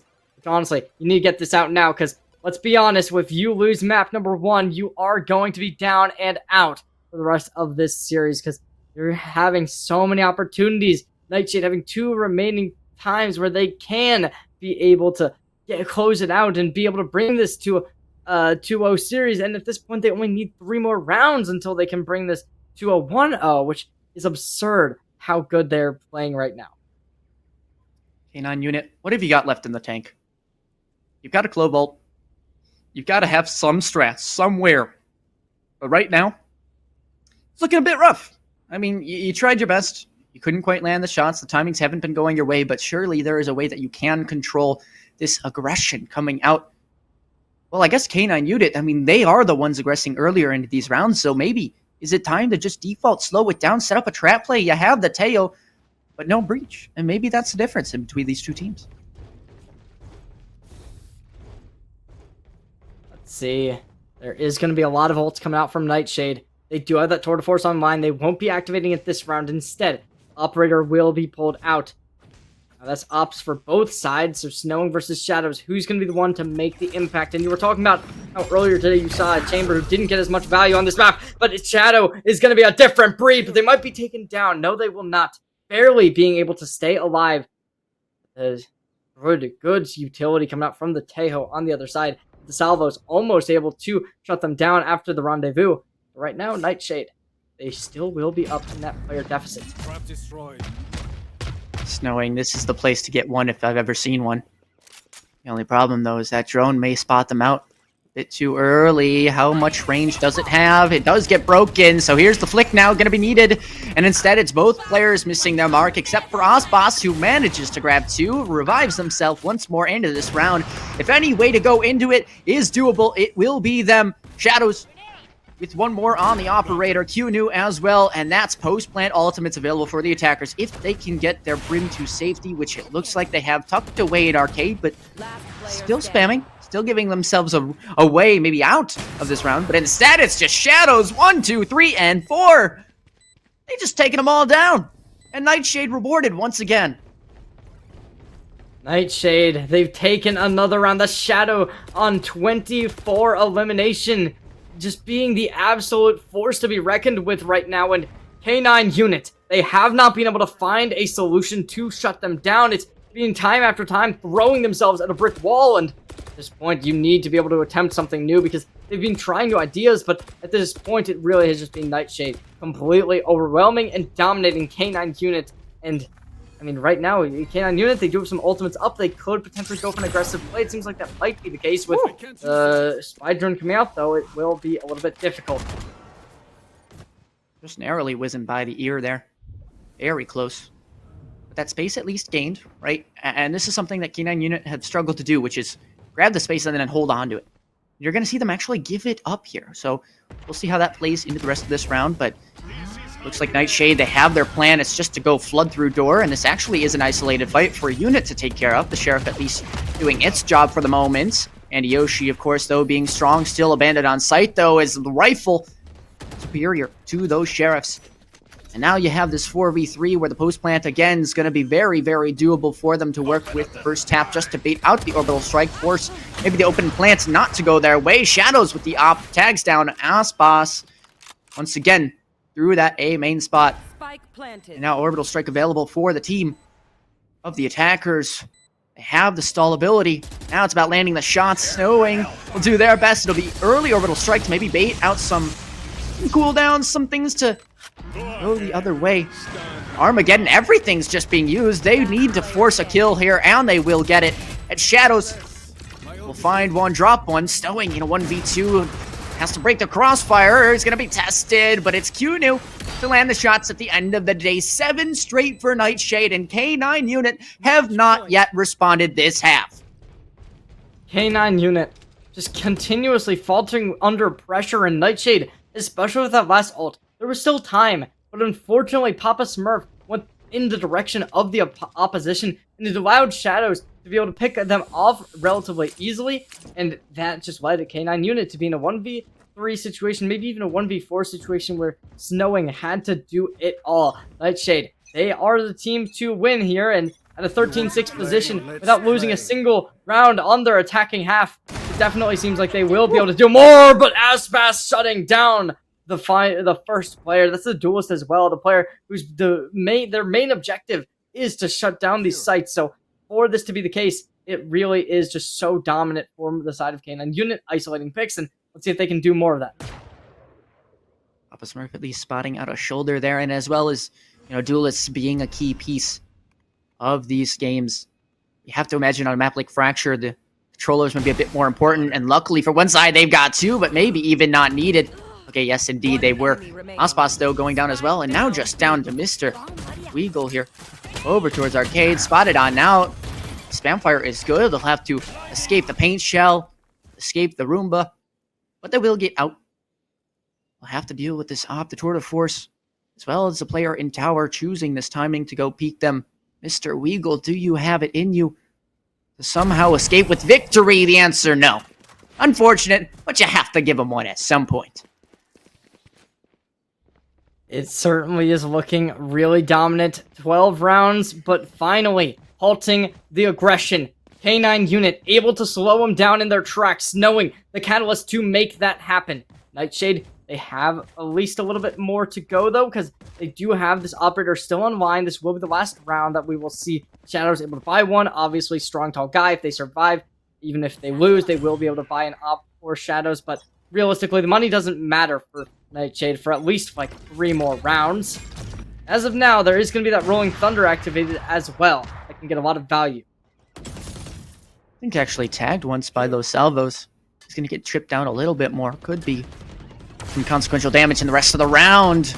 That's just a satchel on by, but Tonka at least to claim one victim. Can they get more? The answer, no. Snowing going to be left on site, blinded on up by the flashpoint of the breach on the other side. And there we go. That's what I was expecting to see. It's that Rolling Thunder used as entry here. Just be a very strong force. Snowing, unfortunately, cannot grab a first kill. And so that'll give the advantage over to Nightshade. It's a 4v3. They'll be able to get the bomb down. And is there any ults available after this plant comes through? The answer, no, not quite. Showstopper, though, for the defense. Still trying to pinch from A main. Will be good for at least the first kill. Everybody's still stuck on site. And now it's just firing squad versus firing squad. The util is low. You just have to land the shots. The stun comes through. Osmos with one. Papa Smurf with the other. And Unit with the last. Somehow, some way, K9 Unit stay in this one and bring themselves up to 8. 12-6. Moving up to 12-8. K9 Unit mounting a comeback that really could become such a snowball. 4 more chances for Nightshade to close out, but that's not that many in the economy for Nightshade. I thought it was a lot better, but at this point, I think they might only have 1 more round in them. At this point, their economy still isn't even that great. Yeah, they're going to have some money, but Mr. Weagle barely going to be the last one to actually be able to buy next round. Shadows maybe as well, but I don't believe... Actually, no, they will. Andy Yoshi will as well be able to get that money in hand, but let's see. K9 Unit, will they be able to mount this comeback for sure, or can Nightshade close the door on them real quick and easy? What does the script say? What does it have in store for us? One player tagged out over towards that Jenny side. Unit will at least find theirs, but now swing on out. Salvo is going to make it a bit weird to look at. And oh boy, Aspas, what have you got? You've somehow escaped for the moment, but yeah, there is no way that you are going to live past that box. Snowing will be flanking around with this operator, and you'll see the bomb go down. The flanking up is nuts. Give me a percentage. What do you think that K9 have in order to win this retake? I'll give them a 25-75. Just because Armageddon's on mine. And yeah, they're going to drop the Armageddon immediately. And it will get the kill. Yep, that's exactly what I thought would happen. They get 1 kill, it makes it a 2v3 situation. Okay, Tonka might be able to do it, actually. They find 1. There's the second. Wait, what the? Okay, they're actually flipping the script. Okay, but the stun does come out. Gonna create some pressure. Tapping on the bomb. Looking to get something more. Not much utility in hand. All they have is a spy drone. Not something you want to use in this type of situation. But the peak comes out, and that's the 1v3 to secure the round. And Nightshade, they're gonna be really kicking themselves for that one. 25%, huh? I mean, I didn't say 0. That's true. 1/4, and they are that world. It's true. We just listened to Doctor Strange say, how many multiverses do we win? Just 1. And well, we found that one. K9 Unit sticking in this one just a bit longer. 12-9 on the scoreboard, and you love to see it. They're fighting back. They're giving us a glimpse of what could have been that nail biter scenario all the way till the end. It feels like they're coming from behind right now. And as much as I want to say that it doesn't feel inevitable for Nightshade to win, you just kind of look at it as maybe one more tick, one more check mark to be made before they do indeed strike for the final time. Oh, a big ult to come out, but it won't be able to find much, unfortunately. And Yoshi for a double, but Papa Smurf is able to return. A triple kill, Papa Smurf trying to get something, but Shadows out of the smoke, looking to get something, but Tonka is barely going to be able to timing, and that's the kill. It's a 1v2 situation. Nightshade, let's see if they can do it, or whether or not Snowing can do the impossible once more. Headhunter comes out, and Headhunter gets demolished. That's gonna do it. Nightshade takes map number 1. 13-9, K9 Unit. They gave a fight at the end, but unfortunately just proved not to be enough. You can't let Nightshade grab 7 rounds in a row. That might be the difference. Just maybe the difference in the series like this. Of course, Shadows 8 first bloods in this game. Chamber definitely finding value, that's for sure. But what a game, what a map 1, and if that last half could tell you anything about how the rest of the series is going to go, it would tell you to keep on watching longer, because it's surely not over yet. If you had to take away anything from this game, I think the number 1 thing is, yeah, Chamber diff, for sure. One at the very top of the leaderboard, one at the very bottom. We haven't seen that this weekend, but oh my gosh. That certainly was a masterclass performance from Shadow through and through. but I don't even know what to say. That game was completely absurd. Time after time, we saw clutch after clutch, but in the end, it was going to just go down, and Knight will take it once more through this game. They're bringing the K9s into a bad situation, but now we will go on to our second map of Icebox, which is another map we don't see very often. So let's see whether or not we will get through this and go to our third map of Lotus. Boo, boo, Lotus, boo. We want fun maps, and we don't want to get bored with these Lotuses, Havens, Splits, other things. I mean, you're rooting not to see Lotus. I personally wouldn't mind it because I think with these two teams, any map would be a treat. But we'll have to wait and see. Oh, wait, our third map is Pearl, isn't it? It's Pearl. Yeah, it definitely is Pearl. Oh, shit. But I got them mixed up. Well, that's my bad. either way, it's going to be an aim fest till the end. And what better way to do that than on our next map of Icebox? We'll see you right after this quick break.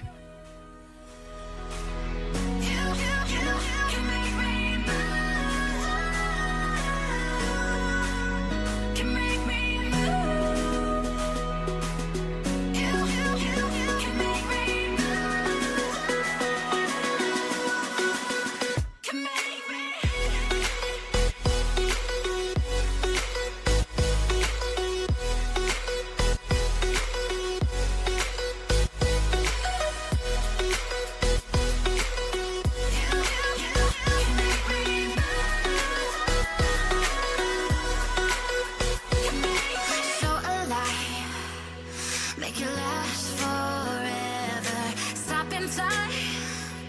Yeah, I'm surrendering. Hold tight, chemicals collide. Hold tight, hold tight, hold tight. Dripping lights paint the skies, all because of you. Dripping lights paint the skies, only you can make me move. You can make me move. Can make me move. Can make me move. You can make me move. Can make me.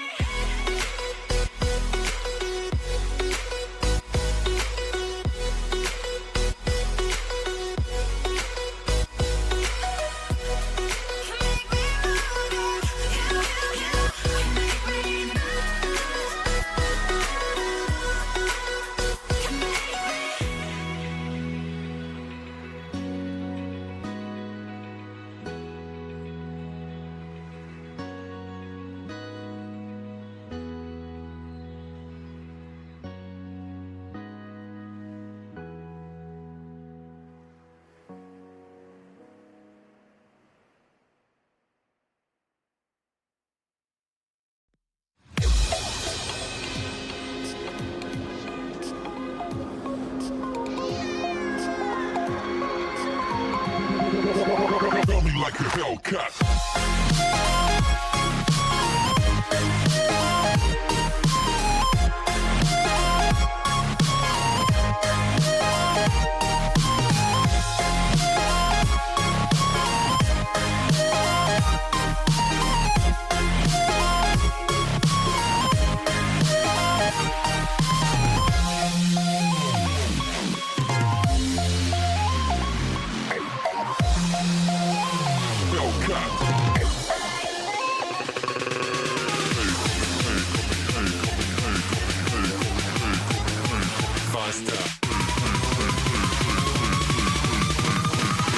Got me like a Hellcat.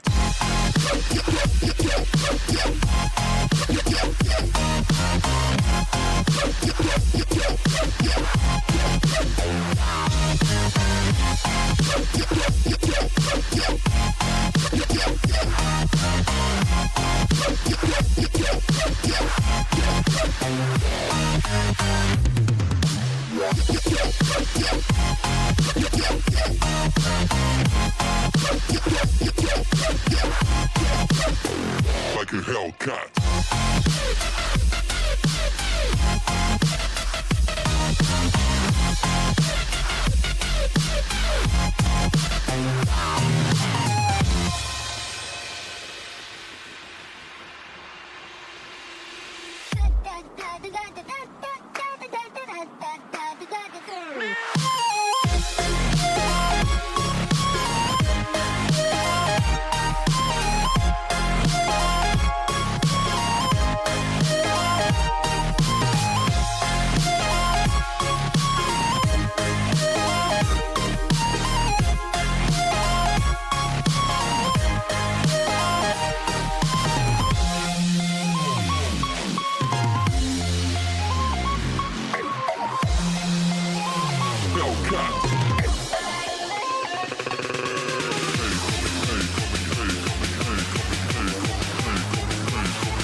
Welcome back, ladies and gentlemen. We're returning to you with map number 2. It's so far K9 on the ropes. After a 1-0 series has commenced, it's looking like a 13-6 might, or sorry, it was 12-6 brought to like 13-9 or something, 13-8. But now, K9, they're down, they're out, but will they be able to recover and bring themselves to a 1-1 series? Ari, sorry. Why don't we look at these teams? Oh, and we get a look at the maps, actually. Well, yeah, I mean, we're going to Pearl because we confused it a little bit more earlier. So now we're getting that final confirmation that, yes, it is indeed Pearl. But you said they're down and out, but they can get back. No, they got knocked down, but they got to get up again, you know? And that's what it comes down to. It's Icebox, it's Pearl up next on the docket. And, well, Nightshade, this becomes now their map pick in map number 2. Best of luck, because in theory, Nightshade should be winning this in 2. But it's a grand final, right? Surely there's more to the script than just a 2-0, right? I mean, maybe. I think that as of recently, I'd have to agree because I don't know if you remember, but I certainly remember VCT champions with, or not champions, but VCT Masters, where there was, I believe that was a 5-map series. So yeah, anything's possible. So we might be going to a 3-map. Maybe we will see that quick and easy 2-0, but oh my lord. I was not prepared for this. I don't know any of the Waylay ability names, so we might be cooked on that end. But yeah, we got a crazy composition coming out off the rip. Yeah, looks like they are opting for the Waylay and the Jet, by the way. So that's the double dash comp. We used to have double dog, double smoke. Now double dash. We'll have a fun little fast comp from Nightshade, it looks like, and maybe this is why they picked Icebox as their map. Nobody really comfortable scrimming against these types of comps just quite yet. They might have a general idea, but have they really practiced enough to win them a grand finals for it? Who knows? K9 unit going to be opting for more traditional Viper comp, with the ISO being their duelist, their secondary duelist of choice, instead of maybe a Yoru or something like that. But wow, I mean, this will be a matchup to focus in on all of these little battles, right? Duelist versus duelist, smoke versus smoke, even Sentinel versus Sentinel.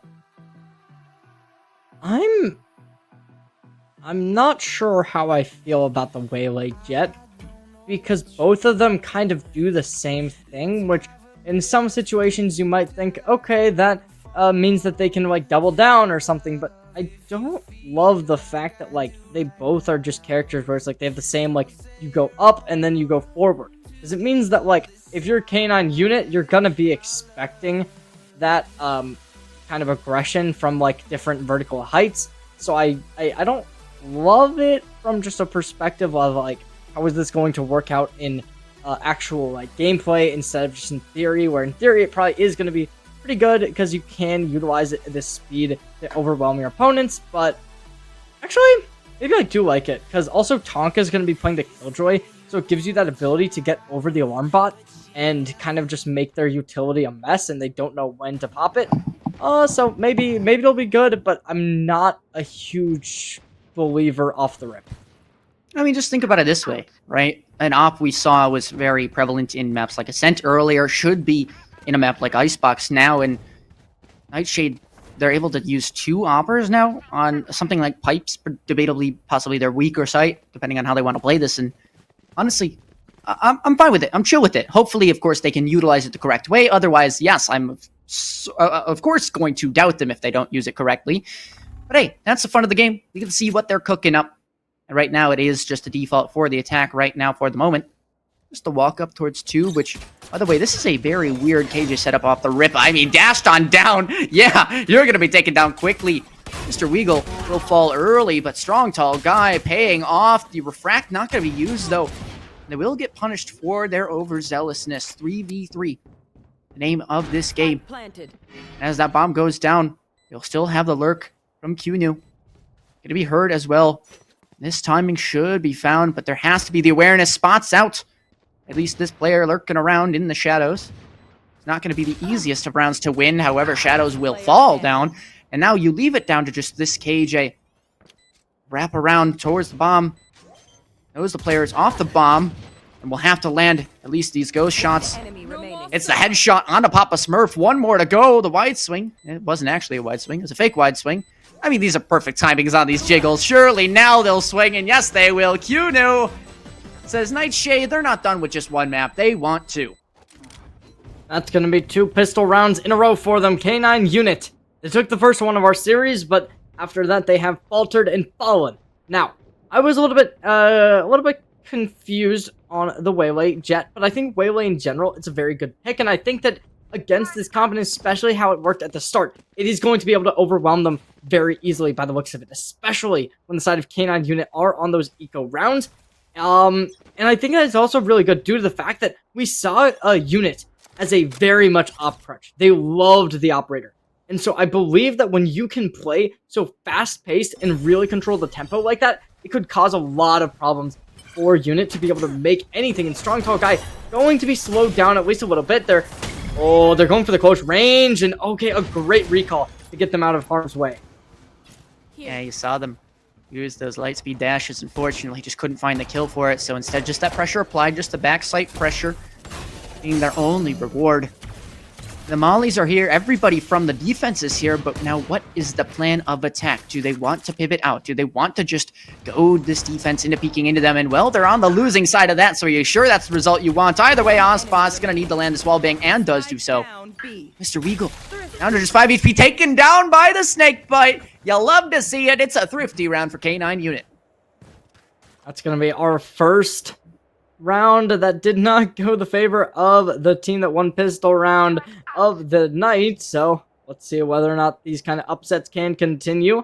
Obviously, K9 unit going to buy up after that win. They're going to be very happy with themselves. Nightshade probably going to be a little bit heads bent, looking to try and find a way around that kind of insulting behavior once more, because that really was it was not good. But let's see whether or not they can change it up. It was just a situation where a couple of the players on K9 unit were able to go crazy, and Nightshade didn't really have a response, but that's going to do it. Snowing down, that's going to be a free Bulldog. A little bit of damage in exchange, but the Bucky going in wide. But Tonko going to be able to force out the recall. Tonka going to go down to very low HP, and when you're going up against these very weak weapons, it is definitely not the situation you want. Rotation's going to be pulled, and K9 unit going to be able to find the recon dart, but they will also be able to figure out that these rotations are underway. There's still 1 minute and 5 seconds on the clock. Aspas going to drop out from the high ground position. They're trying to find some early on picks, but let's see whether or not they can get anything. Guardian in hand, they want to be able to do something. Still no big rotations from K9 unit. They want to wait, but that's going to call it. Aspas finding out the opposition, and now we're going into a post-plant situation. Oh my, is this just a combo? No, it's a bit off. The shock dart not quite finding its mark. It will the second time, but a bit too late. Tonka will find there first. Aspas will keep on going, and now just needs one more bullet on the player up in rope. It's so good. And Yoshi, it feels like, does all they can in these rounds, but it's Nightshade to fall short. And K9 unit once again, and now, finally in this map, taking the lead. Gun here.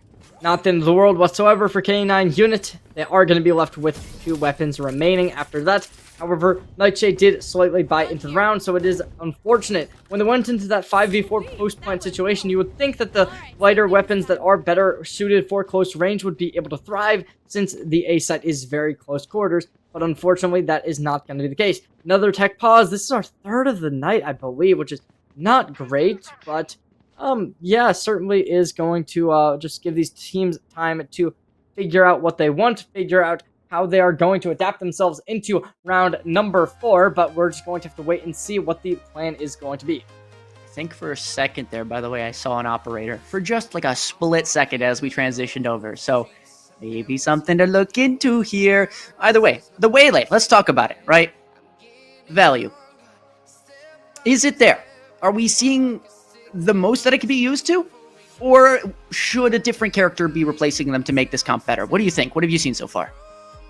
I mean, I think it's a little too early to tell, just because round 1 was like obvious. I think the Waylay did find a lot of value in round 1. Round 2, not as much, but I think the problem is the fact that they're not as well versed in the agent as they would like to be, because they keep going for the same patterns of their movement, where they just go in towards the big box in sight. So I don't hate the pick, but yeah, because there's a lot of ways that it could be found out if you just play like the other side of the open tube. There's good value you can get that's going to be like unconventional locations to be playing in that'll be able to call out the waylay pretty well. And I think they have to find a way to make something work. I was expecting one of them every round, either the Jet or the waylay, to be going on top of yellow when they pushed the B site, but that wasn't really the case, which was kind of odd since usually vertical mobility is going to be favored instead of let go of. But I'm not a huge fan of how the waylay's been working out, but at the same time, it's not bad. So like, maybe it'll get worse later on, but right now it just seems like they're playing a character that isn't working out for them totally, but it might get better. Yeah, but you did show a little bit of prejudice there by saying if it gets worse later as opposed to if it gets better later. So maybe trending on the downward is that waylay either way. I personally don't like them burning all of that duelist utility to take to take space that they've already taken with that Viper Wall. I mean, you put it up, you're going to have that space anyway. You'll be able to clear out yellow. And sure, maybe the rotates will come on through, but that's where you use that duelist utility. You can have both players dash on through that wall. First the waylay, then they recall, then the Jet. It's a little bit of a push and pull, yo-yo, if you will. And that's how you get those picks. That's how you bait out utility. Just right now, not quite seeing it. You can tell they're favoring that B side a bit more, but they're going to need to work A side if they want to condition them to rotating over a bit slower. Because the KJ, although who has been there, hasn't quite shown their hand enough to the point where we got to be thinking, okay, hey guys, remember there's a KJ over there. It's just something that's out of their minds right now because it hasn't affected them. Well, here's my theory, right? I think Waylay is currently the best duelist in the game. Really? Because just imagine, all right? You're G2 going up against Furia. Jogamo on Waylay. Okay, insta win. You didn't even need to say. You didn't even need to say match Waylay. MVP is the first time Waylay was ever played in Americas. Like, I think that instantly shows that this character has a significant amount of potential to be good at the highest level of play. And honestly, we're not that far off. These teams, they are pretty good, obviously, compared to tier 2 pros. They're probably up there, to be honest. But here's gonna be our ult coming in. Able to capture up one of them, scoop him right on in. Let's see if K9 unit will be able to take the kill. No, they will not. That's going to be a little bit of counter aggression and Nightshade to take the win. That's a waylay for you. Obviously, no abilities being used there, but it's just that damage that they can get. Their aura, some would say, is just too outstanding for K9 unit to be able to withstand. I was going to make that joke. I was going to say, Waylay's so busted. They killed me at the kill contract. No, that's just raw aim. Just unlucky there. Skill issue, if you will, but K9 unit now will be forced away into the back site. And unit with this operator and a shorty is going to be peeking way too many angles, all of which are long with a shorty. Not the best for their health. They are instead just going to be forced into the next round. A 4v2 still on the cards. Make that a 3v1 as the trade comes through towards spawn. Wide swing comes through, and Andy Yoshi, I mean, has always been so ambitious with these early peaks, but they've always been good for it at the same time, so you can't exactly blame them. Of course, just stalling this one out. There should be no world where K9 unit do win this round, but Snowing has pulled off a few miracles before. Has potential to do so again. Has to break the dart, though, as that positioning is noted once more. Now the jiggles start to come through. Now it's just a matter of time, inevitably, before Snowing will fall, and that will be to the hands of Andy Yoshi. It'll be 2-2 on the board as Nightshade tied us back up. Nightshade able to bring it back, and they will have the Waylay ult coming into our next round. And obviously, with that new effect that has been added to the game, it does make Waylay a little bit stronger and Jet a little bit stronger because that movement ability against something that kind of is like a concuss, except a little bit stronger, at least in my personal opinion, it gets you a lot of value when you can be very agile and be able to move swiftly. Because Nightshade is able to drop that ult in, connect onto a bunch of people, and I think this is a perfect site to using because there's so much aggression being shown by the defensive side. Oh no, I see a judge in the hands of a Waylay, and I am very scared because I know what's about to happen. It is that double dash. Unfortunately, no kill for them, so they will, I guess, essentially use all of their util and find nothing for it. Bit of a shame if you are the Waylay player, but they still have the convergent paths available. still can slow down the movements and hinder the entire other team. The only problem is that, well, when you're down your Sova, you lose all that information. Now you don't quite know where to hit. Shadows will fall as well. And now the B site is just kind of a gamble. To sneak on site, hope for the best, and hope that you do not be outwitted by the blade storms of Unit here. Spike planted. Bomb goes down. And Snowing's just there. Will they clear this corner? You can both see each other on your screens, by the way. You both saw each other. It's just trigger discipline. That's all this one is here. Looking for maybe more. And here we go. Oh, no. Pays off for 2. Doesn't quite see the third. Could have been much more dangerous, but K9 Unit, honestly, still a beautiful result for themselves, getting 3 players still alive here with rifles.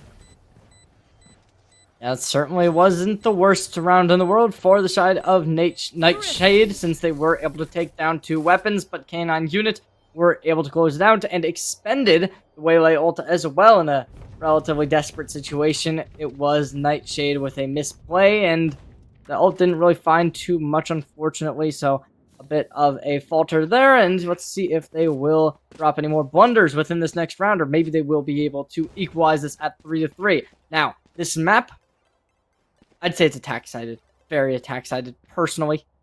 So, Really? if Nightshade doesn't win some more rounds, we might be a little bit, going to that best of 3, and we might see that third map. I would say it's defense-sided, right? All you need to do is stall a plant on B and then just retake eventually. But I'm still coping over Loud losing to Fnatic in 2023 Grand Finals at Lock-In, where they were down 11-3, moved to the attack side and won. But yeah.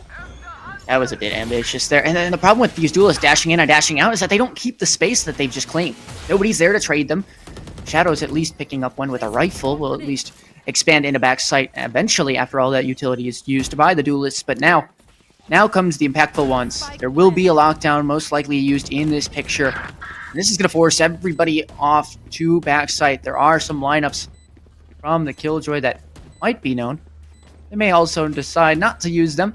We'll see Strong Tall Guy opting to get out of range as well. But now, here comes the shots. Mr. Weagle, good for 2. The ops ringing out for both sides. Unit will have to be good for it. But now one bullet, a flick around the corner is good. Unfortunately, though, too little time, too many bodies on the other side. And Unit, well, 1 HP. The toes gonna be shot after. Will at least escape with the up. Well, Nightshade escape with the round. Nightshade is currently down, but they will be able to bring it back 3-3. K9 Unit. Let's see whether or not they can bring it back. They will be able to maintain the operator into round number 7, so they get a little bit of an advantage. I presume that they're going to want to pilot that over towards the B site, but let's see whether or not they do try and go towards A, maybe use some of the high ground to get some early cheeky picks off, and Nightshade, they don't have a ton of flashes with this composition, and by not many, they don't have any at all, so it is going to be rough to go for many aggressive plays against an operator, but this is going to be a 4-1 setup over towards this A site, completely leaving mid open for the taking, so maybe Nightshade will be able to capitalize off of this, but I think right now, you got to worry about this A site, and a very good dart will be broken immediately. And Shadows coming in with the speed, but Unit to get the kill. No dash, and that will be the operator able to put in the work you desperately need to be able to keep the aggression and keep the value coming through. Nightshade, let's see whether or not they can bring this back after losing this player lead. You know what they're using right now? They're using Waylay as a Sova drone. You know what you could use instead of the Waylay? A Sova drone. Like, you just use that, then dash in off of that. Try and close that gap by using the dashes, but instead they're using it for information, and it's just getting them punished every time. Strong Tall Guy. Luckily not the one to fall here, but I guess it'll be punished as soon as they meet the crosshair of Aspas. Back sight here, suppression goes through, Snowing will rain. And now, it's just Weagle. 1v3 in the cards. Is it doable? Will be heard on out. They'll at least escape to this B site. The pit may or may not be invested, but either way, you have to assume this percentage of them winning is very, very low. Have to wait and find out. 1v3 situation. 2 picks potentially be isolated. Not going to go for the ISO. Potentially a misplay in retrospect, but right now this is the best play Possible, but going to the other side, not able to connect the flick just yet. First kill gets found. Viper's pit online, but they are in a bit of a crunch, and they're going to be running straight on into the ice, so I believe they do know the Sova's location, but the peak and the precision is there. Mr. Weagle to fall, and K9 unit to take back the lead. Yeah, just not quick enough to rotate back to yellow. I think if they would have got there, they should have been okay to possibly win this round. Of course, you're just delaying the defuse now to go and grab that operator over towards the A site. And they're going to do that. 4 seconds left on the clock here in K9 unit. I'm not convinced with either team that's playing right now. Like, as much as I want to say it's back and forth, it's back and forth because people are making mistakes and not using their util to the fullest potential. Not that it's back and forth because these teams are just so perfect. You know what? Right now, I think this is rough.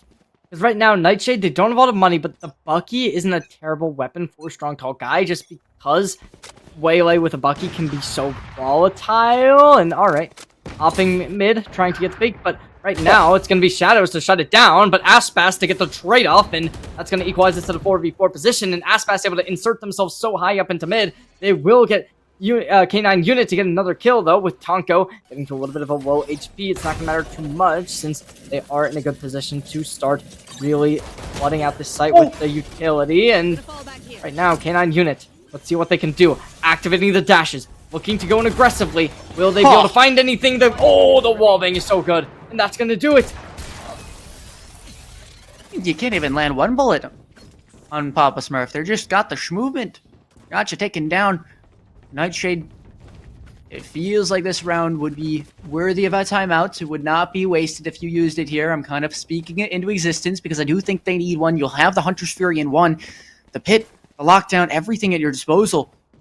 But if you're both sides here, surely you know that QNU is just going to go towards pipes and use their ult, right? So how do you combat this? I think right now it's just rough. They're letting K9 unit get away with anything. At this point, you need to be working the map a little bit stronger if you are Nightshade. Currently, they're just trying to force out this A site, which is composition doesn't really do well since you don't have any flashes to really help, and the darts being expended early on just to clear main anyway. So there's very little utility to actually help with hitting this site, besides maybe the Silver Drone and the Jet and Waylay util. Besides that, there's not much at all. Mr. Weagle potentially going to find the kill, but no. Body shot's just going to be enough to do it, and Snowing trying to get something, but currently they're just going to be taking damage themselves. Inkbite comes through, able to get that plant, but right now, Quino at such a low HP line, dashing through the site, and that's a 2v2. Make it a 1v2. Hunter's Fury available, but right now, Op going to be really holding this angle well, but the timing is just there. One shot from the Hunter's Fury is all you need, but that's not going to happen, and K9 unit secure a 6th round, barely by the tip of their tongue. So what do you think? Map 3? How are we feeling? Are we convinced yet? Not yet. Yeah, me neither. I think 8-4, yes. 8-4. I'm thinking like 30-70 we see. No. I could even see 9-3. I could fully see definitely see a 9-3 comeback. Yeah. This composition works significantly better on the defense, in my personal opinion. For both teams. But I don't know yet. Well, of course. I think that Nightshade can still win this, though, for sure. Like, very winnable. This prediction is based on the fact that we're assuming they have something in store for Waylay, because what we're seeing right now isn't exactly, 500 million IQ. It's just normal gameplay. Papa Smurf, the Hunter's Fury, doing what we've seen before with the vulnerable. The ISO pushed up towards that A main area, that section, so volatile. But now you just have strong, tall guy that always recalls and is putting themselves out of the fight so much quicker. Not able to trade really anybody there as soon as they get that info. Nightshade. Yeah, you're not wrong at all, because it's like, they're the engage, and then they leave. So then now there's just no utility remaining for the Waylay, and there's no space gain. So Aspas going to be able to trade back their fallen teammate, and now it's a 2v3 situation. Aspas goes for another, able to collect 3 on the round. Strong tall guy looking to get something more. It's a 3v1 situation, but will they be able to get the prediction? No, they will not. It's going to be Ashpass collecting a fourth, making this 7-3. With 2 ultimates on the board now, K9 unit certainly is looking like a map 3 will be inevitable. Thank you for calling a timeout, except it's a little late because now you're on Eco. You have only 1 round to actually use the guns and do all that stuff with. I do think, right, if I'm the coach here, if I'm like the IGL, I'm going to say, hey, let's just go for a fake.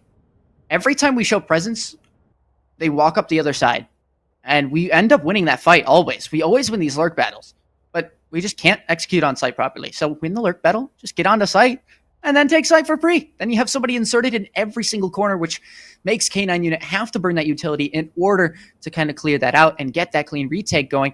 But now that clean retake is actually less structured because there is less util now in the picture. It's just tough that you end up in this scenario, a 7-3, and you have to use your timeout.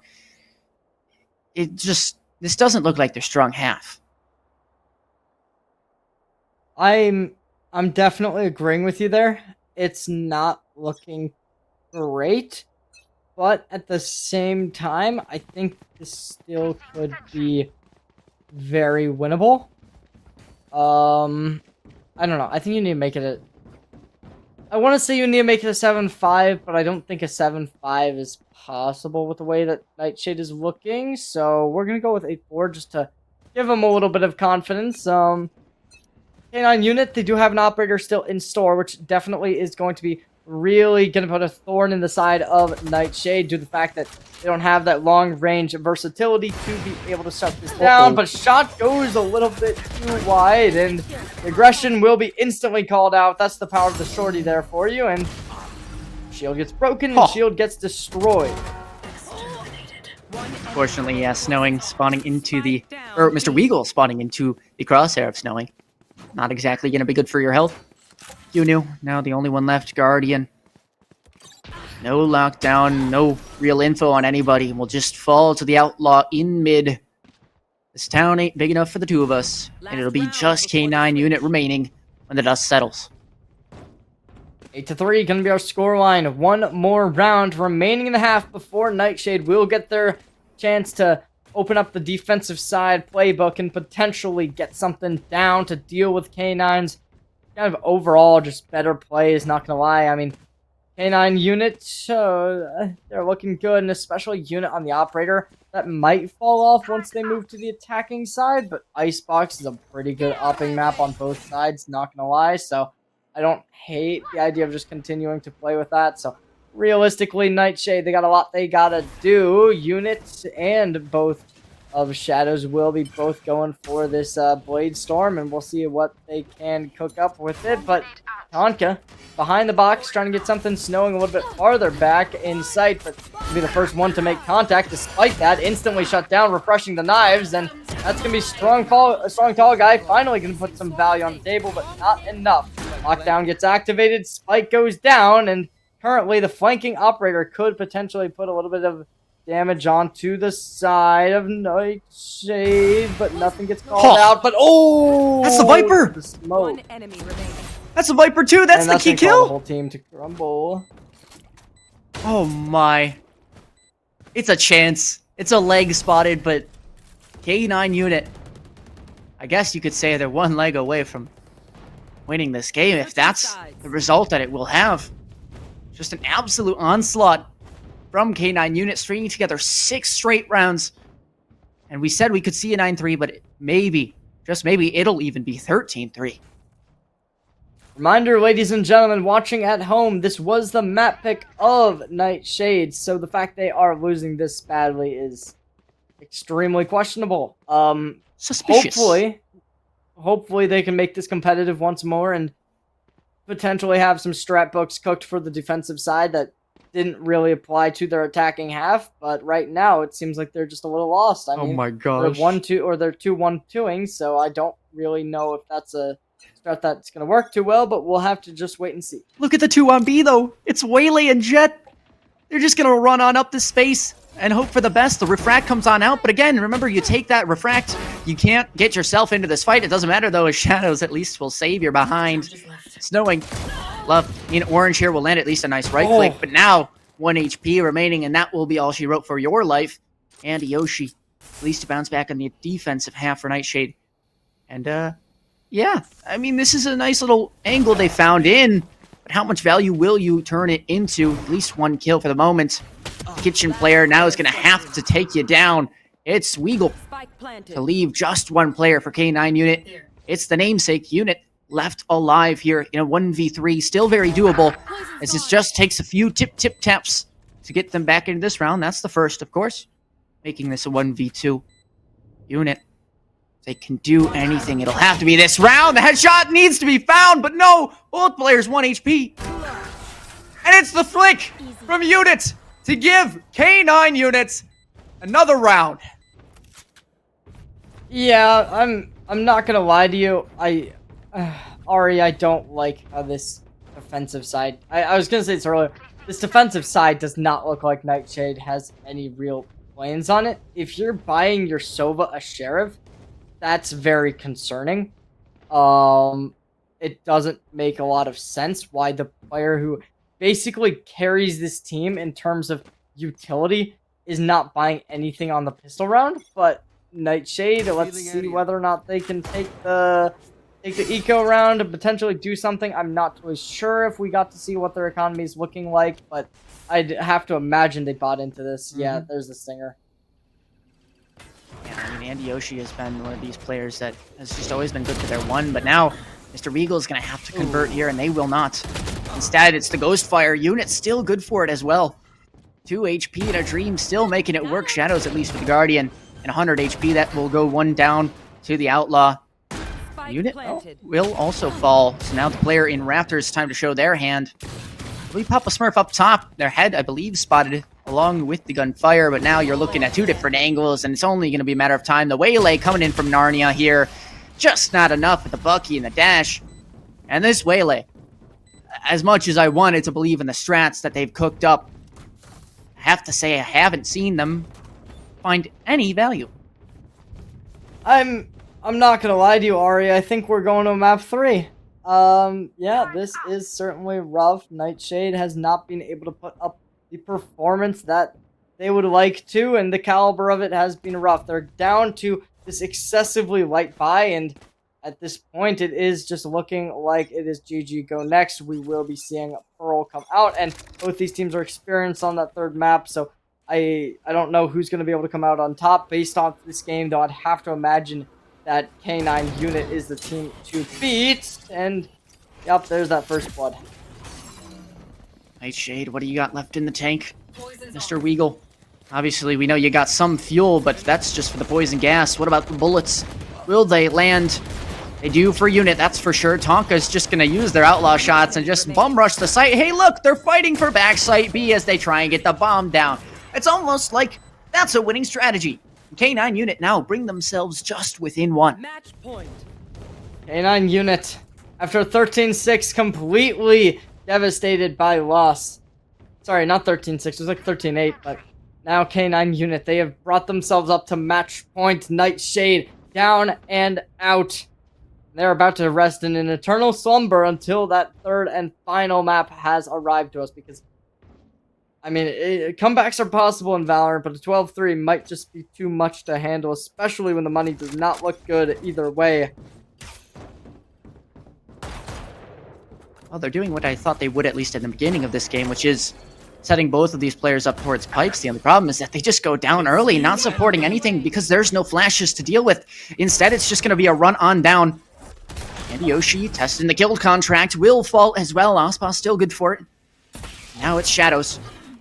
Still left here in the darkness. Unit will find their 1, but Shadows tagged up to 1 HP is not going to be long for this world. Make that Q-New as well. And so K9 Unit will take map 2 13-3, and we'll move on to Pearl. Pearl gonna be our final map of the night, no matter what, but this is going to do it. We have seen both teams run the ladder, go through the ringer, go down, go high. Emotions are in the lobby tonight with $1,000 on the line, 750 going to the winner, 250 going to that 2nd place loss. But nobody wants to be the one losing this. losers are not remembered in history, and the Evo series, that's certainly not the case. But we will go to a short little break before we return with map number 3. So, ladies and gentlemen, make sure to stay tuned because we got even more Valorant heading your way in just a little bit.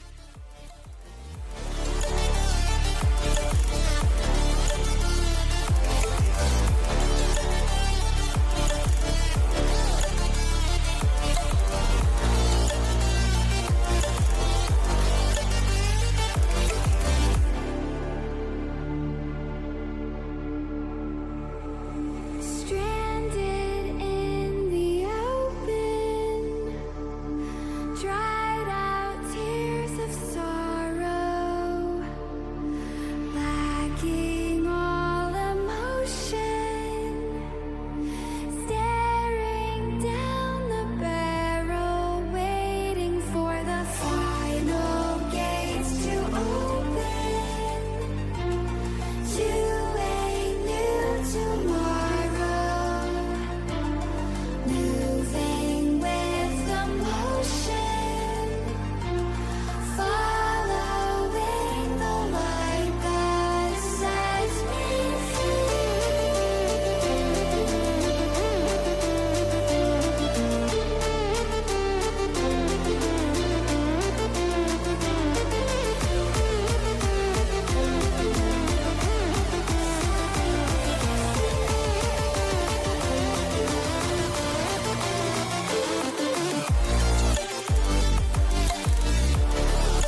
Welcome back, ladies and gentlemen. And you know, it does feel sad, Ari.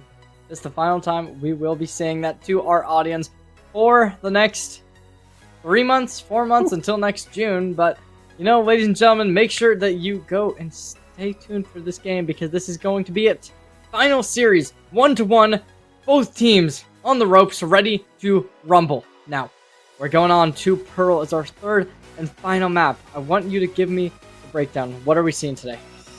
You want agents? You want score lines? What do you want me to predict here? Because I got a bunch of things. I want the exact score line from you right now. Exact score line. Okay. It's going to be... Okay, I'll give you 2 score lines. One is with Waylay and one is without Waylay.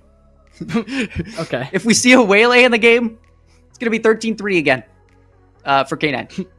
But if not... Okay. I'm going to say 13-9 for Nightshade. Interesting. We're having Nightshade take the win here. Now, I personally would not have predicted that. I'm thinking K9 all the way. We're going with a strong 13-11. But it will be close, and I'm looking forward to... Well, if they lock in Waylay, maybe like 13-5. I think Waylay can be okay on Pearl. Just because you get that vertical mobility on the B side at least, where you can go up tight and like potentially contest for that. The problem is on Icebox, it's just like so open. Anyway, let's just wait and see. No Waylay in sight though. So unfortunately, we will not get to view that timeline, but we will get to view the timeline where both teams seem to lock in a Vice, which is definitely fun, and we're also going to be seeing that Mirror, Yoru, Astra, and Sova. I was low-key expecting to see the Chamber coming out from Nightshade here along with the Vice, so it doesn't necessarily change how I kind of feel, but like, you knew that Nightshade was able to top K9 unit when it came to the Chamber battles. Who's to say that now when it becomes those similar Lurk battles on a big map like Pearl, is Andy Yoshi going to be just a bit more superior on this Vice than Tonka? Who knows, right? Of course, we got to let them play this game out, do the shooting. But no Waylay equals win, question mark? Yeah, I could see it.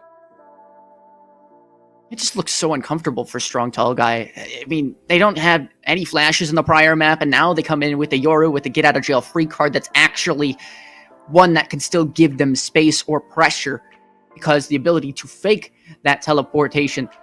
I mean, Nightshade, this is in their basket, it feels like. K9 unit, they've displayed everything on the table, and now it's just up to how good the dinner is, or who will come out on top. I'm thinking, well, these compositions are very similar, but I think I prefer K9s in this, but we'll just have to wait and see. Both are definitely strong, and we'll just have to find out who is really going to be the one to take away the win. The agonizing time of waiting for the game to start. We all know that the tables are here. They have turned slightly in map number 2, but will they complete the full 360 and end up back with Nightshade in the winning seat? Or will it be them just staying there? A9 unit, what have they got in store for us? We know the ISO has proved to be a valuable character in ranked games, in even this tournament, but now, what can it pull up on Pearl? Especially when these kill contracts haven't 100% been going your way. Of course, you can't ask them to be perfect, but when it matters, will you end up dropping to the nerves? Will you convert into the victory and the flames? Now, this is the first time since the quarterfinals. I don't think we've seen a single 3-map series from either team, so this is definitely going to be a new experience for them in this tournament, which is why I do favor K9 Unit. They have that experience compared to Nightshade. K9 Unit, they've been playing in the Kivo VRS for a while in Season 1. Season 2, they come out swinging with a first blood on map number 3 and make it a second, able to take this even further. Nightshade already on the ropes. Yeah, just 3 players remaining for Nightshade. And the bomb plant coming down from their opponents, not going to be the greatest of scenarios. And hopefully this retake has at least some signs of life. I would like to see them working together, if not even winning. And it's just one player showing their hand a bit too early. They get taken down. And is this just flawless out of the pistol? Yes, it is. Aspas with 3 heavy damage done to a few, but it doesn't matter as long as you win the round. K9 Unit, very convincing pistol. And Nightshade, you got me a little bit worried.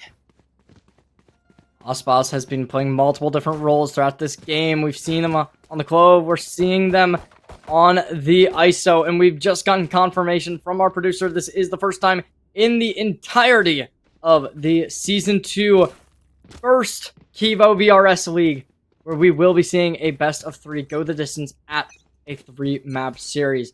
And honestly, I don't think in the entirety of the either rounds in the games we've casted yesterday or the games we've casted today, I don't think we've seen an overtime once.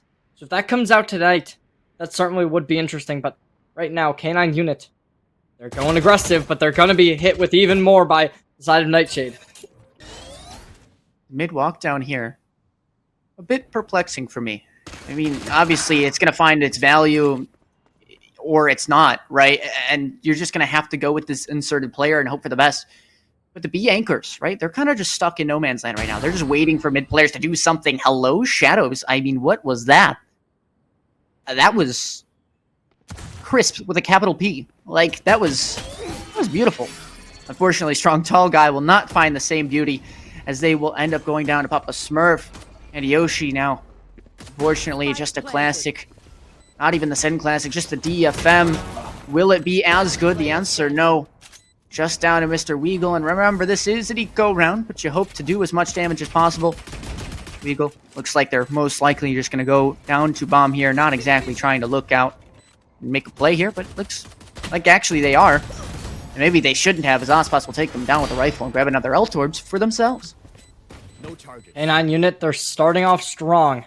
Now the question becomes, will they be able to convert this into a bonus? Now, side of Nightshade, their economy is looking very strong with all rifles, but Mr. Weagle only on a Guardian, and Strong Tall Guy having only those light shields. K9 Unit bringing in the operator already on round number 3. This is a very risky move. If this doesn't work for you, your economy is going to not actually matter too much because I believe it was bought for them. 2,700 credits remaining, but this is definitely not the move that one would be traditionally looking for, so that could potentially give a little bit of a surprise towards the side of Nightshade, give them a spook, potentially. We'll just have to wait and see what this can get the value out of, because realistically, an operator in B-Long can be such a strong ability. Sheen gets picked out, but despite taking a little bit of high ground, not going to find anything. The rotations already getting pulled off the B site. It's a miraculous fake, by the way, over towards A, assuming that it does end up a fake. Aspas will go down, and that pressure from Tonka should be still applied. But this kill now, the next one, it is going to matter. You see both Astras kind of taking a peek at each other towards mid. And now the timing, the jig is up. You need to push into this site if you are K9 Unit. And Unit, the player, of course, still with an up. It's not the easiest world for them to do so. They've already used their clones, so chances are they can't exactly Durka it and fake clone their way into sight. And all these rotates are going to get here. A little bit of a mistake comes through as the call. It's not quite on the right timeline. Weagle pick up theirs on Tonka. And now you're stuck. Now you can't back up to A site. You'd have to clear the rest of the map. Now you don't even have those smokes. Not enough to get you a clean execute. Mr. Weagle gonna get caught off guard. Snowing with the stinger will show them how it's done. And Yoshi a little bit wide on the initial shots, but this flash has to be good now, and everybody's blind, including themselves. Make that just a 1v1 now. And Strong Tall. And perfect. It feels like, at least in this round, they'll able to bring Nightshade there first. And grab it up for their reward. Nightshade. They are still in the contesting. They're still in the running. But right now, it really is going to come down to, will the side of K9 unit be able to recover from that? Because they lost the operator that K9 unit had. They're going to be forced onto an outlaw, which honestly is not the worst situation. If we look at the shields from Nightshade, that leaves them with one body shot to kill. It's very strong, and they can really crack through these shields. Easy peasy, lemon squeezy. But Nightshade, they are contesting the right places. They have presence where they need. 1, 2, 1, 1, 1 is going to be the lineup for the side of Nightshade. Kind of focusing on the B site, maybe B Link as well. And also having one player up towards the side of Art. Now, Shadow's already finding that first blood, able to put that outlaw offline, which is going to really limit the success that can be told against these light shields. I'm liking that from the side of Nightshade. A little bit of damage going to go down onto Shadows, but Shadows will still be alive and ready to kick, even though they are at that one shot remaining till the kill comes out. That's what we call not an operator, an outlaw moment, where you tag the one player that has 150 HP. You get unlucky on the one target you find. Just 140. It's always annoying when you see it. But I guess maybe it will be some consequential damage into the end of this round. Strong, tall guy, though, gonna make sure that it isn't. Suppression not tagging onto this Yoru, at least. Big spam. Ospas goes down, and now it's just a swinging through the smoke. Everybody goes on down. Flawless fashion for Nightshade.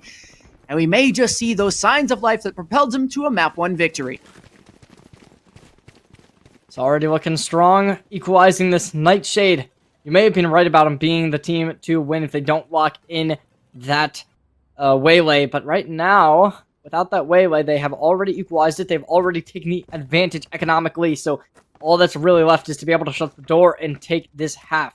On the attacking side, you would expect K9 unit to be doing a little bit stronger due to that double duelist composition being excessively good against operators like what Shadows has, since you do get that double tap ability, which allows you to just take one for free. But Nightshade have been playing extremely good when it comes to being able to hold K9 unit out. That is not to say that K9 unit have been playing bad. It has just been the reads coming out from the side of Nightshade that have just kind of been developed them further and further. There's going to be a rotation, but Nightshade, they hold strong, they stay disciplined. They do not rotate to the A site completely, but they will start to be manipulated by it. I mean, it doesn't even matter, though. Even if you do shift towards the A site, you're going to have all the time in the world as long as you hear one footstep towards the speed. I mean, they still have to bait out the shear. There's in no world a way where Nightshade are cut off in these rotates and in this execute. And Yoshi, of course, gonna hear the clone going on by. And Mr. Regal now good, because as long as you have that mid space, you'll know where everybody is. It's Shadows.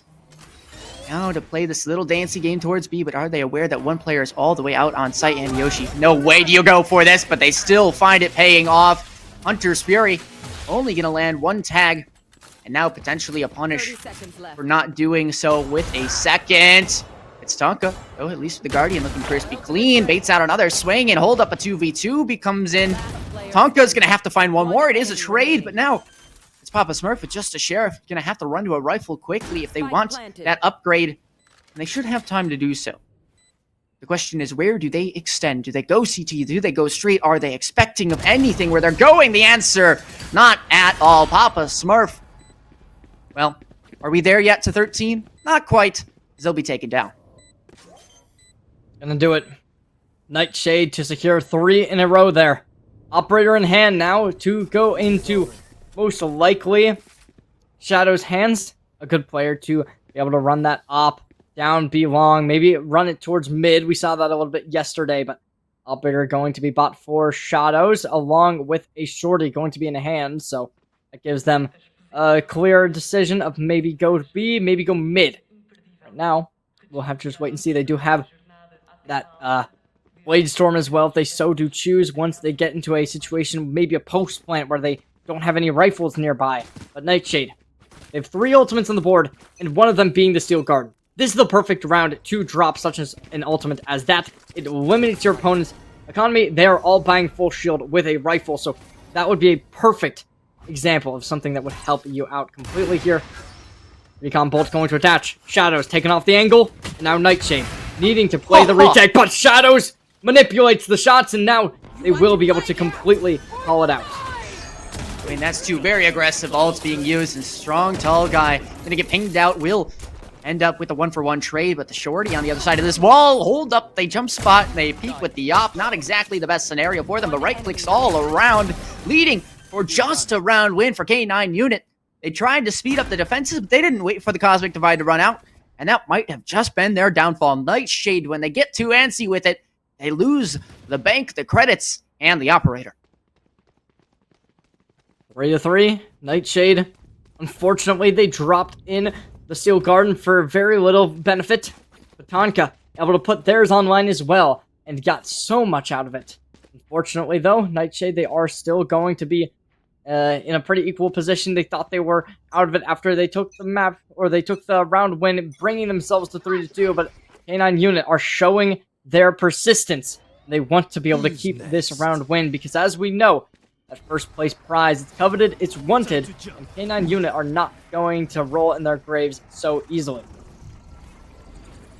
Unit here over in the backside with the Dimensional Drift, just gonna spot out this free site, so they'll happily take that, as well as a free kill with the operator onto the player in street. Shield broken, knowing you have to expect somebody's here, but it will not go Shadow's way. Instead, just this 4v3 Dimensional Drift back the other way, and they're gonna commit it. Because why not? Let's see if we can ping somebody out. The shot's just a bit wide on the clone, but that's probably a good thing, as they don't get blinded on up. Tonka, unfortunately, taking down Andy Yoshi and leaving this Q new player in a very tough 1v3 with all three staring at the same angle. The stinger in their hands, and it will not be enough. K9 Unit here to play after dropping 3 straight, respond back with 2. It's gonna do it, Nightshade. They've started to lose the lead. It's slipping away from them. The economy's still going to be in their favor, with full rifles coming out from everyone, along with an operator going into the hands of Shadows, but this is the last round. You can attempt this. Meanwhile, over towards K9 Unit, their economy is looking flourishing, despite having a very rough start after the pistol round. They have come back, and they have become ready to readapt themselves in this series. We see the gate crash going over to the A site that allows this Yor to get very aggressive, but question's going to be, how aggressive do they want to get?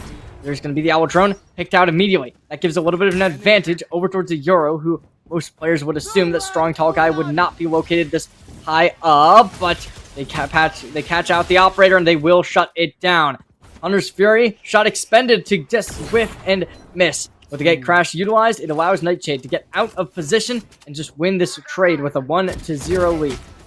And they get the numbers, but meanwhile, you have the fighting going on towards this A side. 1-for-1 trade there, but the operator acquired towards B. And although K9 Unit probably should have came out with a worse result, they'll be happy with what they can salvage. An operator, and still a living chance in this round, especially now that they grab that operator and take one down on the other side. Shadows over peaks just a bit more, has no timing there. That goes their way. And so now, a 3v3 becomes our round. Papa Smurf holding street with this SOP, allowing for this plant to come down, but not exactly the safest route, as the smoke can still be peeked on through. Looks like that will indeed come through, but it is just a clone. And where's those peaks? Where do we see everybody running on through? Hunter's Fury going to be tough to angle in that particular direction. Still tags onto a toe, though, in the back of Halls.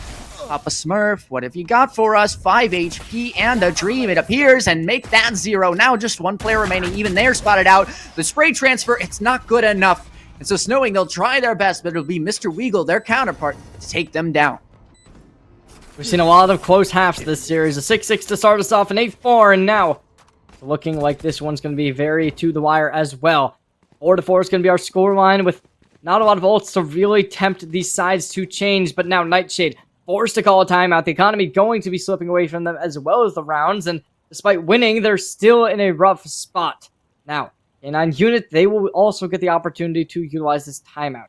I think for them, it's a little bit more imperative to wonder, what are we doing wrong? Because we're allowing these rounds to shift away from us, even though we're looking good. We're playing well, but Nightshade is just able to play these retakes a little bit better than us. It looks like both of these teams have oriented their strategies around the A and B mains. You don't really see too much of that mid-pressure being applied from either side. And so, that being the case, you have both teams now kind of focused on just dumping util towards those lanes and relying on those guns to do the talking for them to acquire rounds. Is there a way that you can maybe convince these a bit more towards your way? Because although, you're relying on an equal 50-50 chance, don't you want that to be maybe just like 70-30, something that'll tip the scales ever so much slightly a bit more in your favor? I think mid might be the key to that. But of course, which team is it going to be that utilizes that space first? Or which team will be punished for trying to do so? That is definitely a good question. I think realistically, the team that's going to be way more aggressive here is going to be Nightshade. They have Strong Tall Guy, who has been playing time and time again, able to get those picks and early on aggression. It seems like they want to do it again. Yes, they do. See both duelists pushing up aggressively. Dart's going to be coming out as well towards main. Strong Tall Guy looking to set up a clone to potentially take the hit of this damage. Shadows as well push up aggressively. Still hasn't activated Tailwind, so they don't have that get out of jail free card just yet, but immediately hearing the first, getting the kill. Strong Tall Guy gonna be hurt as well, but the gate crash activated, but that's the operator down, and that will give side of K9 unit more weaponry to work with. It's you and me. I don't hate that play. The kill contract, though, does tag onto 1, and maybe, just maybe, if this goes your way, you'll find a much better result. Yes, QNU! You're gonna be happy that you actually sucked them into the kill contract, as this will allow for the trades to go your way. The operator holding the repeat, but no longer. And instead, you've got everybody kind of just playing this game of a labyrinth in mid. Oh, this pinch. It's all You're about not going to be able timings. to predict the Yoru, though. Or will they? No, they will not. Yeah, unit. You're not going to expect that. Both players coming from different angles. Especially with an op. Like, hey, let me just clear these corners with an op real quick. 30 seconds left. I don't hate this. I think Mr. Weagle can go crazy here. And if they do that, that could give Nightshade the lead they need, the boost they need in momentum. Right now, never mind. They're going to be able to get that, but that might give them a little bit of tunnel vision. And if they don't realize that they have to peek that other corner, despite having 3 stars, it could become a very dangerous situation. Okay, never mind. They will have the intuition to clear everything. 2 flashes for Strong Tall Guy, but will they as well? Oh, good flash, and that's going to do it. Putting them in the driver's seat. Op shot goes a little bit too high, and now it's going to be even more damage. Khan trying to get something. Smoke comes through and being absolutely melted down to a crisp. That's going to do it. Nightshade takes the last round of regular...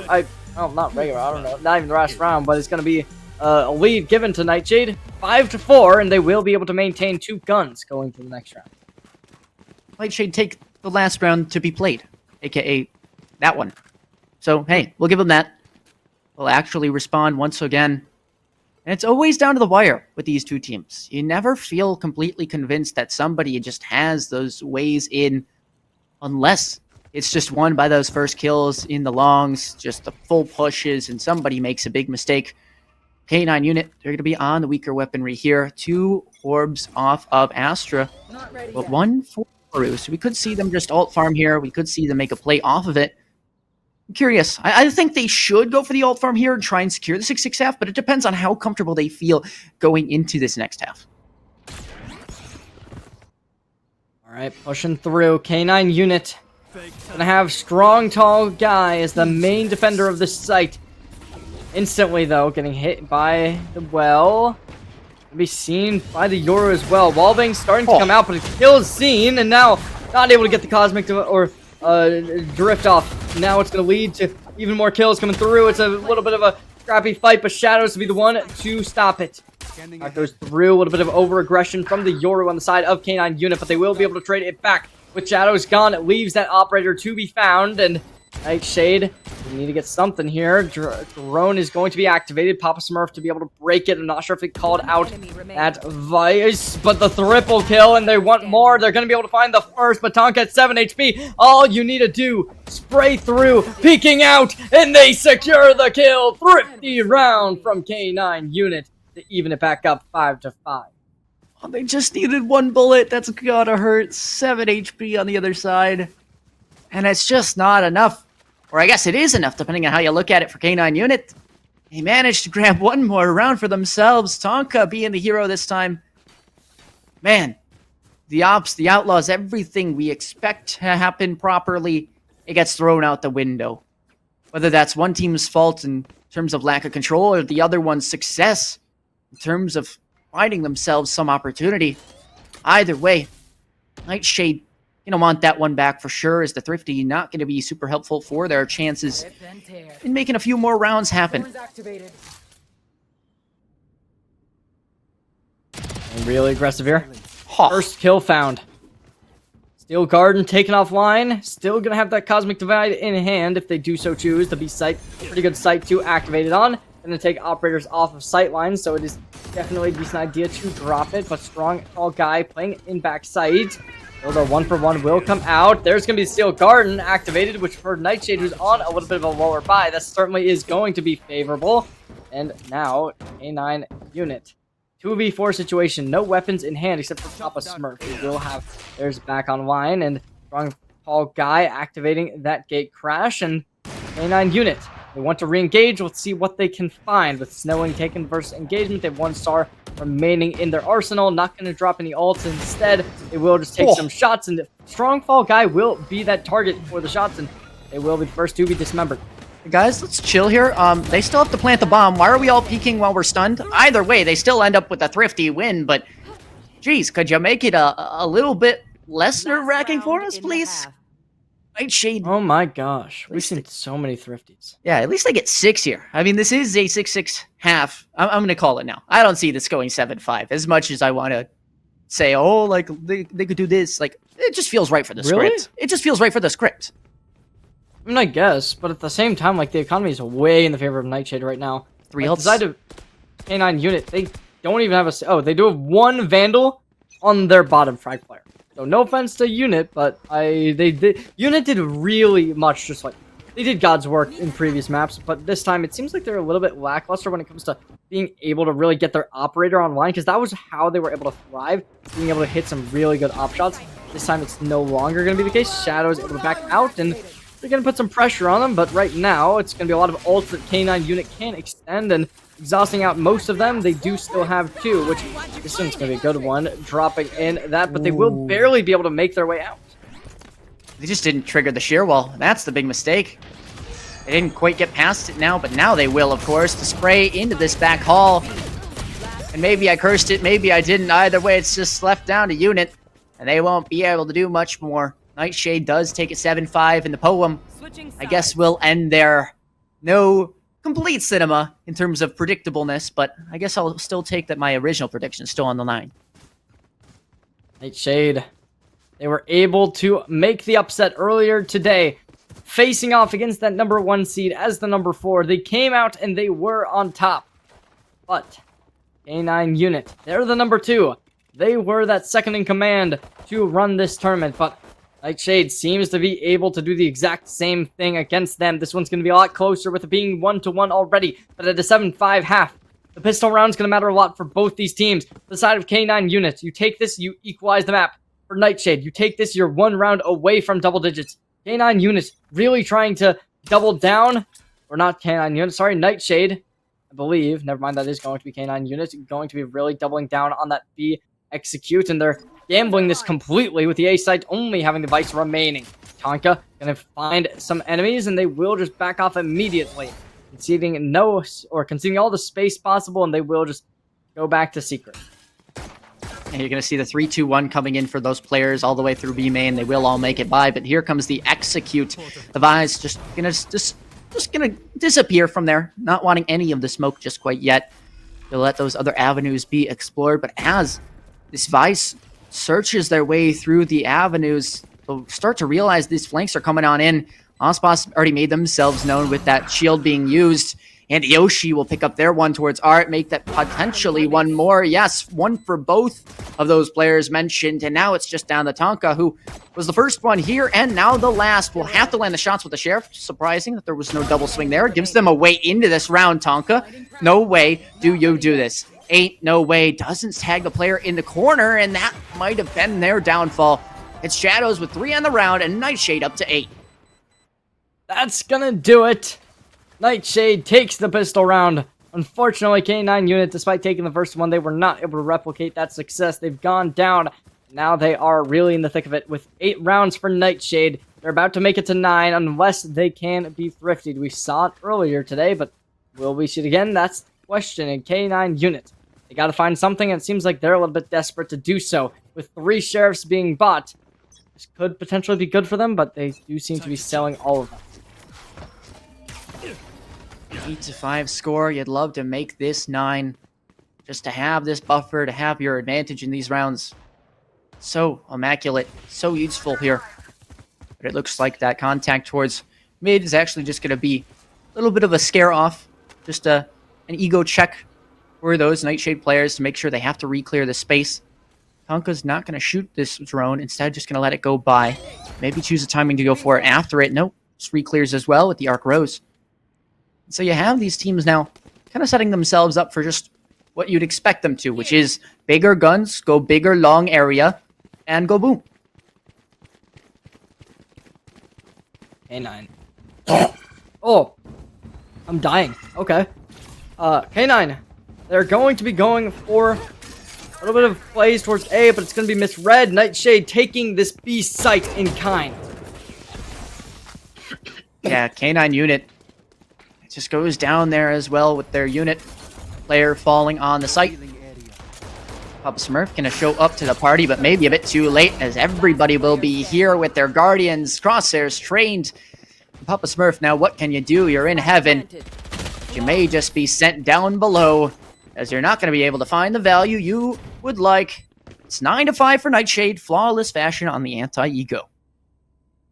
That's such a good play coming in from Nightshade, able to bring it even further. Not going to expend too many credits in this next round as well. It's looking like they could bring it 10-5, get double digits before K9 even find a single round, but they did save. So there is only going to be one player, that being Papa Smurf, who is going to be running it down with those light shields. Let's see whether or not the aggression from K9 unit will be found, because as of now, they are going to have a decent read on this. Mr. Weagle in a tight spot, potentially to be called out. This sheriff needs to go big here, but it seems as if they're only going to input the Yoru. And after that, they will back off and try and fight another day.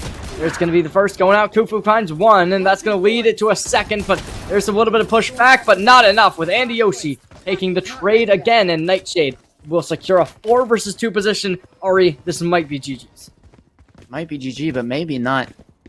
We've seen bigger leads kind of dissipate and only be closed out in the final few rounds, so very much still chances for K9 unit to claw their way back into this one. But yeah, you have to imagine it's going to be a lot tougher as each round slips on by. Of course, this round, just a pure showing of map knowledge, understanding, hey, if we pressure the mid, they're going to have to clear us from different angles. The Astra pullback onto the Star is perfect to isolate 2 1v1s to a street. And now, it's just left to these 2 players left. They're not even going to find one victim to fall. Instead, they'll fall themselves, and Nightshade will double the score of their opponents. It is looking good. And now it asks to ask the question. At 10-5, timeout taking place. Will this timeout really be able to change anything? Oh, which one of these times out? Ooh. Oh, is this a tech pause then? Or I'm not sure. Oh, it's both. It's going to be weird. Yeah. Well, we're cooked. Well, we'll see how this plays out. Worst comes to worst, we know this lobby is at 23 seconds into the next round, 10-5. I mean, yeah, timeouts being used here. Yeah, we're gonna fix that. So we're gonna swap back as we get that all settled. But I mean, going into this, right? It's 10-5. I guess you have a nice long break, right? As we try and fix the map. What do you change? Because it's not like the waylays being what's causing you problems anymore. It's just that you're getting outshot and outworked on the map. It's rough, right? Like, neither of these teams have been playing, like, absurdly bad. It's more so just the fact that the reads have not been there so much, and there definitely is aim differences. I think it's just because of how long this game's been going on, but you can really tell that the aim is starting to decrease from some of these players, because that's just what happens, especially for, I believe it's K9. Like, you're expecting this team to basically play 5 best of 3s straight, or sorry, not 5 best of 3s, 5 maps straight, which is like it's a lot. It honestly might be more because we didn't stream quarterfinals, and I believe quarterfinals were today as well. So that might just be, I don't know if that's the same way that this would work, but it might be 6 best of 3s in a row, basically, with like very minimal time to break, which it's a punishing fact. It's a punishing format for sure. Especially for teams that play later. Nightshade, they had a bit of a break, as we remember. They played first, K9 played second, so they got a little bit of time to relax, do their own thing, but K9, they've literally like not stopped playing Valorant for a while now. Yeah, as much as you want to say like, oh yeah, we're here, we've been here yapping throughout these series too, we've watched it. They're the ones that actually have to be locked in for 5 hours straight at this point if you're K9 unit, right? 2 maps plus 3 maps here. You're looking at 5 hours. And you had to VOD review before this because you had to watch the game of your opponent who was going to win and meet you in potentially that grand final. So, yeah, this has been a long day for sure, regardless of, you know, which teams made it to the end here. Everybody still put in their full effort. And now for K9 unit, right, coming off the back of that timeout, they're going to look to maybe make some adjustments. It is going to be that 4-man A push instead of the 4-man B push. And well, how much can Andy Yoshi get? That's the question. Still, no kills have been found. Very aggression will be found, but no real damage to find kills from K9 just yet. They are going to be down on the HP, though, so Nightshade, they do have to really be proud of themselves for getting them to a bit of a desperate HP line. Very peculiar. Jumping in front of a classic is very, very scary. I probably wouldn't have done that myself, but hey, it works out for them. Nightshade will find themselves once again advantageous in this round. And remember, this is the eco for K9 unit, so the timeout may not be for this one, but they sure would like to do some damage, if not any. We've seen flawless rounds before when the ecos come through, but surely there's some sort of response. Ospas will be the one to do it, but that's about it. 11-5 for Nightshade, and they crawl within that distance of potentially being one sneeze away from the map. That's going to do it. 11-5 is going to be our scoreline, and at this point, the door seems to be closing. The economy is going to be back for K9. They have an operator online. They're going to have Papa Smurf dropping in with a Vandal, but that Vandal, it's going to have to go very powerful because Nightshade, they have a lot of money of their own. It seems like they're going to be sticking with the Guardian despite that, just to make sure that they can keep money even if they lose a couple rounds, because as we remember, it was K9 unit who had a little bit of a tough time pushing out against Nightshade when the going got tough, but let's see if that's going to change this time, and an upshot secures K9 unit the start. Let's see whether or not they can continue that. Yeah, nice little first initial pick, but now Ospas with this kill contract could be their way to victory, and if they're not aware of how far this player's pushed up, I was gonna say they might be caught off guard, let this round slip, but no, they're not. They instead bring us to a 5v3 as opposed to a 4v4 in a much better scenario as they decide, hey, let's just back up. Now we can play retake if we really need to. And it looks like they will. Just going to play the smart battles as opposed to the aggressive ones, which sometimes they are aggressive, but in this scenario, love the play that we're seeing from K9 unit. As of now, Nightshade, they are up. They are 1 round away from being at that match point, but it doesn't seem like this round will be the one to do it. They look to potentially hit that A site. Even if it does get volatile and it gets bad for the side of K9 unit, they do have the kill contract they can 30 activate. seconds left. Let's see whether or not that does end up coming in. There's a couple players stacked towards this A site. Smokes will start coming in, but so far, Cloudburst comes in, Cloudburst starts to dissipate, and Cloudburst will lead to a double kill, but just not going to secure the round just yet. Shadow's keeping it alive, but not alive for long. K9 secures the round, going up, finally securing a round in the second round. As much as people complain about, you know, how ISO can take 1 bullet to the shield and still live, it's also just, it's really disappointing when you have your crosshair trained perfectly on them, and then after those first 2 bullets, you go into the crouch. But the ISO's also doing the same thing. So in actuality, it's just like they're crouch peeking you, but with full accuracy and full speed. It's just unlucky. It really does suck that that is a thing they can get away with. But hey, can't hate the player, hate the game, I guess. 11-6 on the board. K9 unit very much still in this with 2 ults of their own. Potential to snowball the 1 round they've claimed for themselves into more. Will all be met as A main contact. Immediately, Ice will start to engage. Nightshade trying to get this last round in their hands. Steel Garden activated along with the Hunter's Fury. The Hunter's Fury connects to the first kill. Snowing in a difficult spot, stuck between a rock and a hard place, and wrong tall guy gonna be able to get the next kill, giving Nightshade even more of a boost to their motivation. One more round to bring them to match point, but it seems like Tonka has different plans in mind. Able to bring it back, able to bring it to 3 players versus 4, and at this point, Nightshade, they've looked good, but let's see whether or not they can do anything more. Nice little pivot towards this B site, realizing that they can cut their losses as they are still technically ahead. Oh boy. Landed on up though. Unit's going to have a tough one here, trying to peek with this operator towards heaven. Hopefully, they wait for their teammates to help join them, provide that information. You see the Vice Tonka just being a little bit caught out. Not quite sure of what's going to happen, and oh, that's a big gamble for sure. Going 2 players out without any sort of information, not even waiting for your third to get there, and of course, Nightshade should be rewarded with that map and tournament point.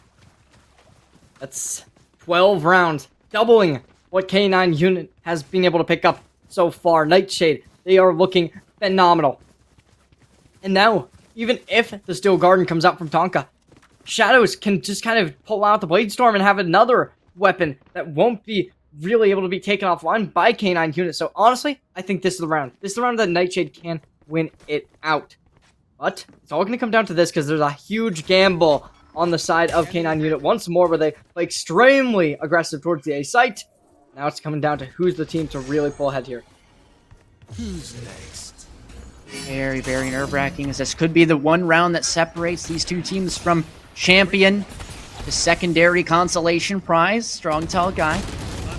To be holding their space here. Heavy damage done, and Papa Smurf will fall early. You see all of the rotates happen on over towards this A site. Very aggressive peek there, just for information. The shots, they're going to land. And Yoshi, at least the 1-for-1 trade. Tonka will find one of their own before going as well onto the site. And there's the pivots, everybody over towards B. Diverging away towards the B site. Now this ISO might be able to call out Kuno. Right now, it doesn't seem like that's the case. Called out with their knife out, and that's going to do it. Kill goes through. Nightshade takes the player advantage. A little bit too aggressive, too hostile from the ISO. And that eagerness is going to lead to their death. But unfortunately, it's going to be the exact same thing that'll allow K9 unit to equalize this match.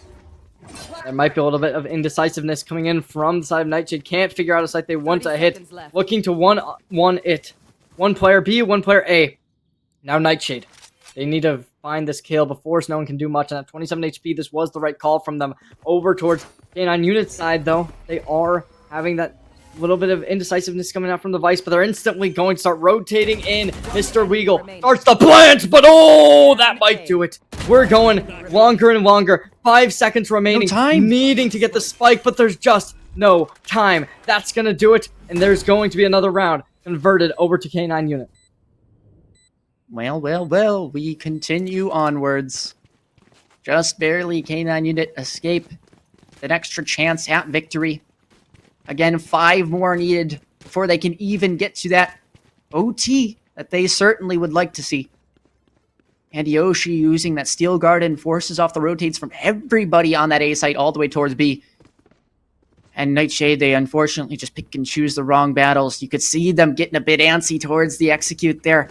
The trades, although decently in their favor, ended up not going too well for them in the end. And Nightshade's still going to be left just waiting for a taste of that victory. Deploying drone. Nightshade with 2 ults in the bank. Not 2 of the most impactful ones on the team's roster, but it's 2 that can easily be something that can help close out a game. Great call from them. Not pushing the judge. That intuition is there, and it is strong. Aspas almost getting called out. There's the gate crash. Oh, the info. Every little bit of utility forcing this ISO into a bad spot, but smoke start to dissipate. Shadows on a little bit of vertical mobility, potentially going to be able to call somebody out, but nobody to peek. They're all playing scared. They're all ready to fight, and this is what we call respecting your enemy. Flash comes through, but unit to fall. The peek was not it, and it leads to a little bit of faltering. Nightshade, they're still up. They have that player advantage. Blade Storm secures the next. This is it. Looking to shut the door. Nova's gonna be the next with the bow out. They cannot find the arrow. And that's a 1v4 situation. It's all up to Tonka. We've seen Miracle plays tonight, but no more Miracles alive. It's gonna be Shadows closing it out on a triple kill to bring us a 13-7 victory. And that's gonna be Nightshade taking home the VRS Season 2 #1 victory. K9 unit caught barking up the wrong tree, their hopes and dreams covered up by the Nightshade on the other side. Nightshade indeed your tournament champions here, 2-1 fashion in the grand finals. And Tonka, the MVP of this map, truly holding their own here when it looked like you could count them out. They bounced right back in, and Nightshade, congrats to you all. You did it. You pulled through past the second map, which had some Waylay troubles in it. You're now here, the champions, and you can forget about ever playing Waylay. Yeah, that's definitely true. That is going to be $750 going over to the Nightshade squad and over towards K9. They will not be dismissed. They will be given a $250 second place reward. So everyone else, go home, have some practice, because nobody was able to stand up to these two teams, but they really did push each other to the limits. And yeah, definitely was a fantastic game, Ari. Yeah, I mean, it's just beautiful to see these maps finally go to that 3-game series. Like, the format's set up so that we can have those longer series, and finally we get to see one all the way through. 2-0s every single game in this top 8, and now the one that truly, truly matters for that prize pool distribution, we get to see it all the way through. And if you guys enjoyed this tournament and you want to keep on watching more, potentially even participate in one yourselves, make sure to follow this Twitch. Make sure to join the Discord, because we'll have that information for you when the next series does come through. Of course, that'll be in about 3 to 4 months, happening in, I believe, June. So make sure to stick around, because as much as this might be it for now, there is still very much more to come. Sherry? Yeah, and just before we head out here, make sure to follow Ari and our beautiful, handsome, intelligent, smart, charismatic, everything you could possibly say that's a good compliment. Go follow Hazza on Twitter. That is my glorious king right there. Absolutely the best person you could possibly follow on Twitter, and I swear that to my life. But just after them, make sure to follow me on Twitter, because I am currently getting gaslit by Ari to follow back people who I cast with. So, like, if I want to keep my following to follower ratio up, because obviously I need to ego everybody, make sure to follow me on Twitter. You will not be followed back, because I need to make sure my follower to following ratio is still in the, you know, I gotta have that. I'm just kidding. Actually, I will follow you back probably if you follow me right now, like in the next 30 minutes, because I love being able to interact with people, and I love having people see my takes that nobody asked for. But anyway, guys, make sure to go join the Discord, be able to participate later on, be able to go win money, because VRS has a ton of cool stuff upcoming. But that's going to be it from us at the production. Make sure to stay tuned. See ya.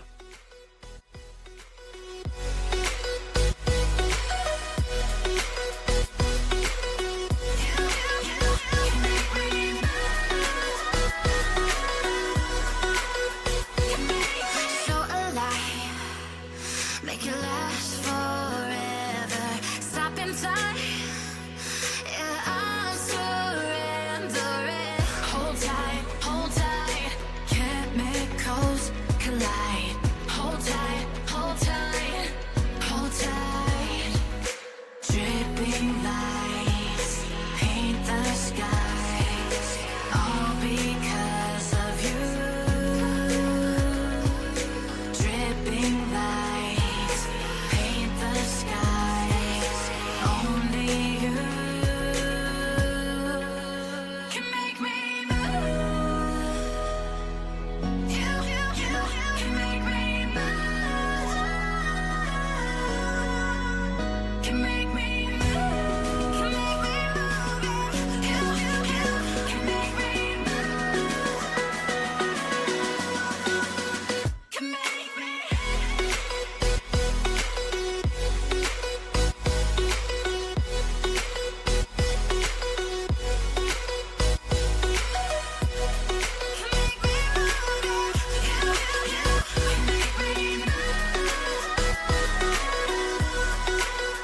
Can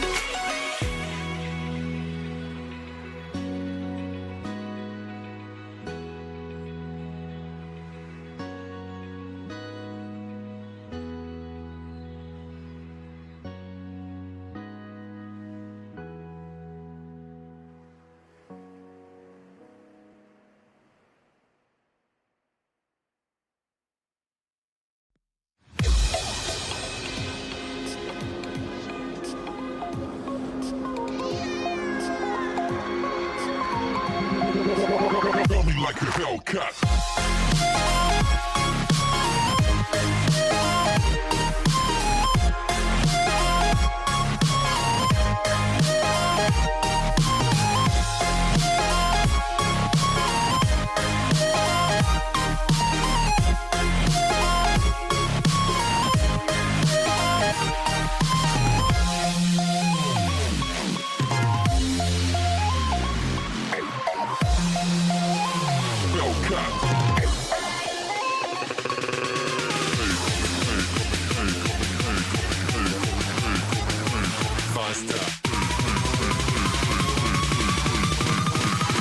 Coming like a Hellcat.